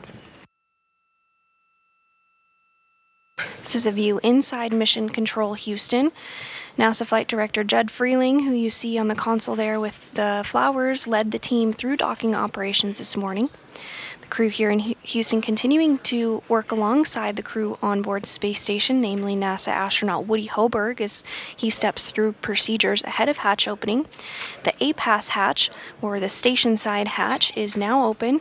We're standing by for that pressure to equal out between the Dragon hatch and the station hatch before the Dragon hatch can be opened.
As NASA continues to live and work in low Earth orbit, humanity's home in space for over 20 years, we're also working with commercial industry on commercial LEO destinations to ensure there is no gap in low Earth orbit. So let's check out this video to learn more about the commercialization of low Earth orbit. Dragging to ground will no longer be available for comm. LEO. It stands for Low Earth Orbit. That's a portion of outer space about 250 miles up. And for over 20 years, it's been home to the world's most unique laboratory, the International Space Station. In this weightless environment, the space station has enabled scientific and engineering breakthroughs that just weren't possible on Earth. It's taught us more about our planet, physics and biology, and it's preparing humans to travel farther from home than ever before. And as the space station approaches its end of life, America will maintain leadership in LEO by enabling a new era of commercial spaceflight. Through the Commercial LEO Development Program, NASA is working with industry partners to develop the first generation of commercial space destinations. These will be privately owned and operated space facilities, where NASA will be just one of many customers. This new orbital economy will stimulate commerce and usher in the next generation of aerospace engineering, opening the door for scientific discoveries and private astronauts, allowing NASA to continue its critical research in LEO, supporting deep space exploration and bringing those benefits back home to Earth.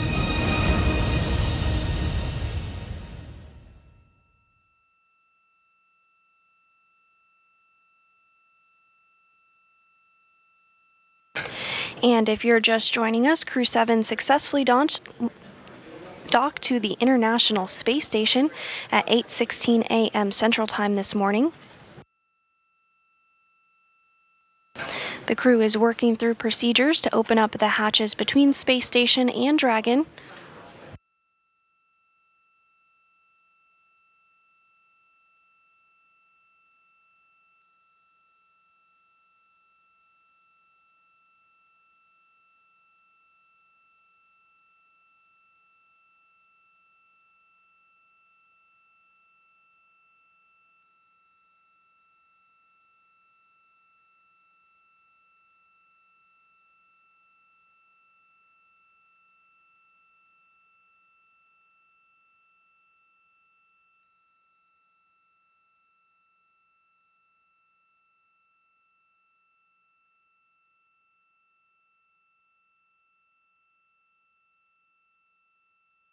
SpaceX Dragon for food and water inventory when available.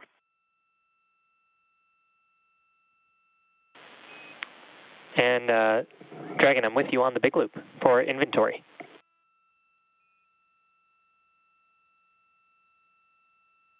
Okay, regarding water, all bottles consumed from bag 201 and 202. Regarding bag 203, 4 out of 5 bottles consumed. How copy?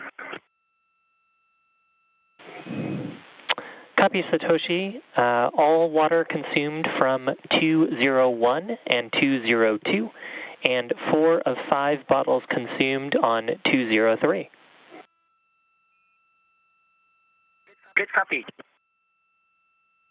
Regarding food, bag 301, 3 quarters consumed. And 302, also 3 quarters consumed. 309er, also 3 quarters consumed. 310, also 3 quarters consumed. How copy?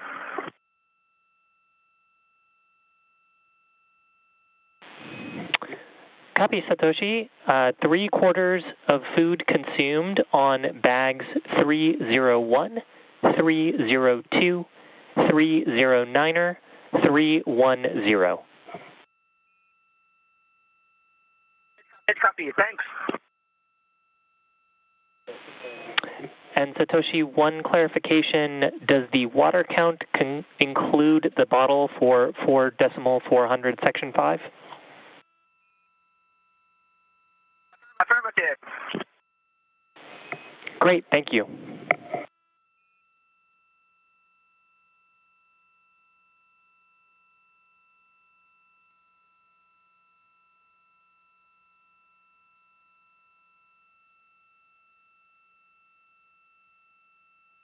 And that was JAXA astronaut Satoshi Furukawa calling down to the core about water usage that was drank on the way to space station. There's a very methodical way that the Dragon is packed with the cargo in order to have the proper weight distribution, and SpaceX keeps track of this throughout the mission in order to ensure everything is as it should be in the correct place ahead of re-entry.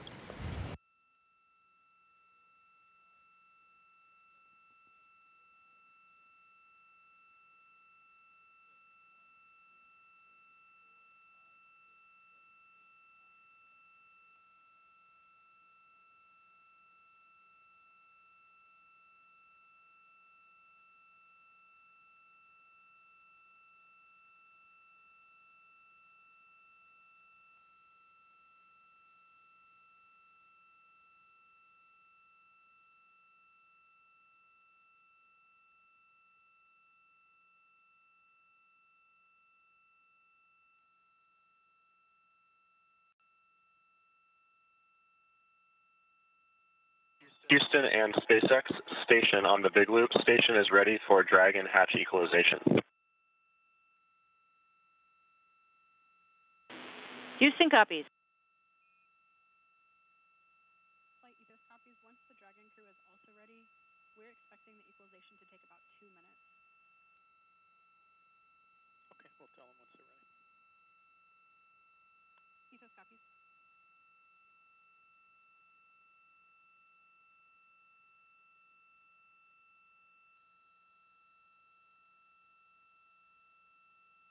And with that call, Hoberg reporting that the space station side is ready to begin the equalization process. We'll stand by for the Dragon side to be ready for that step as well. Once that equalization process occurs, the team will verify that everything went smoothly with it, and then at that point, the hatch will be good to be open between the space station and Endurance.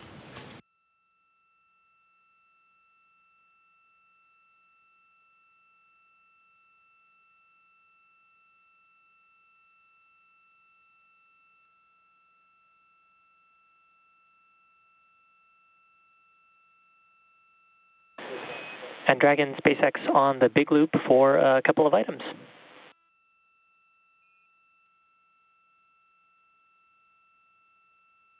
Go ahead for Dragon. Hey, Dragon. Just wanted to double check if we could come back on board with video. Let us know when you're ready for that. In addition, we can perform the equalization while you are completing Section 5 of 4.400. Just let us know when you're ready for equalization.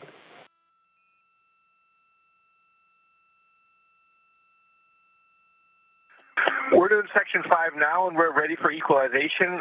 The only thing we need to do is doff our undergarments and change into flight suits, so hang on with coming internal with the cameras, please. Okay, Dragon, thanks for the update.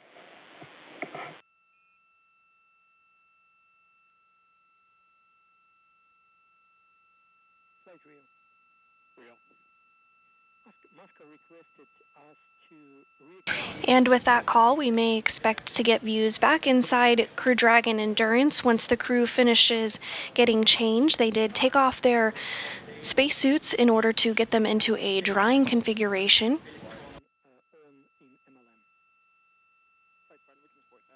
The next major milestone that we'll be tracking is for the pressure to equalize between Endurance and the space station before the hatch can be opened. So I copied that the Dragon crew is ready for hatch equalization, so once we get AOS here, we'll let everybody know that it's going to take 2 minutes. MD copies, that sounds good, and once you're good, then make the call to them. We can go ahead and send the hatch open prep command, which would begin that equalization. Agreed.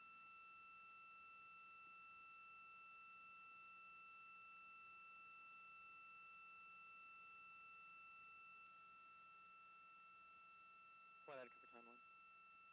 Echo. I like to go to reconfigure our GPS unit. Yeah, we go to reconfigure GPS. Have to go.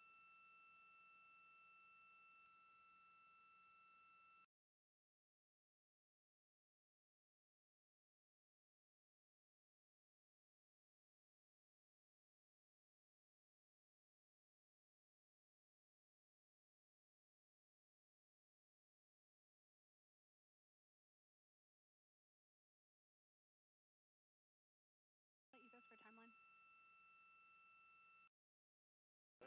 Flight, we're into our block for node 3 Cedra activation. I'd like to push this a little bit to the right until we get crew on board and finish out our docking and ingress. Okay, that's fine. I'm assuming it's not a big deal if we delay bringing up node 3 Cedra. Correct. These half cycles are for having extra crew come on board, so we just need to get them activated before we get too far into the crew day. Okay.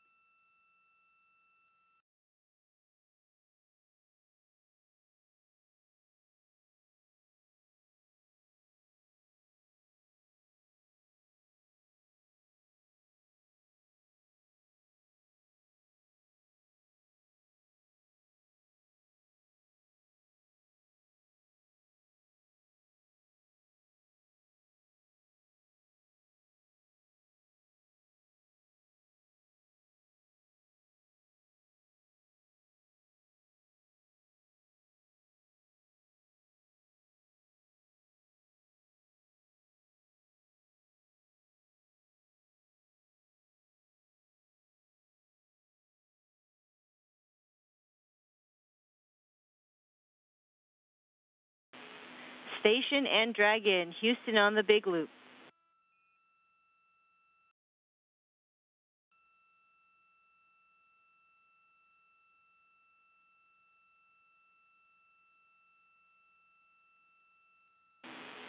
And Station and Dragon, Houston on the Big Loop. Dragon, ready to copy? Stand by for equalization. It's expecting to take 2 minutes. Dragon copies. Station copies. MD, you can equalize. Flight MD? Yeah, you can go ahead and equalize. Thank you much.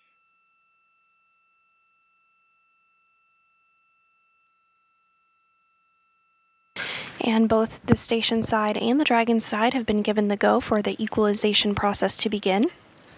Expecting that to take about 2 minutes.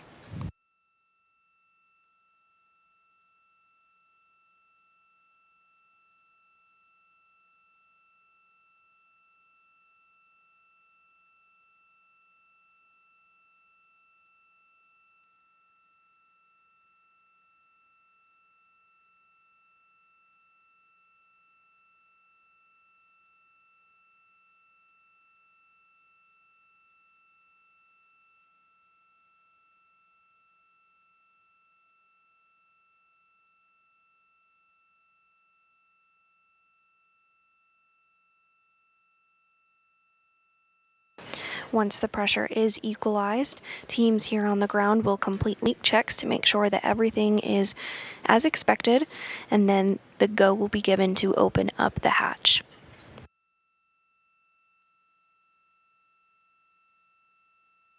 And here is a view from inside the International Space Station. You can see that a pass hatch is open. So when we've been having these GPS-2 signatures that did trigger a collection of onboard cautions as are visible to the crew on the displays, we'd like your go to do some cleanup. We're going to keep one of the onboard cautions up just so in the event that the vehicle woke up, they would have that awareness or the need to do an emergency departure. However, we wanted to clear the rest of them out such that if we did have that signature again, they would trigger and notify the crew and the ground team. So we'd like to have you go for that cleanup, and then we'll let the crew know and then go ahead and clean those up. Yeah, you can clean up your cautions. Big happy, thanks.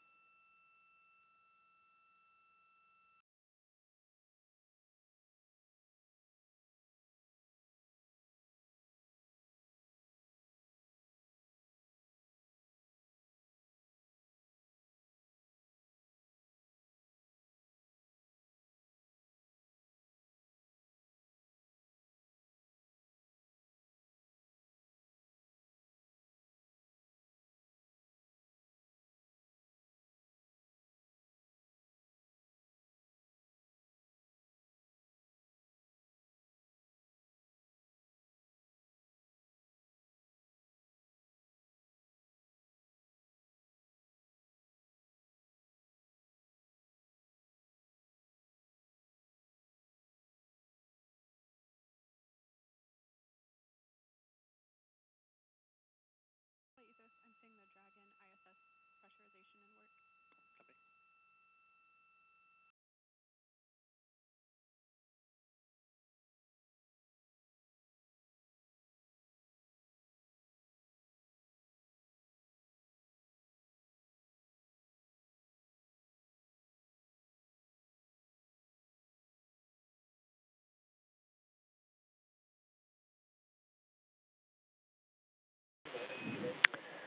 Dragon SpaceX on the big loop for alert reconfiguration.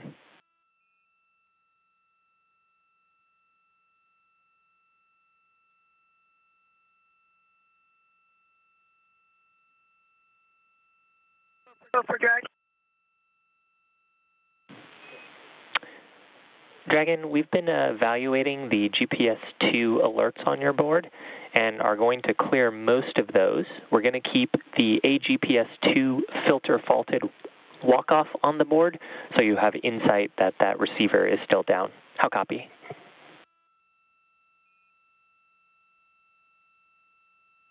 Dragon copies all. Good news, and clarification, degraded performance, not hard down.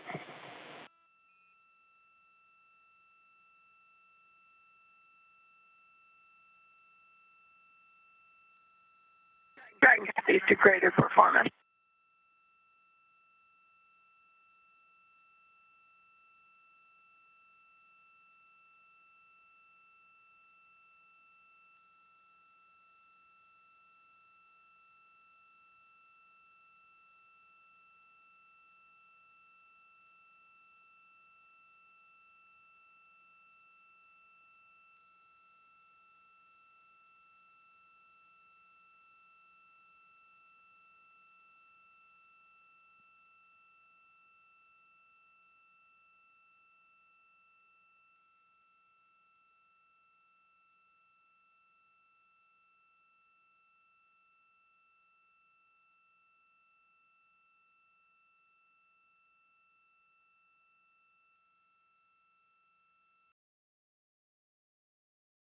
And the endurance equalization process is underway.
If you're just joining us this morning, Crew-7 has arrived to the International Space Station following their launch Saturday morning from the Kennedy Space Center in Florida.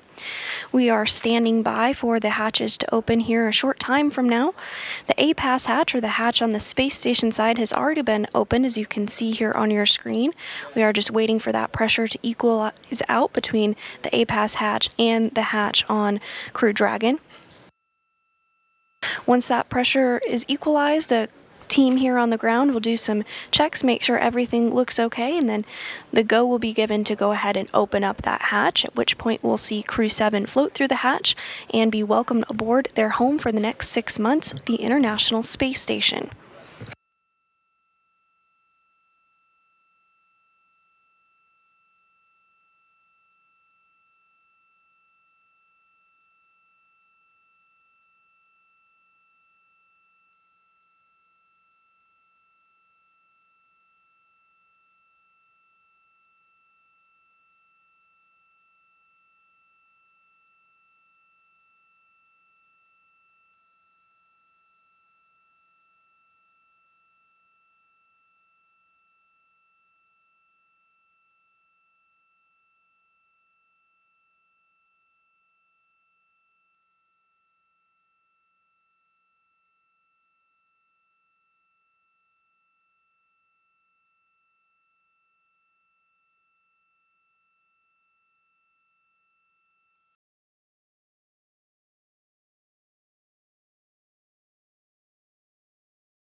Just for your awareness, there's a couple activities coming up related to the MT Translate. I'm expecting all those to get delayed. I think it's Cronus and ADCO activities. I'll be working with them. Copy, yeah, great.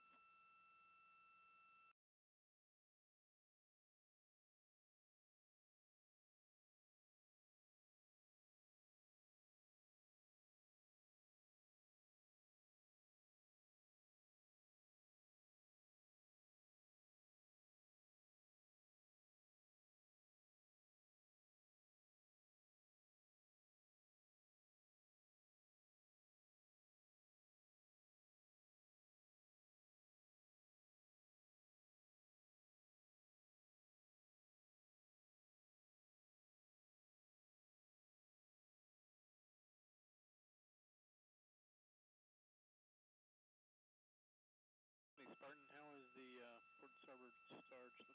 And Flight Spartan, both starters are back in auto track. We are not seeing any indications that trundle bearing 7 on the port starge is seized any longer, and the starge is tracking target angle just fine. That's great news. Concur.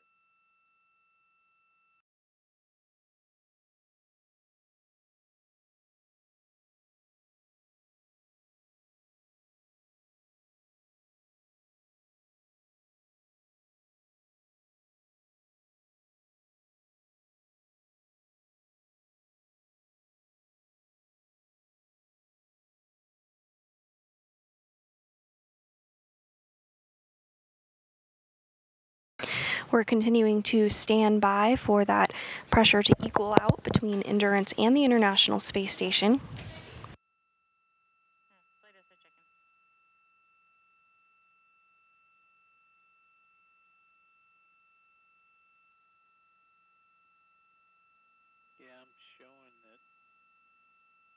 port is going to be Andy, right?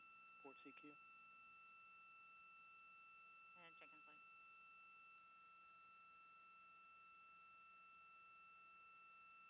Flight burn for time 1. Go ahead. I'm back at go to enable BGA auto biasing and step into our power up and DDCU config. You have a go for all. Copy.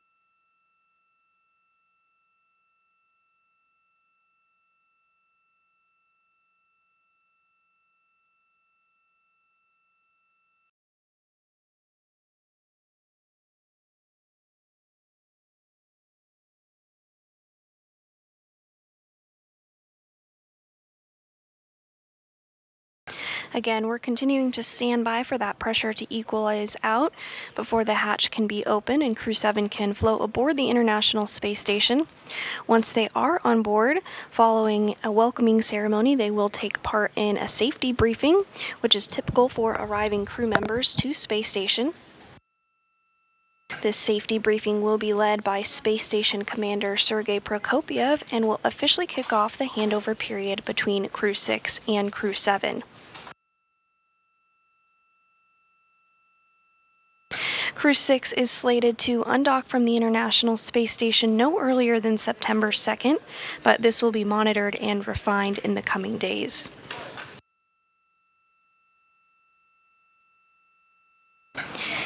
And we're getting views again of NASA astronaut Woody Hoberg floating inside the International Space Station as he continues to step through those procedures ahead of hatch opening.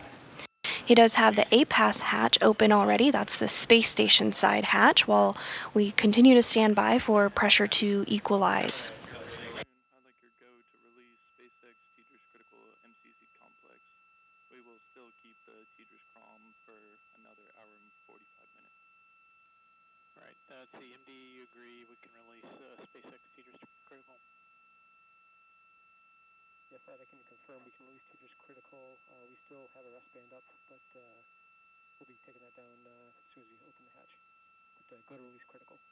Okay, GC, you can release SpaceX Critical and CC complex. GC copies.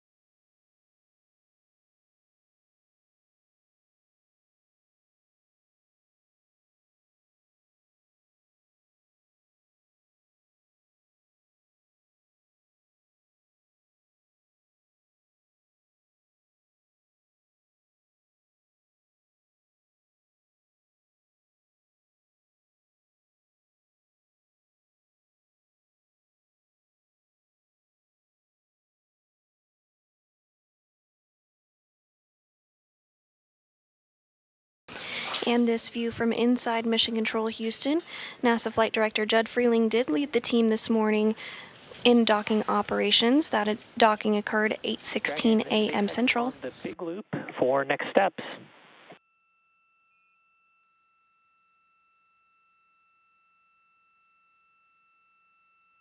SpaceX Dragon, we are ready for next steps, and we're also ready for cameras to go internal. Excellent, Dragon. We'll put that in work, and I wanted to let you know that the vestibule and capsule are equalized, so we are ready for hatch open.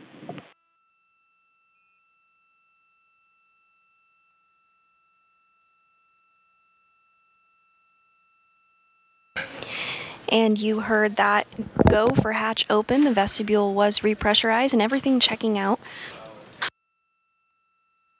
Short time from now, we should expect to see Crew-7 float aboard the International Space Station.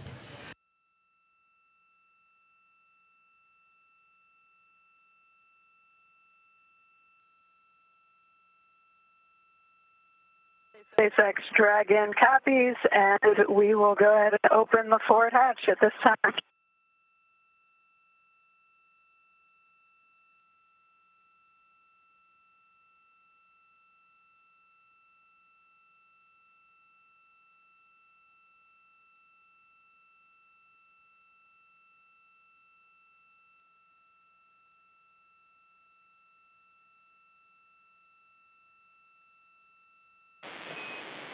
Copy, Dragon. You are go for hatch opening per the decal, followed by 4.400, section 6.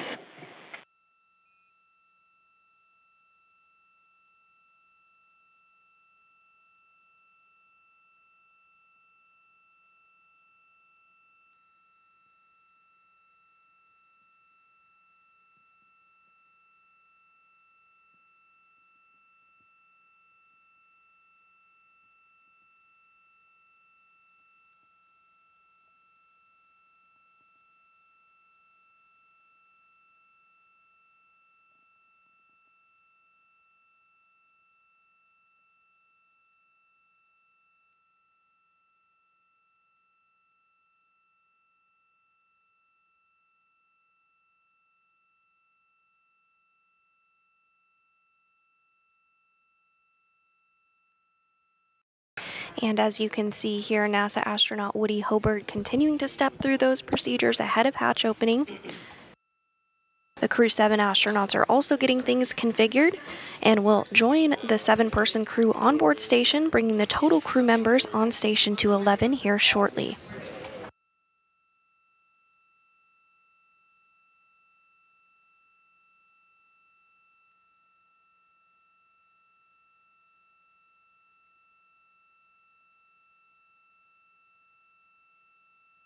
Flight also for the crew quarters ATU config. Yes, sir. Checking with the other parties, it does sound like they want Frank to be prime or on call, so no reconfiguration needed. This activity can be aborted. Aborted. Okay. Copy. Capcom, our mistake. Frank's absolutely right. We'll keep him as the on-call person.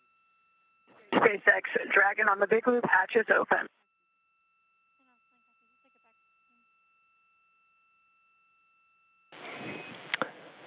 And SpaceX copies, hatches open. And crew, if you could complete section 6 of 4.400, and then just a reminder that this starts the LIO clock. Copy completing section 6 of 4.400 and copy on the LIO clock.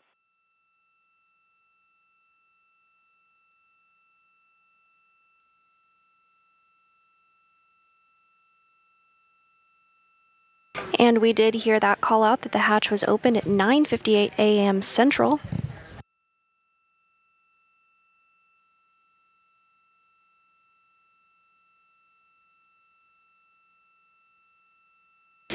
NASA astronaut Woody Hoberg is now going to work to install IMV ducting to help mix the air of the space station environment with the air inside Crew Dragon.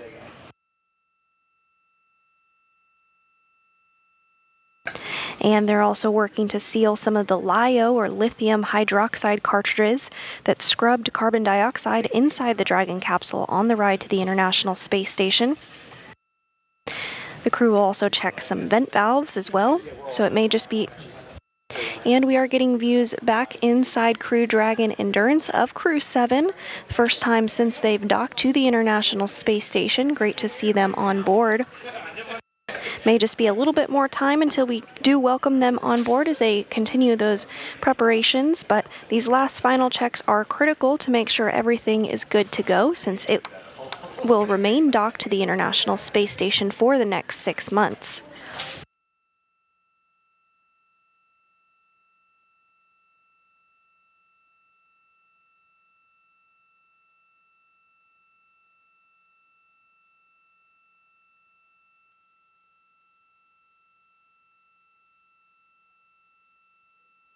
Flight Rio.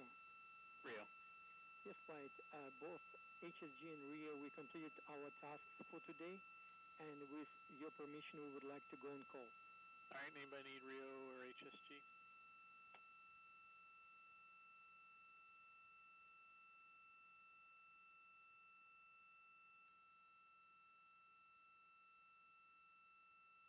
All right.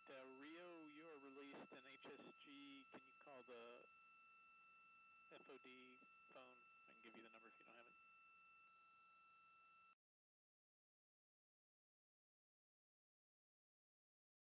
And flight, I'll need that number. The 33393.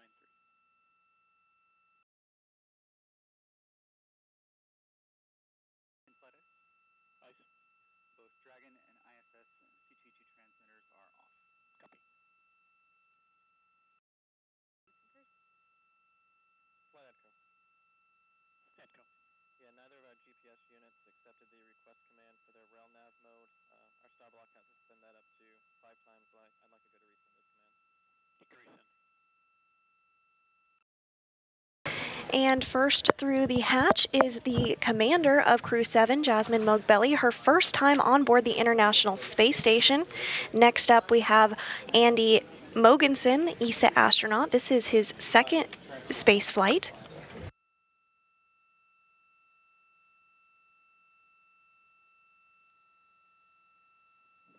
And coming through the hatch now is JAXA astronaut Satoshi Furukawa.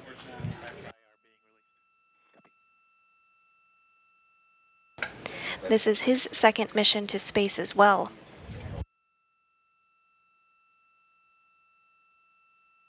And next through the hatch is Konstantin Borisov of Roscosmos, his first time on board the International Space Station as well. And with that, Crew-7 is successfully on board the International Space Station, their home for the next 6 months. Flight VVO for on-call. VVO.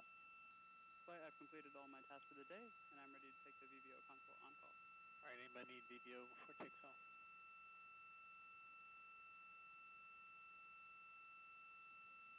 Sorry, VVO, you released? In-flight surgeon. Surgeon? Yes, sir. The PMCs are set up. The remote parties are standing by whenever they come due, and we would like to take the ISS surgeon console on call with that. Anybody need surgeon before it takes off? Surgeon, you're released. Thank you, sir. And if you're just joining us, Crew-7 just floated aboard the International Space Station after hatches were opened at 9:58 a.m. Central. That was following a docking that occurred at 8:16 a.m. Central. It was almost a 30-hour ride to orbit as they launched from the Kennedy Space Center in Florida at 2:27 a.m. Central.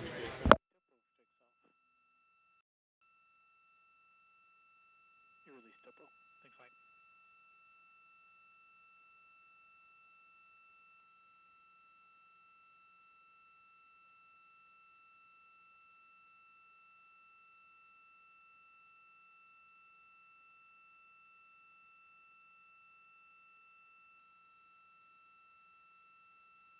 And you can see lots of excitement there.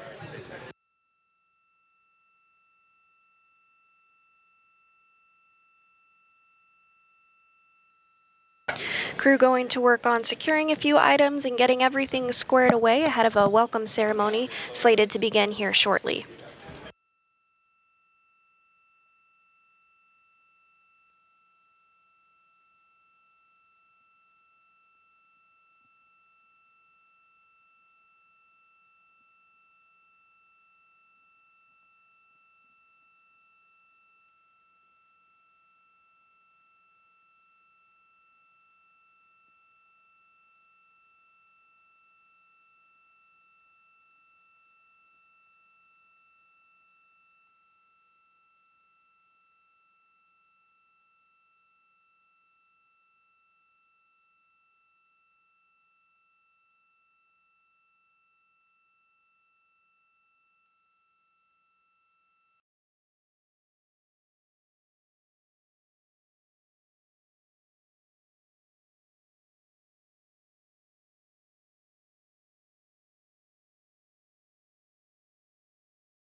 Houston, Dragon, IMV duct installation complete. Go for IMV fan activation. Houston copies. We'll put that in work.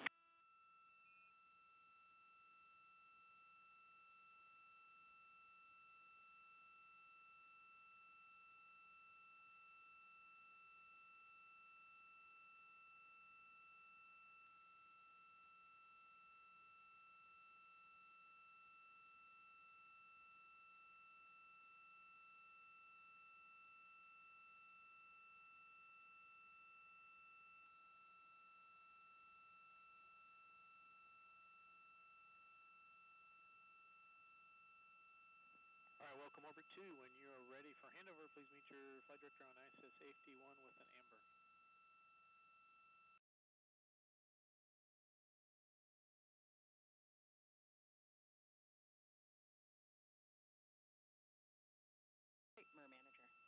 MER manager. I'm taking the MER on call. Thank you very much for a good docking. All right.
If you're just joining us, Crew-7 had the hatches open at 9:58 a.m. Central Time following a docking at 8:16 a.m. Central.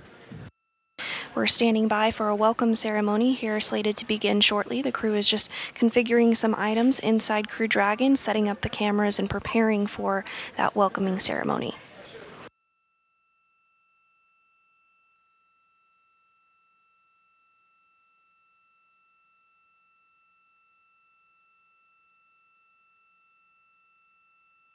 This is the view inside Endurance.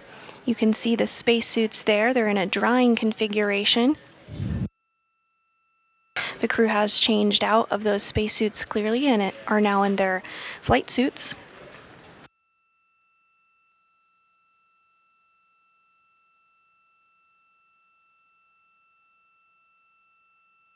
Houston, Dragon, do we have a go in step 6.3 of 2.102 to open location 23 and check for debris under panel?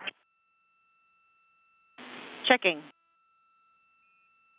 See who's got that one. So is that you or ICE? 6.3, go. And we're getting views now inside the International Space Station. The crew is working to set up for the welcome event. You see Woody Hoberg, NASA astronaut with the microphone in his hand. He was prime for hatch opening operations this morning.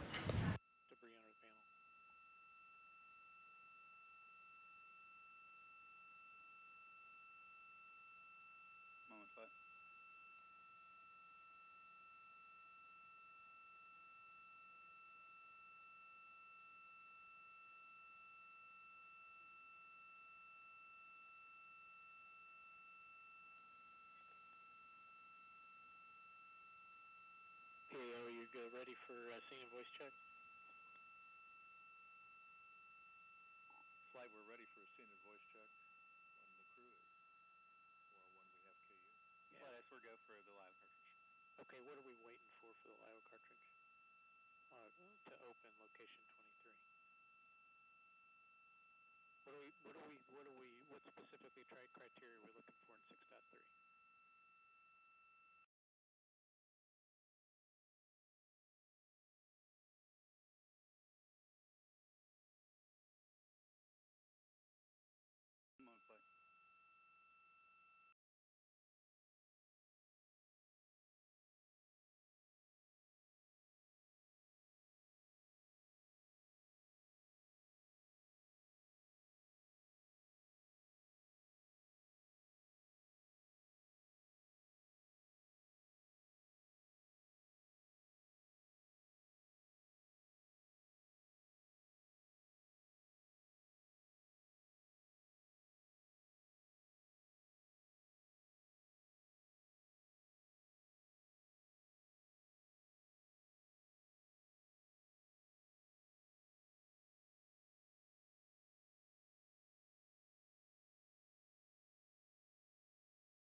And we are standing by for a welcome event slated to begin here shortly. You do see NASA astronaut Woody Hoberg with a microphone in his hand there. He is completing a scene and voice check. This is required for us to change out our LiO cartridge within 20 minutes for this, put the seal on. Copy, Jaws. We need to send 2 commands to get the IMV configured, so stand by. Shortly we'll be able to give you a go for 6.3. Dragon, copy, standing by.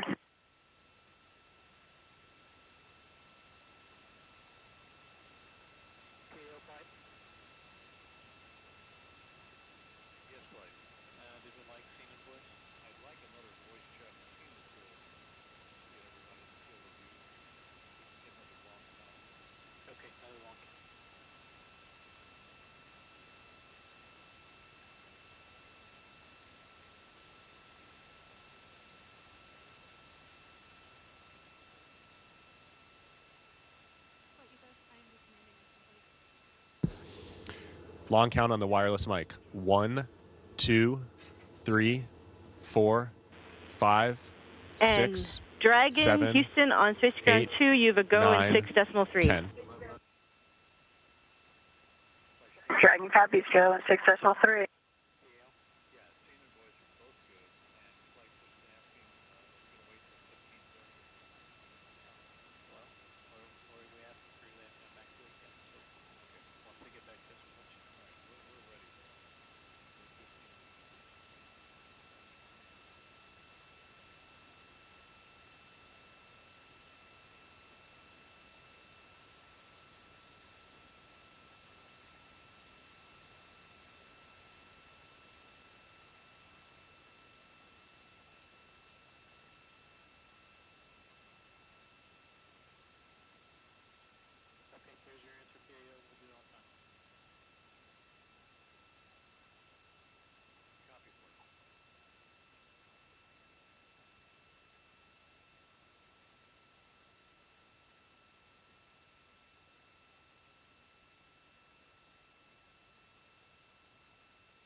We are targeting our welcome ceremony to begin at 10:30 a.m. Central Time this morning. If you're just joining us, Crew-7 docked to the International Space Station at 8:16 a.m. Central following their launch yesterday evening from Kennedy Space Center in Florida. It was almost a 30-hour ride to orbit, but the hatches were opened at 9:58 a.m. Central. We did see Crew-7 float aboard the International Space Station, their home for the next 6 months, and we are standing by for that welcome ceremony to begin less than 15 minutes from now.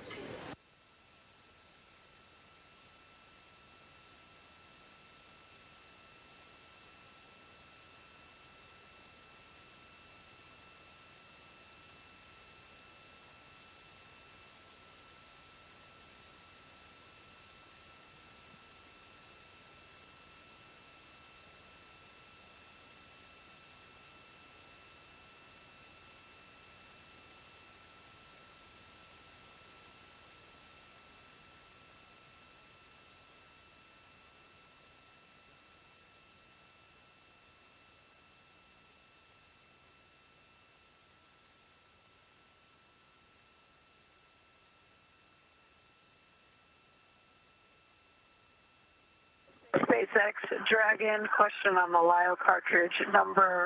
Cartridge 1 was the cartridge installed as the active, so which one do you want us to now put in the active slot?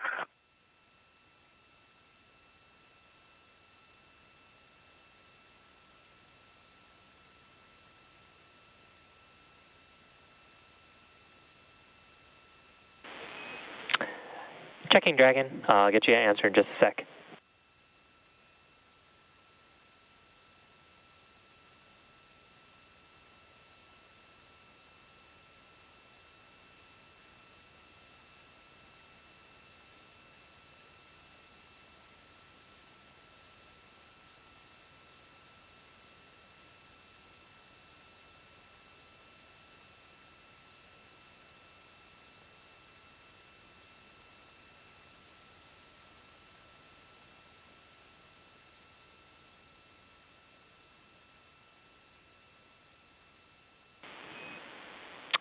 And Dragon SpaceX on the big loop, you will put cartridge 1 back into the active slot, but sealed. So same cartridge that you just pulled out. Okay, Captain, we'll put cartridge 1 back in the active slot, sealed. Good readback.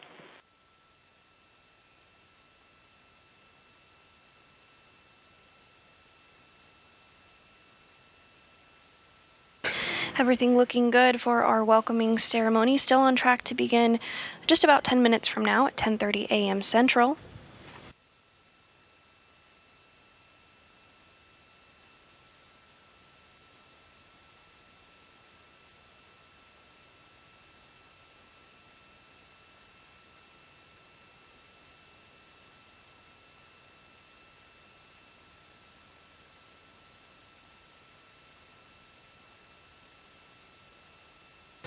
And floating into the field of view is NASA astronaut Woody Hoberg. Again, he was prime in the hatch opening operations earlier this morning.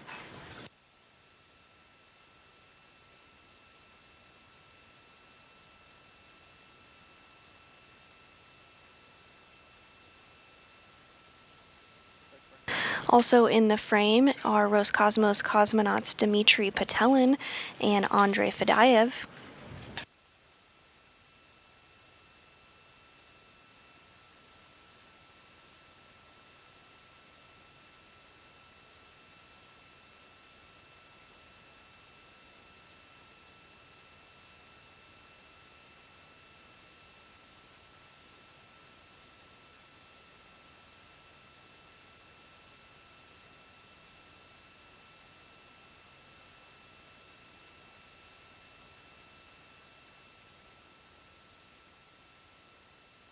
And this view back inside Endurance as Crew-7 works to get everything squared away ahead of the welcoming ceremony. We can see the Crew-7 mission commander, Jasmine Mugbelly, there in the bottom of the screen.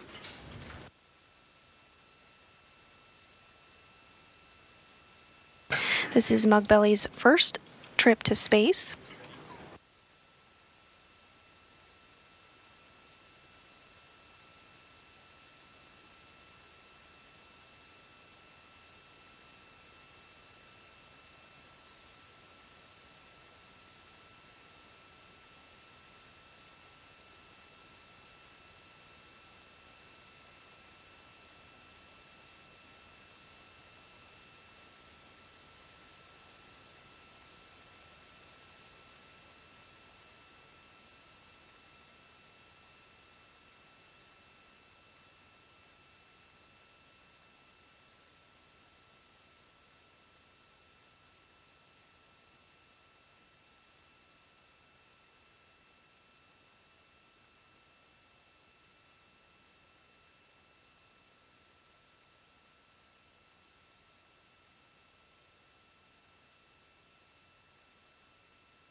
And here we can see two members of Crew-7, Jasmine Mugbelly with her back to us, as well as European Space Agency astronaut Andy Mogensen.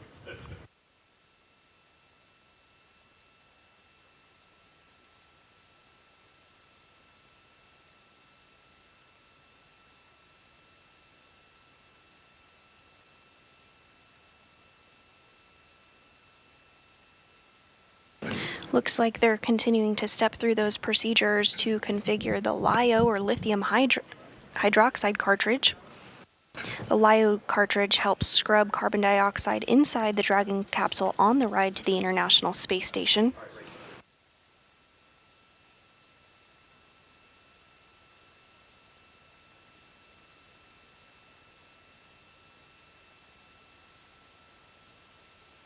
SpaceX Dragon LiO cartridge is sealed and installed. SpaceX copies LiO sealed at 1524 Zulu.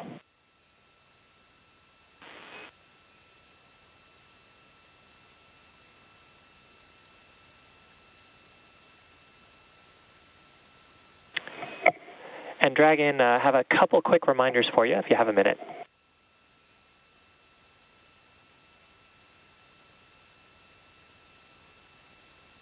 Yeah, go for Dragon. So first off, the suits have completed their 1-hour drying period. We just wanted to let you know for when you get back to 4.012. And then regarding inventory, I wanted to remind you that any partially consumed meals should be disposed of on ISS. How copy?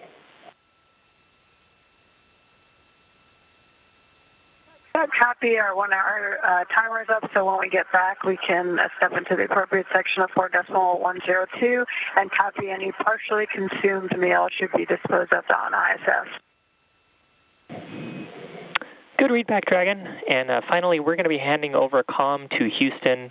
It was a pleasure learning and flying with you, and we really hope you enjoy your time on station. Hey, it's great working with you. Thanks so much, and we'll see you on the backside.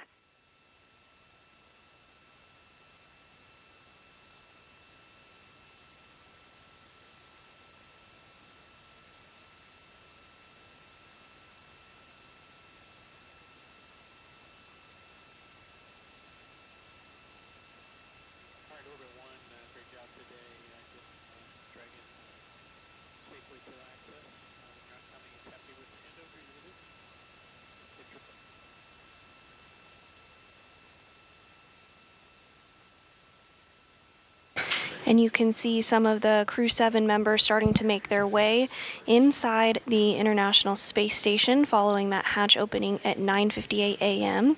We are targeting the welcome ceremony to begin in just about 4 minutes from now at 10:30 a.m. Central.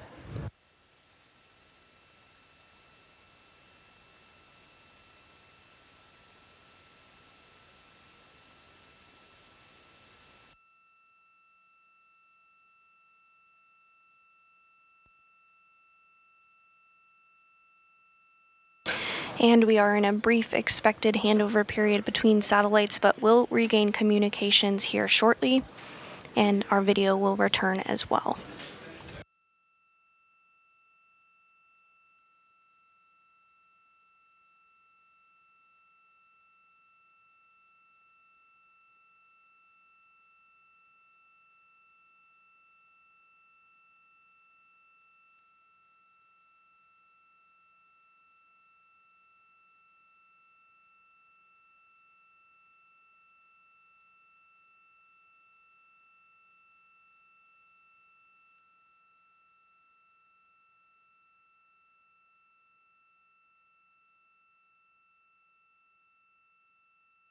If you're just joining us, Crew-7 docked to the International Space Station at 8:16 a.m. Central. We're standing by for a welcoming ceremony slated to begin in just a couple of minutes.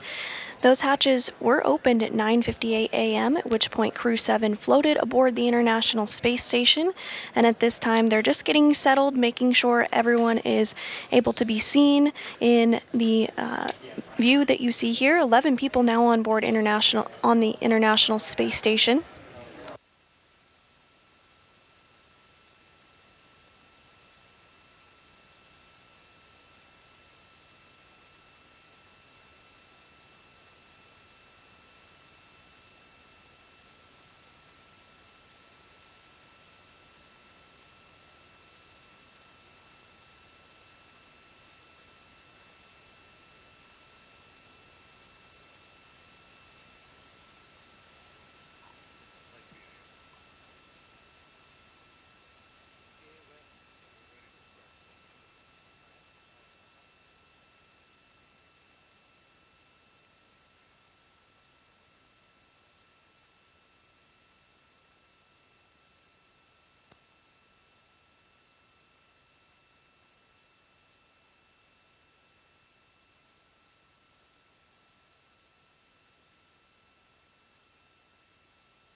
And there you have it, all 11 members on board the International Space Station as part of Expedition 69, standing by for our welcoming ceremony slated to begin just moments from now.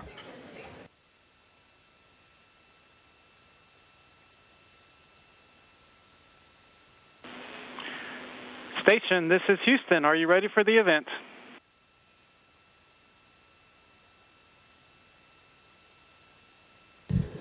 Houston, this is Station. We are ready for the event. Station, please begin your welcoming remarks.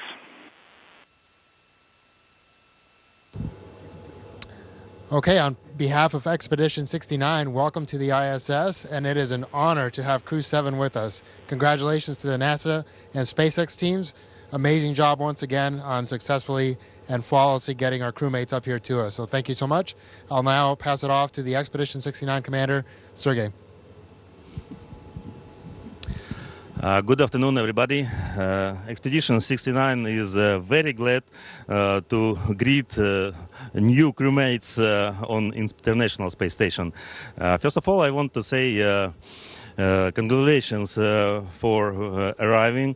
Congratulations with successfully flight, launch, and docking. And I want to say for Satoshi and Andreas, welcome back on ISS. This is not first flight for you, but my extremely congratulations for Jasmine and Konstantin with your first flight. You became now the real astronaut and cosmonaut, and I believe this is will be so very significant event all your life. Welcome aboard, happy flight, and looking forward to together, work together. And Russian now. Поздравляем седьмой экипаж Дрэгона с успешным прибытием на станцию, стыковкой. Ждали вас очень сильно. Ждем работы совместной здесь на станции. И добро пожаловать на станцию повторно. Это для Эндриаса, Сатоши не первый раз уже летает. Но мои самые большие поздравления, конечно, для тех, кто первый раз летит в космос. Прилетел Жасмин и Константин. Константин у нас представитель набора 2018 года. Он первый, кто из этого набора полетел, и это такое большое событие для всего набора. Желаю двигаться дальше в этом же направлении. Удачи нам всем. Все, удачного полета. Спасибо, что наконец-то прилетели к нам.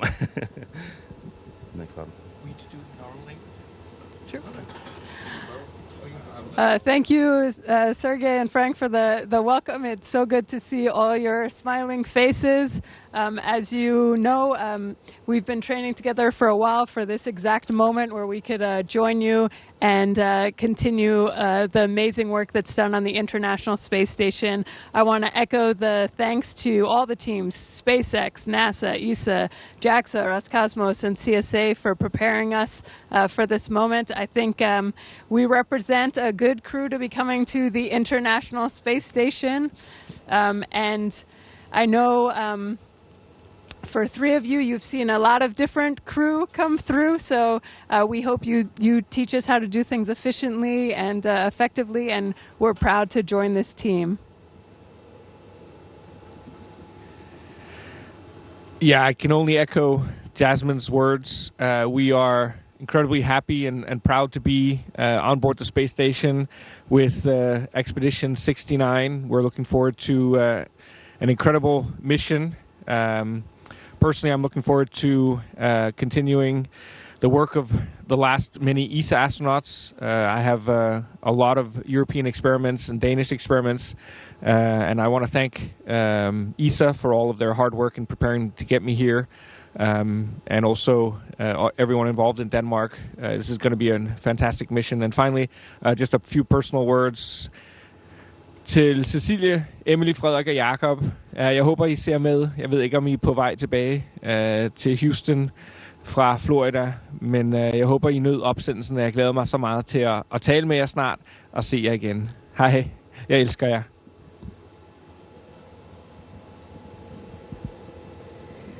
I'm very happy to be on the International Space Station, and I'm very excited to work in this brilliant international team. 日本の皆さん、仕事場である国際宇宙ステーションに着きました。この素晴らしい国際クルーの中で確実に仕事をしていきたいと思います。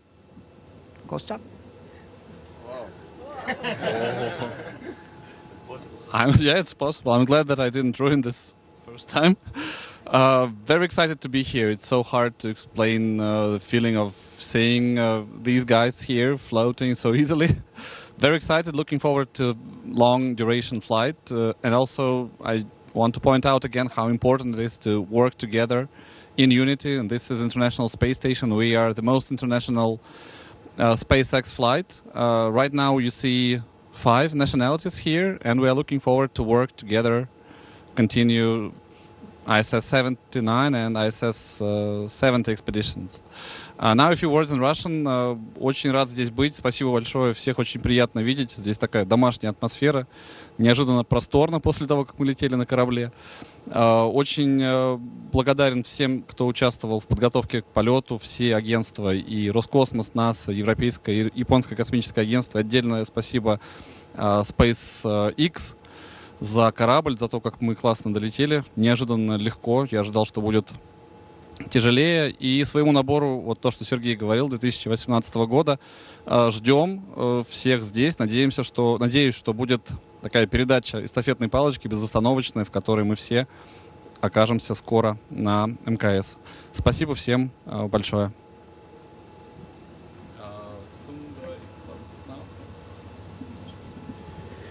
All right, welcome to the team, and great words. Thank you so much once again to the NASA team, the SpaceX team, and to all the agencies. What an amazing crew. We look forward to the next few months, and we're going to have a lot of fun together. Station, this is Houston ACR. That concludes the event. Thank you, Station. We are now resuming operational audio communications.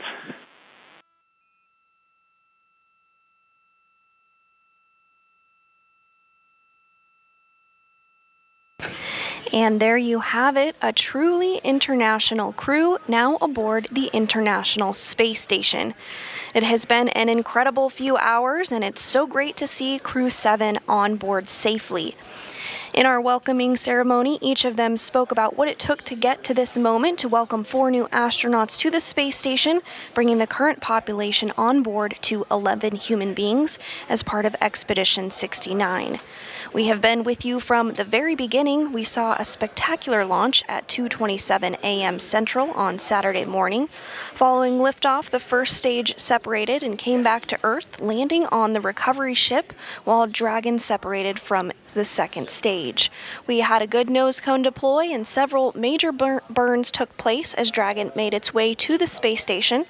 Finally, Endurance and its 4-person crew docked to the space station at 9:58 a.m. Central and floated through the hatch at 9:58 a.m., officially bringing them to their new home for the next 6 months. It's been an incredible 24 hours watching this mission, and on behalf of SpaceX and NASA, thank you for watching it all unfold with us. The 7th rotational crew mission has reached the International Space Station and will spend approximately 6 months docked to the orbiting lab until it's time for the crew to come home. So with that, now that Crew-7 has successfully arrived to Space Station, be sure to follow NASA and SpaceX on social media for real-time updates throughout their mission. Thanks again for watching our coverage. Go NASA, go SpaceX, and go Crew-7. This is Mission Control Houston.